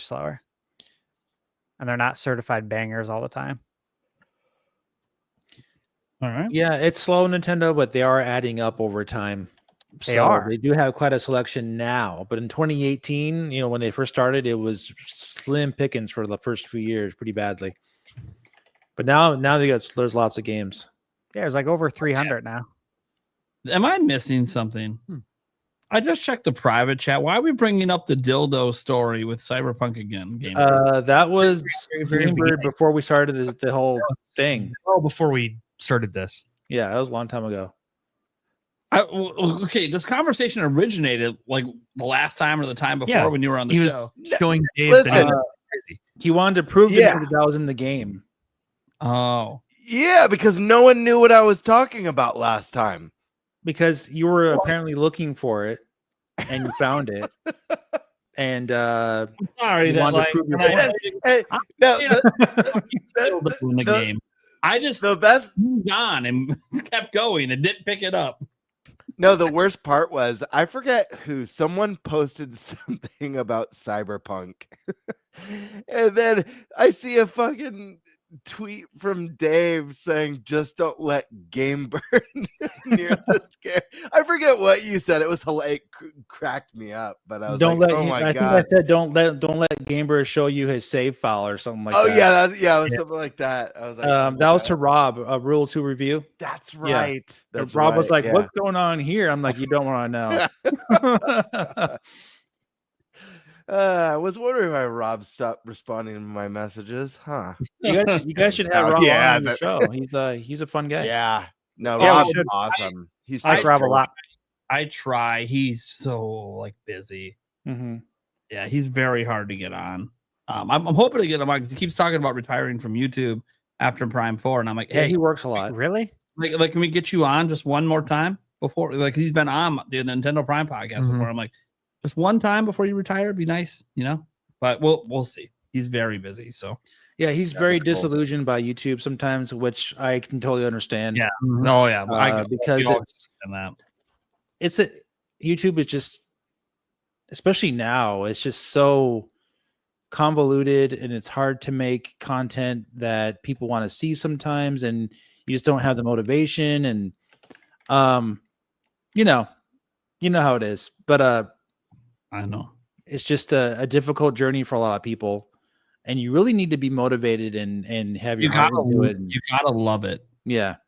Like it can't just be about views. You gotta actually love making the content. And if you don't, it's hard to keep justifying doing it.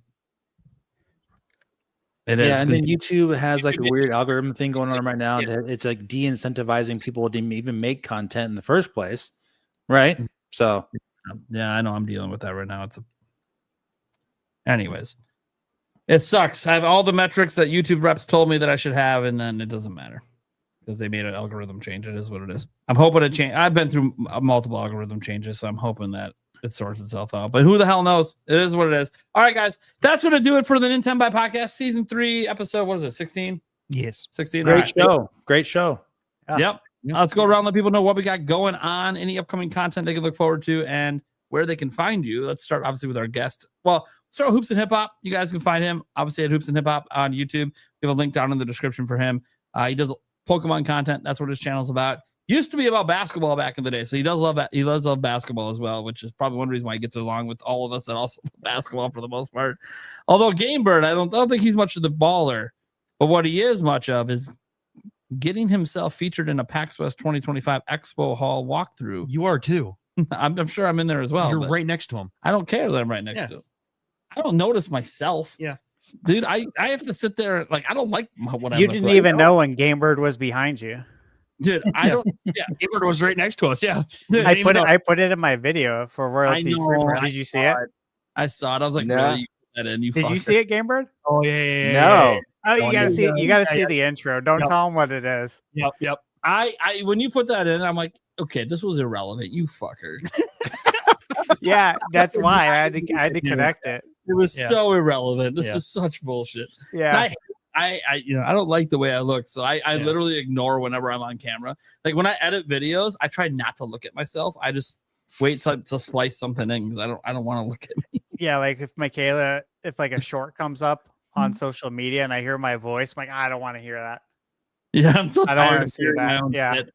See, dude, I look at myself all Weird. fucking day. It feels like conceited, but I fucking hate how I look. So fuck this shit. All right. That That's being said, funny. you I are I watch myself and I'm like, that's so badass. Yeah. You look badass in the fucking footage that Eric shared. Your fucking wife is in there. She looks badass. And there's just me, little Blumpkin Kirby walking around. Anyways, let's. Well, Dave, what do you got going on? Where can they find Me? Yeah, Super Metal Dave 64. You can find me on YouTube and on Twitter, Metal Dave 64. I'll be streaming the Nintendo Direct live on Friday along with everyone else. But if they shadow drop Metroid Prime, one of the Metroid Primes, whatever it is, we will be playing it live. Because I do have the day off of work. So whatever happens, if there's some kind of crazy shadow drop, we'll go live with that. So make sure you stay tuned for that. If it does happen, that'll be huge. So hopefully that they do something like that. If not, we'll just have a live react to the direct, and then of course we'll be covering Metroid Prime 4 from there. Okay. Eric. I'm gonna get this one in. Sorry, they meant Dreamcast for Prof Rock. Just came in, so I know. yep. I'm here and on the Clips channel. All right. Well, they keep porting these Dreamcast games to Switch anyway, House of the Dead. So I don't know if that'll happen. We'll see. yeah. All right. Gamer Classic. Yeah, you guys can find me here on YouTube at Gamebird Classic. I got a ton of stuff I'm working on right now. Impressions videos, vlog. I've got stuff that I'm planning for the near future as well. Busy weeks ahead. I know it's the same for Stash. I know it's the same for Prime. And I know it's going to be the same for you too, Dave, once Prime 4 drops. But a lot of good stuff. You guys can also find me on Twitter at _Birdmaster. And yeah, check me out. You want to laugh a little bit? You want some Nintendo content? You want to see some behind the scenes stuff or experience at PAX? This is going to be a fun one. I've only edited like the first like 5 minutes of it, and it's kind of like rough cut, but it's so far it's fun. I'm going to do some narrations to kind of fill in some of the B-roll and do a little bit of storytelling, but I'm excited for everyone to see it. Yeah. Be cool. I'm nervous and excited at the same time. I'm nervous for any part that I'm in it. I'm excited for all that. Thunderstash. Okay, so I'll just give a quick recap. So what I've done so far with PAX. There's videos on my channel for Elden Ring, Final Fantasy VII Remake, Kirby Air Riders, Pokemon AZ, Crimson Desert, Toa and the Guardians of the Sacred Tree, Royalty Free for All, and then this morning I posted Little Nightmares 3 as soon as that embargo was up at 7 a.m. Tomorrow, Pac-Man World Repack 2. Then Thursday, I'm looking to put out the mix footage from when we went to the mix event and we played, obviously, Yuka Replay and Toxic Crusaders, and there will be some other fun little odds and ends included in that. And then Double Dragon Revive and Bubble Bobble. I got He-Man coming. The Good Old Days, which is a really cool game. Alterium Shift, which is a game, RPG, JRPG that I kickstarted. They were there and we got to play it.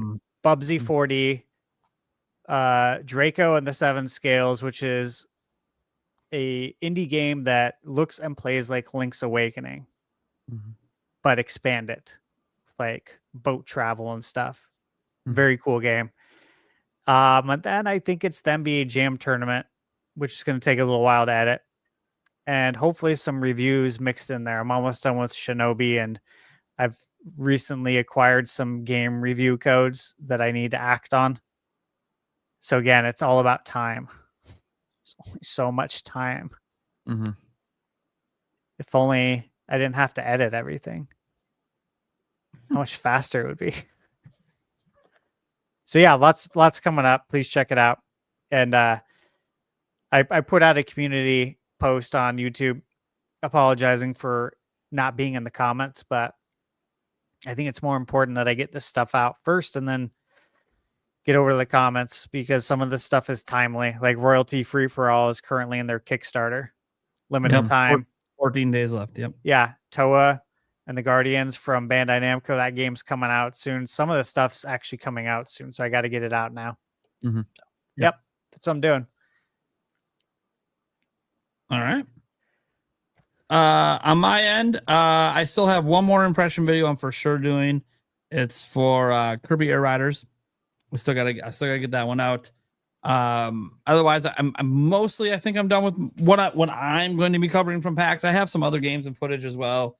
But as a daily content creator already that does news and everything, I have to be realistic about what I'm doing. And obviously we have the big direct on Fridays, so I have to prioritize certain things. But I did get some good content out of PAX. I'm really happy about it. I'm looking forward to the vlog that a gamer is working on. And I've actually been very happy with how the impression videos have performed. I was a little nervous because I haven't done impression videos really since E3 2019. And I was not a full-time YouTuber then, and a much smaller channel. And so, you get 1,000 views back then. You're like, this is cool. But like now that I do it for a living, you get really nervous because it's taking time. Spent a lot of money to go on the trip. But all of my impression videos have done pretty well. So I'm pleased with that. So yeah, I'm happy that I actually kind of made a decision that I'm probably gonna do more impression videos if I can get early access to games. Just impressions. I'm not gonna do reviews. I have no interest in doing full-on reviews. As a daily content creator, it's really hard to do that and try to slam a game, and I don't like slamming games. No, that's just not ideal. How I play. So I'm not going to do reviews, but doing initial impressions, especially if I can get games early and on embargo, just give it like a first impression kind of thing. I actually like that, so I might keep doing that if I can get access. Hey Ubisoft, it'd be nice if you gave the games to me early instead of the day of. Just FYI, your creator program's great, but like the day of, like I could have just bought it. I mean, I appreciate the copy, but hey, Nintendo, you know how you sent me the DLC for Kirby? Why did you send it to me like 2.5 weeks or whatever after it came out? Like no one's gonna care anymore what my impressions are on the DLC. It's a little late now. Everyone knows, but whatever. I think this will improve a little bit. I think Bandai Namco definitely seems interested a little bit in possibly trying to give early access to some stuff. They seem to really enjoy our presence there. So we'll see. We're working on some stuff. Me and Stash all stop out and trying to figure out, with these companies, how we can try to maybe get access to stuff. I'm pushing them more to Stash, but hey, if I can get thrown in the mix too to do impressions, that'd be great. That being said, obviously news content galore coming up. I already have when I end the stream on my end, my live stream of the podcast will actually kick you over, even though I have one more live stream before it. We'll kick you over to the live reaction for the direct that me, Thunderstash, maybe Gamebird now, and Paul. It's gonna be like a podcast reacting to it. The only person that won't be there is Eric, because people gotta work, man. Right. Jobs are what they are. 2 days is not enough warning to get off from work for most people. That said, we will do that. So that's coming up. That's going to be really exciting. I anticipate that being a really massive live stream. Just to give you guys like just a small example, the last Switch, it was the Switch 2, obviously, big stream, the hour one. That was the last like general direct, anything close to a general direct that we've streamed on my channel. 47,000 people watched that. So this could be a really big one, like a really big stream coming up Friday morning. So I hope you guys tune in. We're going to try to make it fun and special. We're live an hour before the show. And for the first time being live an hour before the show isn't actually longer than the actual show. Yeah, that's true. Great. And I don't know how long I'll be live after. I know Acclaim has an event going on, but I probably won't be live streaming that, even though I could run the stream up to that and stream that as well. I don't think that was today. Yeah. I know they did it today. They were doing something on Friday, but I don't really care. I'm going to be honest. I looked at the games when they did it today, and I was like, I feel like I've played a lot of games like this. I wish them luck. They're probably good games. Yeah. But, it's not a big enough deal for me to care that much about. So on Friday, just that. But if you guys haven't figured it out by now, we do bonus podcasts when we get big directs. So there'll be a bonus show Friday night. I'll be there. Hopefully Eric will be there. Could be. Hopefully Gamebird's there. I don't know if Gamebird's confirmed yet, but I know Stash won't be, but he'll be calling in.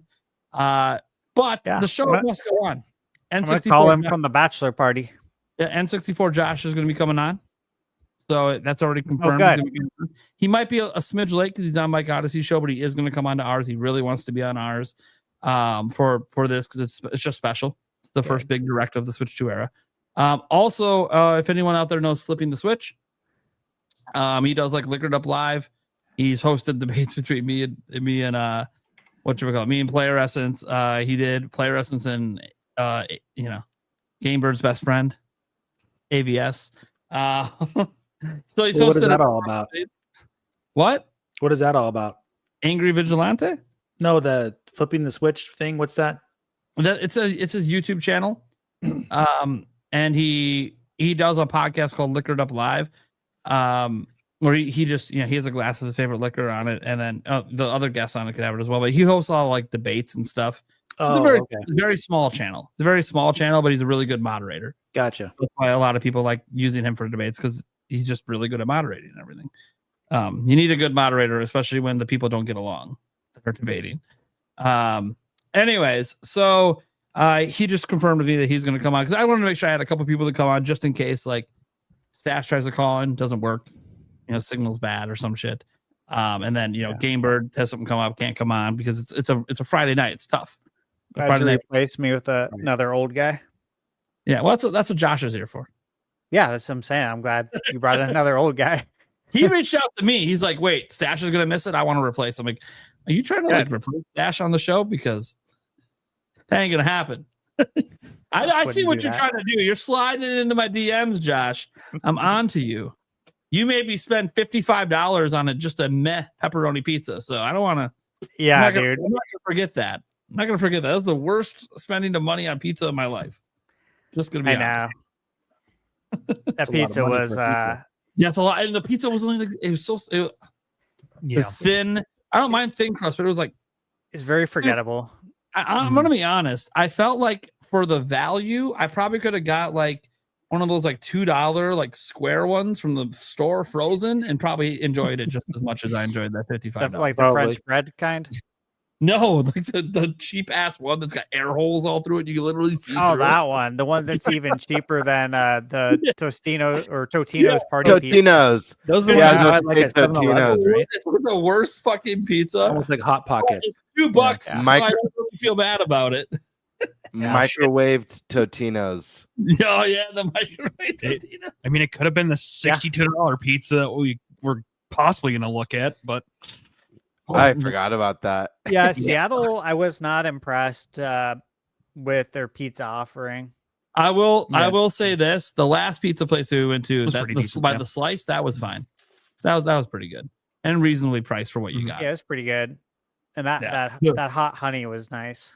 They're hot, dude. They're hot. Yeah. It was really the garlic nuts were really good too. Some sort of homemade hot honey that was really good. So that pizza place was fine. Yeah, that's more like what I expect. I'm not saying you can't have a bougie ass pizza place, but it needs to actually be good. Yeah, It can't be bougie to be bougie. So I was like, I don't know. That's what it felt like. You know what I learned, guys? This is what I learned. Next PAX West, we don't let Josh pick where we eat. Well, the one place we went to with the what do you call it, the ramen? We were doing the sake bombers. That was good. That was okay. That was okay. I'm not a big ramen guy, so like it was just okay to me. But I knew everyone else wanted. A lot of he really wanted to go because it's like childhood memories for him, and I'm like, cool, it's fine. I can eat. It's just like, when I'm gonna spend 25 bucks on my bowl, I want to. Well, I'm not gonna order the chicken. Okay, I'm not gonna be like the one guy and order off the kids menu. No, he went and got pizza. Yeah, he left. He went and got pizza beforehand. Fuck this place. But I'm not gonna be rude. I'm gonna try the local food. It was just like, I know there's better food in Seattle that I would like than the places he picked out, but that's fine. It wasn't like every meal I had was there anyways, but it was interesting to say the least. That being said, Josh, I'm never gonna let it go that I wasted $55 because of you. By the way, not just that, $30 on a salad. What? For you. That's how much the salad was that Yulia got. It was $30. Was there filet mignon in there? She just said, and the salad was just okay. I've had better for cheaper. I'm like, yeah. Josh. See, here's the thing. I think people like Josh don't know how like the Midwest or like the Deep South do food sometimes. Like the Midwest and the Deep South do like really fucking tasty shit all the time for reasonable prices. That's just not the way it is in cities. So I don't know if he knows what good food is. No, I'm just kidding, Josh. Obviously, you like what you like. Everyone's different. But I'm going to give you hell. The only thing that it was, the reason I liked the ramen place was you and me with the sake bombs. Oh, yeah. We cheersed to every game that we want to see come out. So there's shout outs to Wave Race, Earthbound. Lots of them. Snowboard Kids for Eric. Many. I mean, how many sake bombs? I don't. So many sake bombs. Yeah, I don't know. 15 to 20 of them. It was insane. Yeah. That started the wild night. And then I started doing the hardcore shots when we finally went to a real bar. So, yeah. Okay. That being said, and apparently there's video of me karaoke. I didn't know he recorded me doing. I shouldn't be surprised he recorded me doing karaoke. I'm like, dude, it's such a good opportunity to record you. I'm just glad that you said that. Apparently, I sounded good. I'm like, sometimes I can sound good. I can carry a tune, but sometimes, okay, my voice is blown. It is what it is. I'm just having fun. Yeah. And Please review the footage, Nate. I can't believe I had to bribe the DJ, though. That's the first time I've ever had to bribe a DJ so I can sing a song. This is stupid. I remember we signed up for one. We're gonna sing You Can Call Me Al. Yeah. Which he wouldn't let me go. Literally, I've literally never done that at karaoke, that song. So I was gonna be like, well, whatever. Yeah. We'll wing it. We'll see what happens. I know the song kind of. I don't listen to it a lot, but I at least know the song. All right, guys. That's going to do it. You can catch me right here, obviously, on Friday with the stream. Tomorrow night, I'll be live as well. And then, obviously, the bonus podcast. I make, obviously, daily videos. And then I am on X as well. I might as well bring that up because I don't know what happened, but suddenly I have like 41,000 followers on X. I really don't even know what happened. I had like 17,000 like 3 months ago. So I don't know what's going on over on X, but thank you so much for following me over there, people that are enjoying my tweets or whatever. Basically just tweeting Nintendo stuff most of the time. And somehow it's X, so they try to take everything I say and twist it into console wars when I'm not even talking about other consoles. Welcome to X. It is what it is. That's probably it's just social media in general. They try to twist everything into drama. That's what it's all about. Yep, drama for clicks. Get what you want. Like, it's whatever. So you can catch me over there. I would just be talking about Nintendo stuff most of the time. Occasionally you'll see me put up a sports tweet because I'm on the wrong account and I'm like, I don't give a shit. Go Bucks, go Brewers, go Packers. Whatever. I'm on the wrong. Yeah. Twitter. One thing is my personal account. I stopped using it for like a year and then Twitter deleted it. And I'm like, oh, thanks. Cool.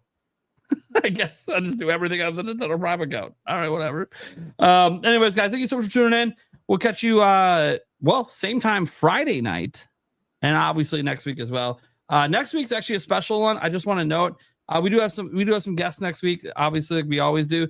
But we have the founder of Quadruple A Games and potentially one of their developers of Royalty Free for All coming out. So we'll be talking about Royalty Free for All next week, maybe even showing off some new exclusive footage. There's some talks going on right now. We might have some debuts on the show.